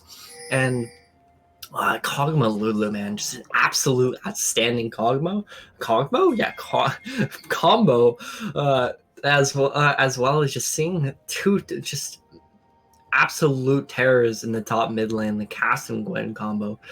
They're going to be relying a lot on this Graves and this Ezreal to do a lot of that AD damage. And even though Graves does a lot of AD damage, he needs a lot of base levels right now, especially that they nerfed the clear on the side of the Graves. So he's going to be a little bit worse for wear, and probably will need a 5 camp just because that he has such a slow clear early game, which isn't a problem necessarily.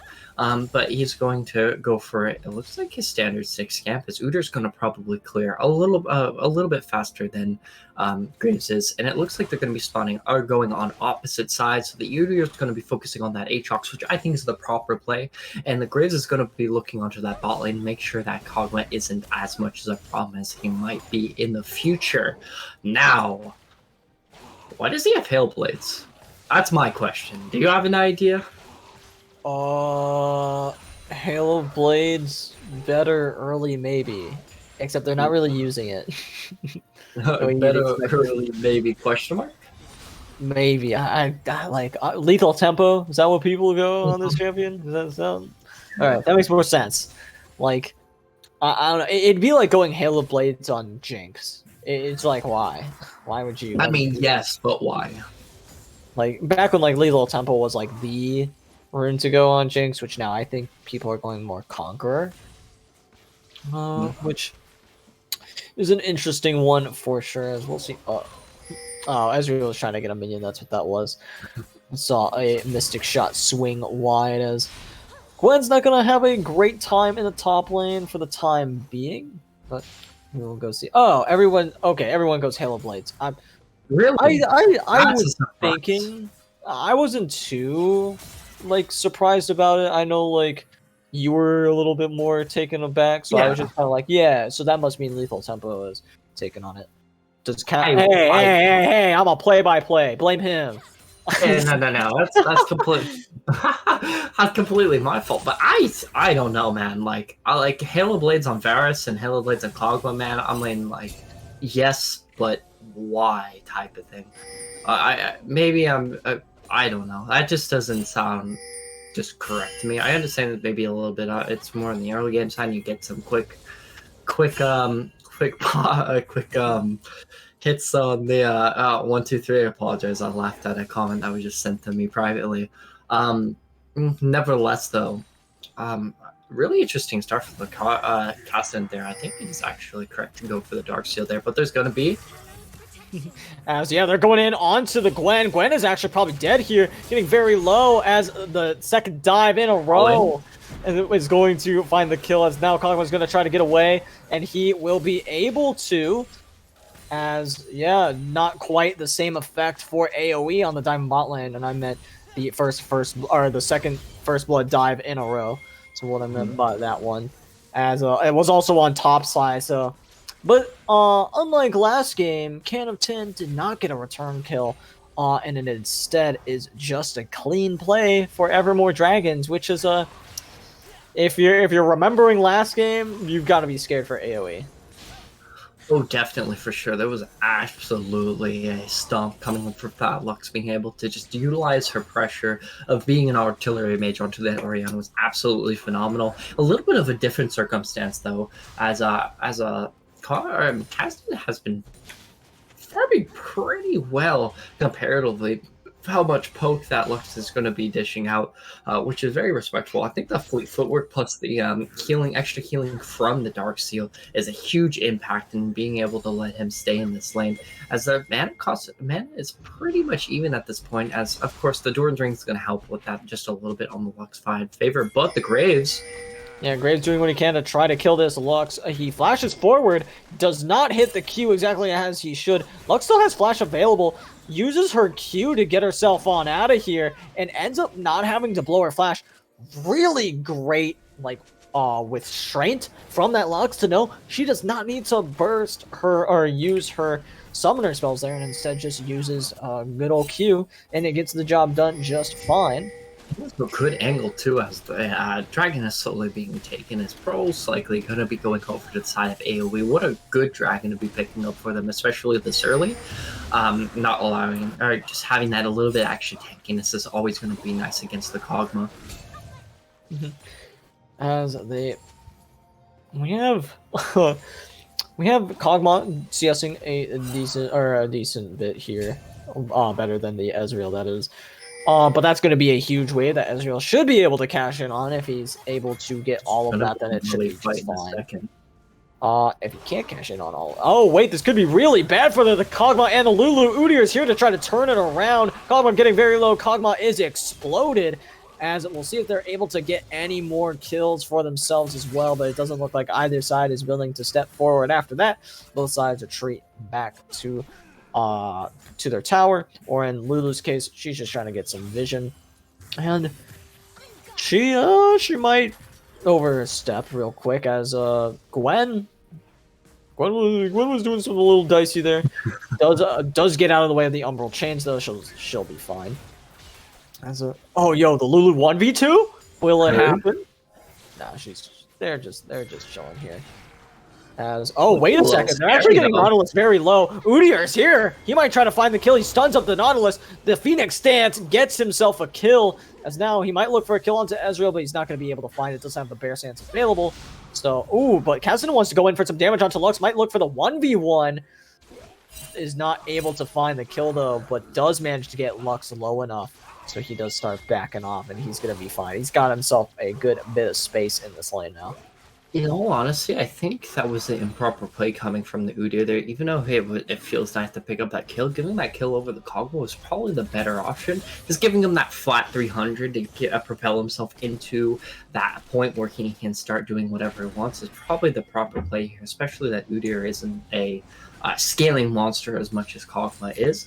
Even though it does feel nice to pick up a nice kill, I believe it was kind of just free. For the Kog'Maw to take, especially that he was so close there. But there's nothing wrong with, again, picking up a nice extra kill for yourself, especially that you're feeling yourself at that point. Taking up the Rift Herald heal, I think probably the proper play here is to grab the Rift Herald and then 4-man toppling is probably the most optimal play here. Such that you see that he's going to be playing there. He's going to be at that point that Gwen can clear the minions pretty fast. I mean, they can drop into the mid lane too, and giving the plates, which it looks like is going to be happening. But the Graves does decide to go top lane instead. It looks like I don't think Graves is going to be able to get anything done in the lane. He's more so just farming up his Krugs, which is just fine for him as. everything's slowing down a little bit. Luck's going to be able to collect that blue buff with a Q and an auto. There it is. Is now Cassidy going to start probably trying to walk a little bit away. Should be fine, though. Should be A-okay. As now everything's just... You imagine that both teams don't want to take this too fast unless they know for a fact they can get a kill. That's the only time you're going to see things going crazy. And if I had to like make an educated guess of where to look for those plays, I was, oh wait, they might actually look for a play on the top side. Could be dicey as now Gwen is getting low. Graves is here, the ult from the Aatrox, but now, oh look, there's an Udyr in the bush. And now Graves has to run away. He's getting very low. Could go down. One more Q from Aatrox will do it. There it is. The flash Q forward. He's going for Gwen. One more auto. There it is. He finds the kill. And a great play from Evermore Dragons' top side. The spicy 2v2. There it is. As I'm pretty scared for AOE. They could look for it in the Aatrox. Aatrox actually gets out. I think Udyr is fine as well. I mean, just a wild Udyr appeared. They were not expecting that. Graves was not expecting that. They just assumed that that Aatrox was playing way too aggressive than he should be there. But it looks like the Kog'Maw. Kog'Maw could be dead here. The Ezreal ult finds the kill. The snipe comes through, and the teleport from Cassidy. What are you doing? And just gives over another kill, or ends up. Actually, did he teleport in, or was he? The Cassidy, yeah, he teleported. Okay. It's true. Kog'Maw dies there, but so does Cassidy. Yep. That's a little odd. Let's see if that means that Dragon goes over 20 or 18 seconds. I think Cassidy has enough time to start walking on down.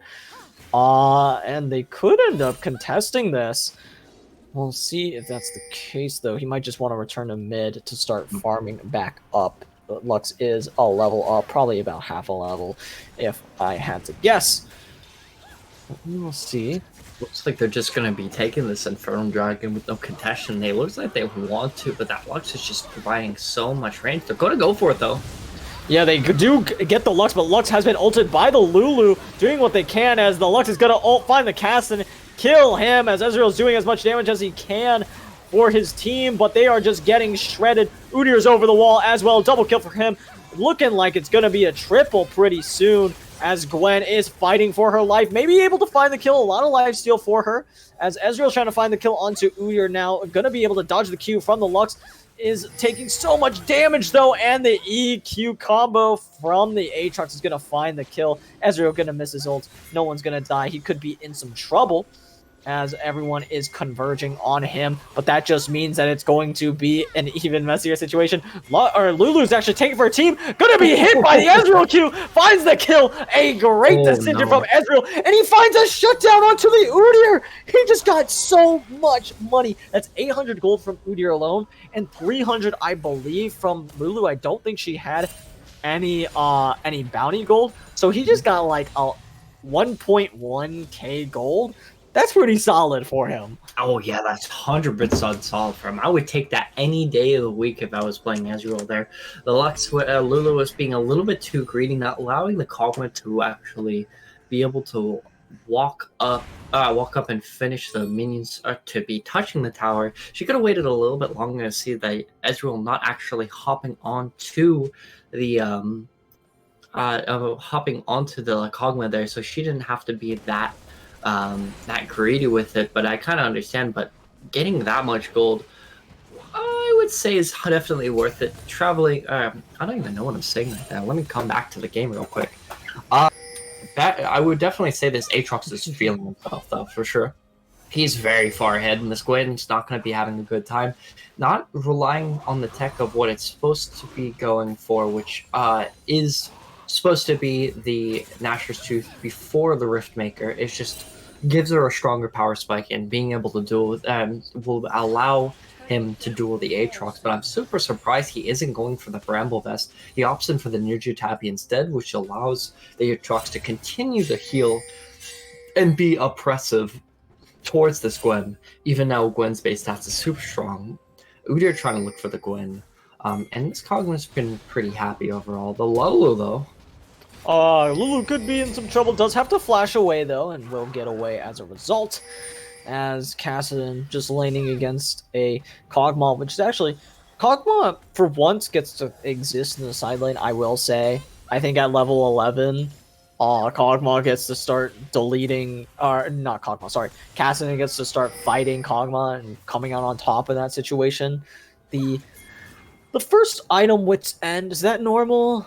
Is that the one that you usually end up? Okay, Yeah. that's what I thought. I know For that the you Kog'Maw. don't go your mythic for a while on Kog'Maw. It's just, yeah. Oh, 100% for sure. I think Wits End is still the starting buy, or at least that's what I usually go. It's for that kind of like tanky style of Kog'Maw, especially that you see a Gwen and a cast on the other side. I think it's safe to say that you want it for your first item, and even if you're in the predicament like you see right now, where you see the Ezreal being so strong, you can still opt in for some type of armor or anything like that, because building more health is just going to allow his Divine Thunder to do more damage to you. Or you can just opt into the End the Theme is Chains and, just make them you make yourself take 30% reduced damage. But that's besides the point.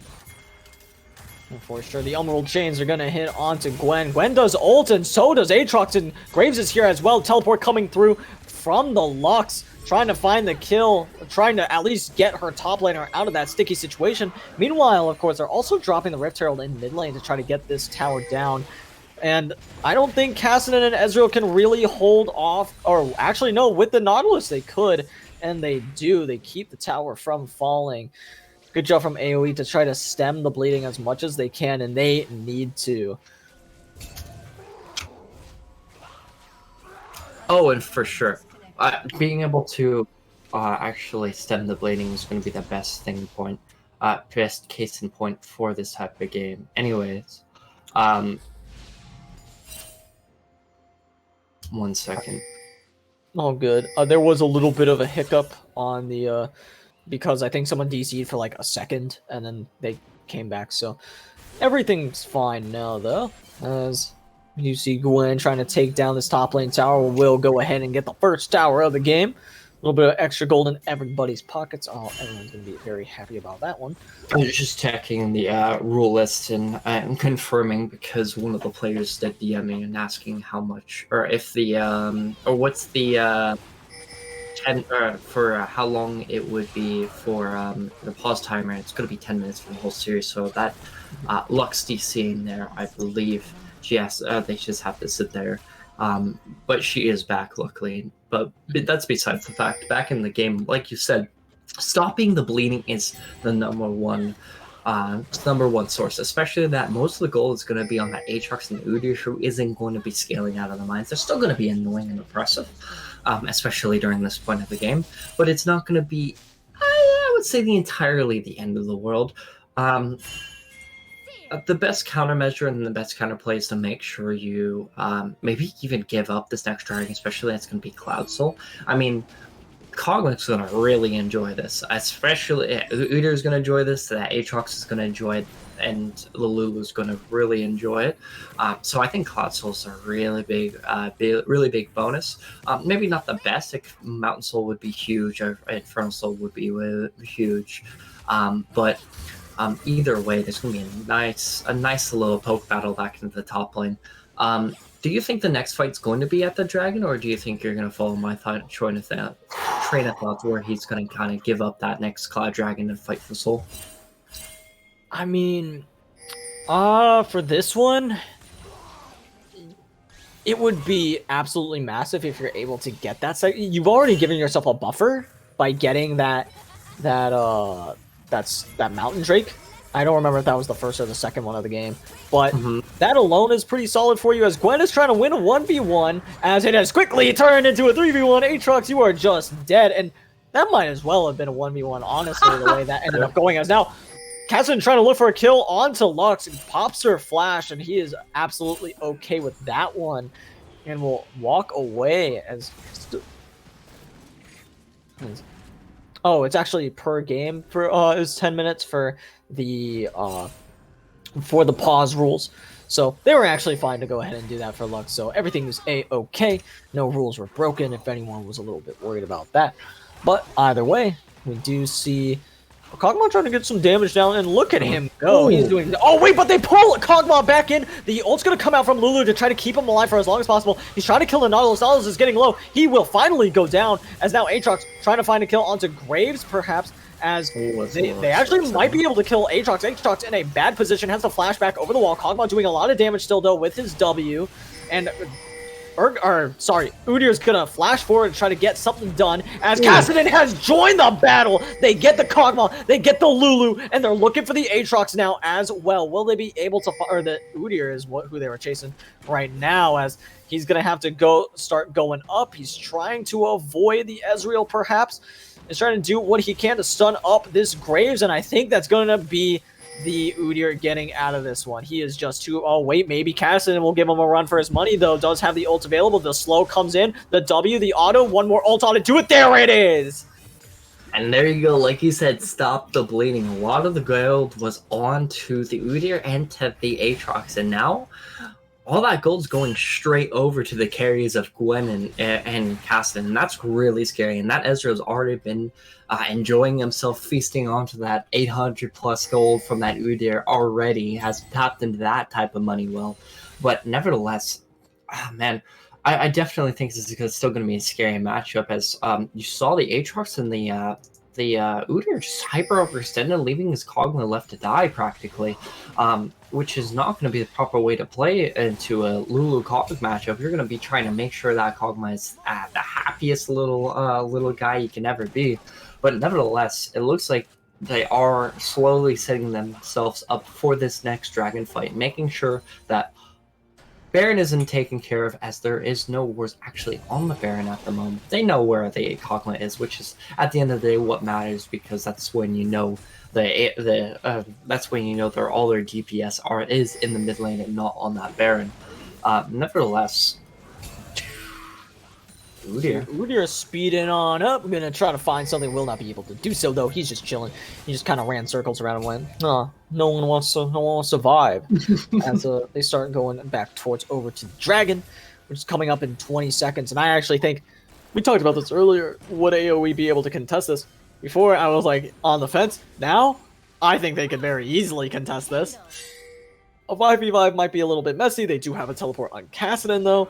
Kassadin is getting as many levels as possible before he is needed at the Dragon. And Ezreal just cuts Lux and Lulu's health in half. As now Nautilus is going in, Lux is so low, and Kassadin comes in with an ult to get a double kill, and they are not done yet. A triple kill for the Kassadin, and he is still up. He's looking for the Quadra. He is not able to... Oh, he is able to find it. It was not stolen for him. He's looking for his Penta. He's going for it. He gets a lot of damage down onto Kog'Maw. He's going to ult. Penta kill for the mid laner of AOE Esports Obsidian. The Kassadin is absolutely insane. They're looking for that mid lane tower, and all of a sudden, we've got a crazy game on our hands. I think it's very AOE sided at this point, though. Man, holy guacamole, this game has turned straight to the vents. Hey, can we go back to that prediction we were talking about earlier? That, let's see, Dragons was going to have an early game lead, and then the Kassadin starts jumping all around and start getting a couple kills. Like you said, this game has gone crazy already. A nice kind of kill for this semi-series is going to be absolutely exciting to see, and definitely highlight worthy. I'm excited to see what this is going to go up to this Baron, because I know that's what AoE is going to be feasting after right now, especially that this Kassadin's ready to go, probably hyped. He thought his Medjai's, and he's really feeling himself right now. Yeah, that Medjai's is scary. I would trust him with it at this point, though. He's level 14. He's only 2 levels away from that big power spike. And I mean, if you're 7-2-3 on Kassadin before level 16, like if this was solo queue, I'd say go next. It's sad. It's so sad. That being said, we were talking about this in the pregame about how Lulu could polymorph Kassadin, and that's their realistically only win condition, is they have to kill Kassadin before he can do anything crazy. But on the other side, AoE should know, hey, Kassadin, don't go in until you can, like, one-shot Lulu or one-shot Kog'Maw. We'll poke him down until then. That is our plan. Or we just need to go all in on the Kog'Maw and try to pull him away from his team with the Nautilus and then just keep going from there. And all no, 100%. I apologize for interrupting. In all No, you're honesty, it's just I think it's just a really rough position right now, and a lot of this point, I don't think this Lux can handle his casting at this point because we always know Lux has had a rough time handling assassins, and this is definitely something to show for sure. decent damage coming out from the Ezreal, not as much as you'd want, of course, even though Karma not really building a lot of armor. You'd expect Ezreal to be doing a little bit more damage to the squishies with his W combo. Unfortunately, that is just not the case, but now Kassadin gets on top of Kog'Maw. There's some problems, and that man gets probably 2-shot, 3-shot, if I had to guess. Yeah, for sure. It's definitely a little bit yikes for sure, and especially if this Caston starts stacking his ultimate and jumping around, I definitely think this Kog'Maw without any Lulu support will die in 2 or 3 hits. For sure, and we're seeing a base coming through from the Kassadin. Not a lot for him to do other than that. Maybe pick up some items. He just bought something. I think he bought a needlessly large rod. At least one, I have to imagine. Don't think there's anything else he could have done. I didn't know how much money exactly he had before that. I checked, and as soon as I checked, he bought something. So unlucky, as we'll see him walk back onto or up to the top lane, collect himself that wave. He's getting close to that level 16. He's a little over halfway there, so I do want to just double check that he's been doing all that damage, and that's without his Surface Embrace. That's without his fully stacked tier maxing it out with that extra damage coming through his mana pool. And that doesn't even count into the fact that Caston can spec into Frozen Heart if he really wants to. Go for that like tanky Caston build where he would be able to really make sure he has no problem with that Kog'Maw slowing down his attack speed and making sure he's not in kill range for a while. And just the idea he's going for death cap really is showing that he's saying to the enemy team, hey, if you can kill me, this is a perfect time to do it. Otherwise, I'm gonna get 3 more pentakills the rest of the game, and there's nothing you can do about it. Which is quite entertaining. But I'm interested in what this Ezreal's also building. It's rated Dirk into pickaxe. Is that a Ghost Blade, or is he going Collector? It's quite interesting position he's putting himself in. yeah, it's oh wait, Lux trying to find a play onto the Kassadin. Oh my god! Where'd she go? I blinked and she was just dead. As now they're trying to find a play onto the mid lane, but I don't think they're going to be able to get anything done. Aatrox is getting so low, he has to run away, he has to flash on out of there as well. Gwen is on the flank as well, trying to get something done. Udyr might be going down, but now Kog'Maw has to flash away, he's doing his best to kite it out, but he is just gone, and guess who's joined the party? It's Kassadin. He teleported in, and he got himself a couple more kills, as that is a pretty clean ace for the side of AOE, and yeah, I gotta imagine this one's over and done with after seeing... oh god, he's got Seraph's Embrace and he has the Death Cap. It's looking pretty dire. Capson's like, just joined the party with the TV, and he's like, hey, where did they go? I was waiting. He was having his birthday hat ready to go. It's birthday hat equivalent to his death cap. Put his hat on. He got a little cane next to him. It's spinning around, reading a book once in a while because he's just chilling this game. There's very little. I believe that Dragons can do into this position, even though they have a Kog'Maw. The Kog'Maw didn't really pop online as fast as they wanted to, and after that pentakill coming over to that casting, the game's gotten really, really rough. Especially that this Ezreal's 5-1. The Caston's been just tearing through anybody and anything that he's been touching. And unfortunately, the Aatrox has been falling off after his 3-0 start, including the 6-0 start that we've gotten with the Udyr. Do you think there's a way that Dragons can come back into this game, or is it going to just be downhill from here? I want to say yes. I want to hold out hope for them, but like I tend to in forecast. You notice that Cassidy hit 16, and as soon as he did, he one-shot Lux. Like, that's not even a joke. You can go back and watch the replay. He hit 16 on that wave, and oh, look, he's doing it again. He's slaughtering everybody. He's being a menace. Everyone's playing a horror game. They're like, is Cassidy here? He is? Oh, God. We're dead. Like, we're already dead. As, you know, Aatrox wants the heat. I don't actually think he wants the smoke, as, yeah, Cassidy's going to go back in. Aatrox, if he has, yeah, I mean, look at that! I can barely. I'm too busy. I'll be honest. I'm more of so just commentating on the fact of why not to instead of what's actually happening. But like, what is going on? Like that, you can't do that, man. That's not allowed. That's illegal in 20 states. I swear. Exactly. That's what I'm saying. Is now Cassidy is able to get himself a free tower and a free inhibitor, while the rest of his team pushed ahead. No.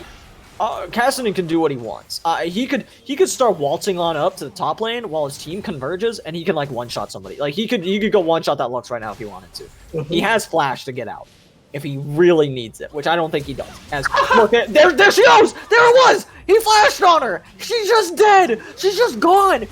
Just evaporate. And that one too! Kog'Maw, double kill for the Cassidy. It's not over yet either. He is so low. But now, maybe Evermore Dragons can make it stand, but it doesn't look like that's going to be the case as Udyr trying to run circles around him. It's not. He's just running back to the base. And that's AOE onto the Nexus Towers. That's AOE onto the Nexus itself. And it goes down in a Game 5 win. GG to AOE Esports Obsidian.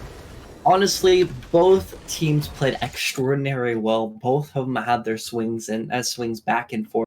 And like you said, stats don't lie. And 3 for 2 onto the side there. What a banger of a series. Coming from Game 4, which was a complete stomp, to a Game 5, which was a complete stomp after a nice pentakill pickup. But Nutter and Cell was absolutely insane, and I'm super excited to see what's in store for the finals. But to finish off this game, what an amazing series, and congrats for both sides of the team. And I appreciate you guys sitting down here, going through the semis and giving it your all. What do you have in store besides looking at this beautiful damage graph? I'm excited to see mostly just the finals at this point, because I want to see if I'm a little worried, if anything, because middle sticks sound scary, and there's a chance we see another Game 5 in finals, which would be really cool. Or there's a chance that, like, I don't know, like AOE seemed really good in the games that they won. They looked in that third one, it looked a little shaky at worst. And this was like the only stomp for AOE. Each team really only had one stomp each.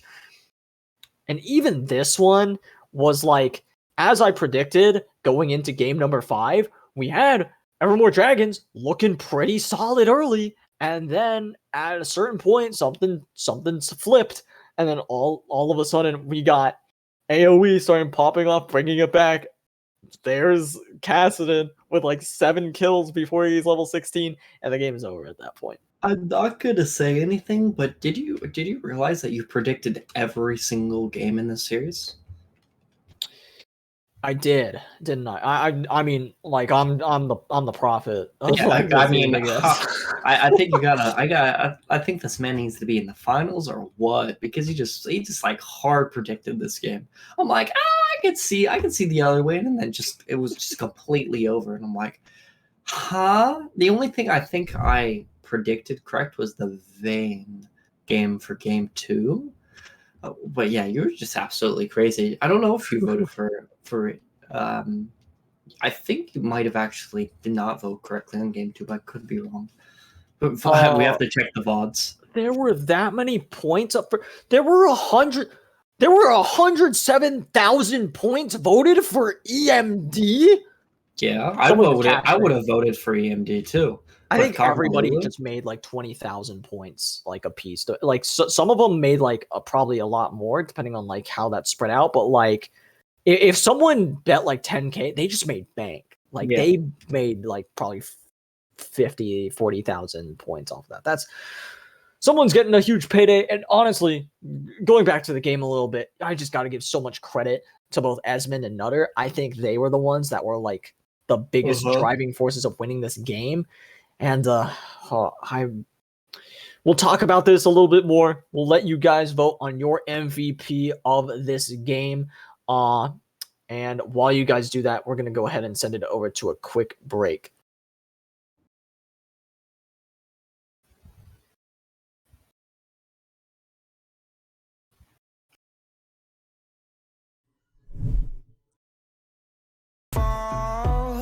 My love, if you feel like I do right now, don't say you're on the run to the other side, my love.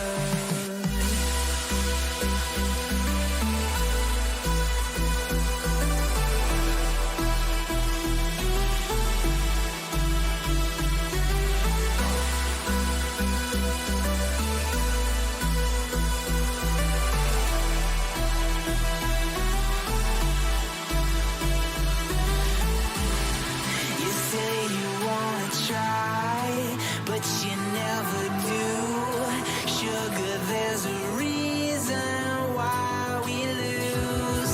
You say you wanna cry, but you never do. Sugar, there's a reason why we lose.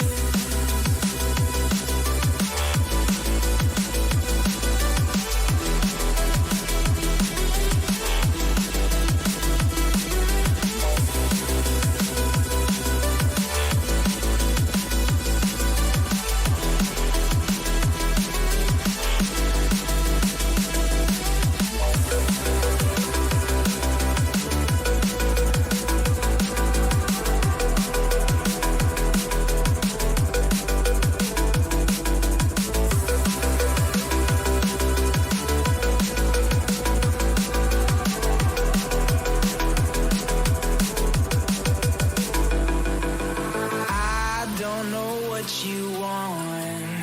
Let's have a bit of fun till I downfall. My love, if you feel like I do right now, don't say you're on the run to the other side, my love.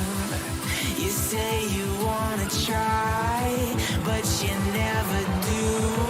Sugar, there's a reason why we lose.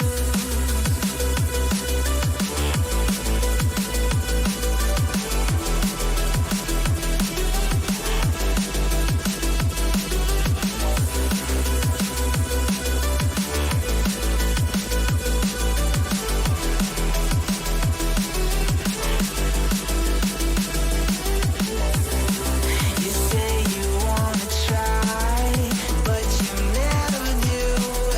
Sugar, there's a reason why we lose. You say you wanna cry, but you never do. Sugar, there's a reason why we lose.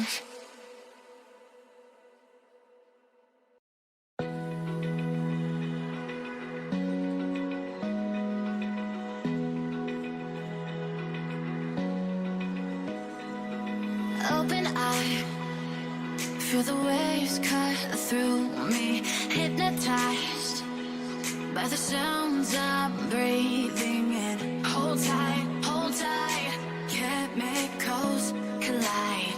Hold tight, hold tight, hold tight.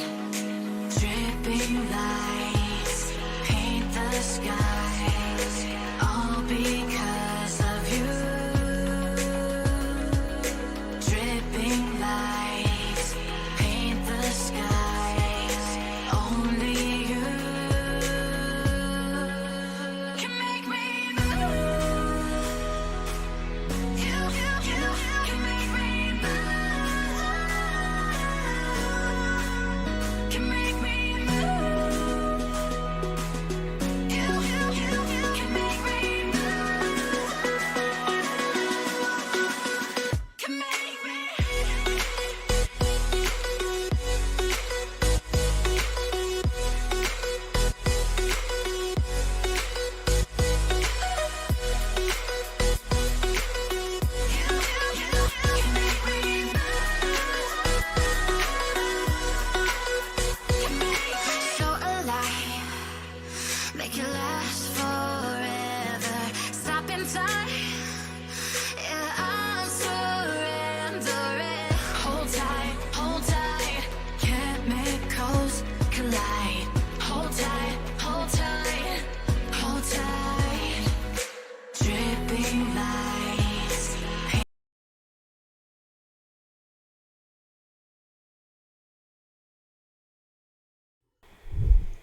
And your player of the game is going to be living up to his name himself. I am Nutter, going 13-2-4 on that Cassidy. Yeah, man went absolutely nuts. I mean, when you're a Cassidy and you're allowed to get to the late, I wouldn't even consider that necessarily a late game at that point. For him personally, it was the late game. For everybody else, it was still like the mid game at that point. It was like 27 minutes that he hit level 16, and he immediately just dropped a bomb right on Lux's head. Yeah, not only that, he was able to also 1v1 an Aatrox whose entire kit is built based on healing. Just able just to burst him down and just like say nope.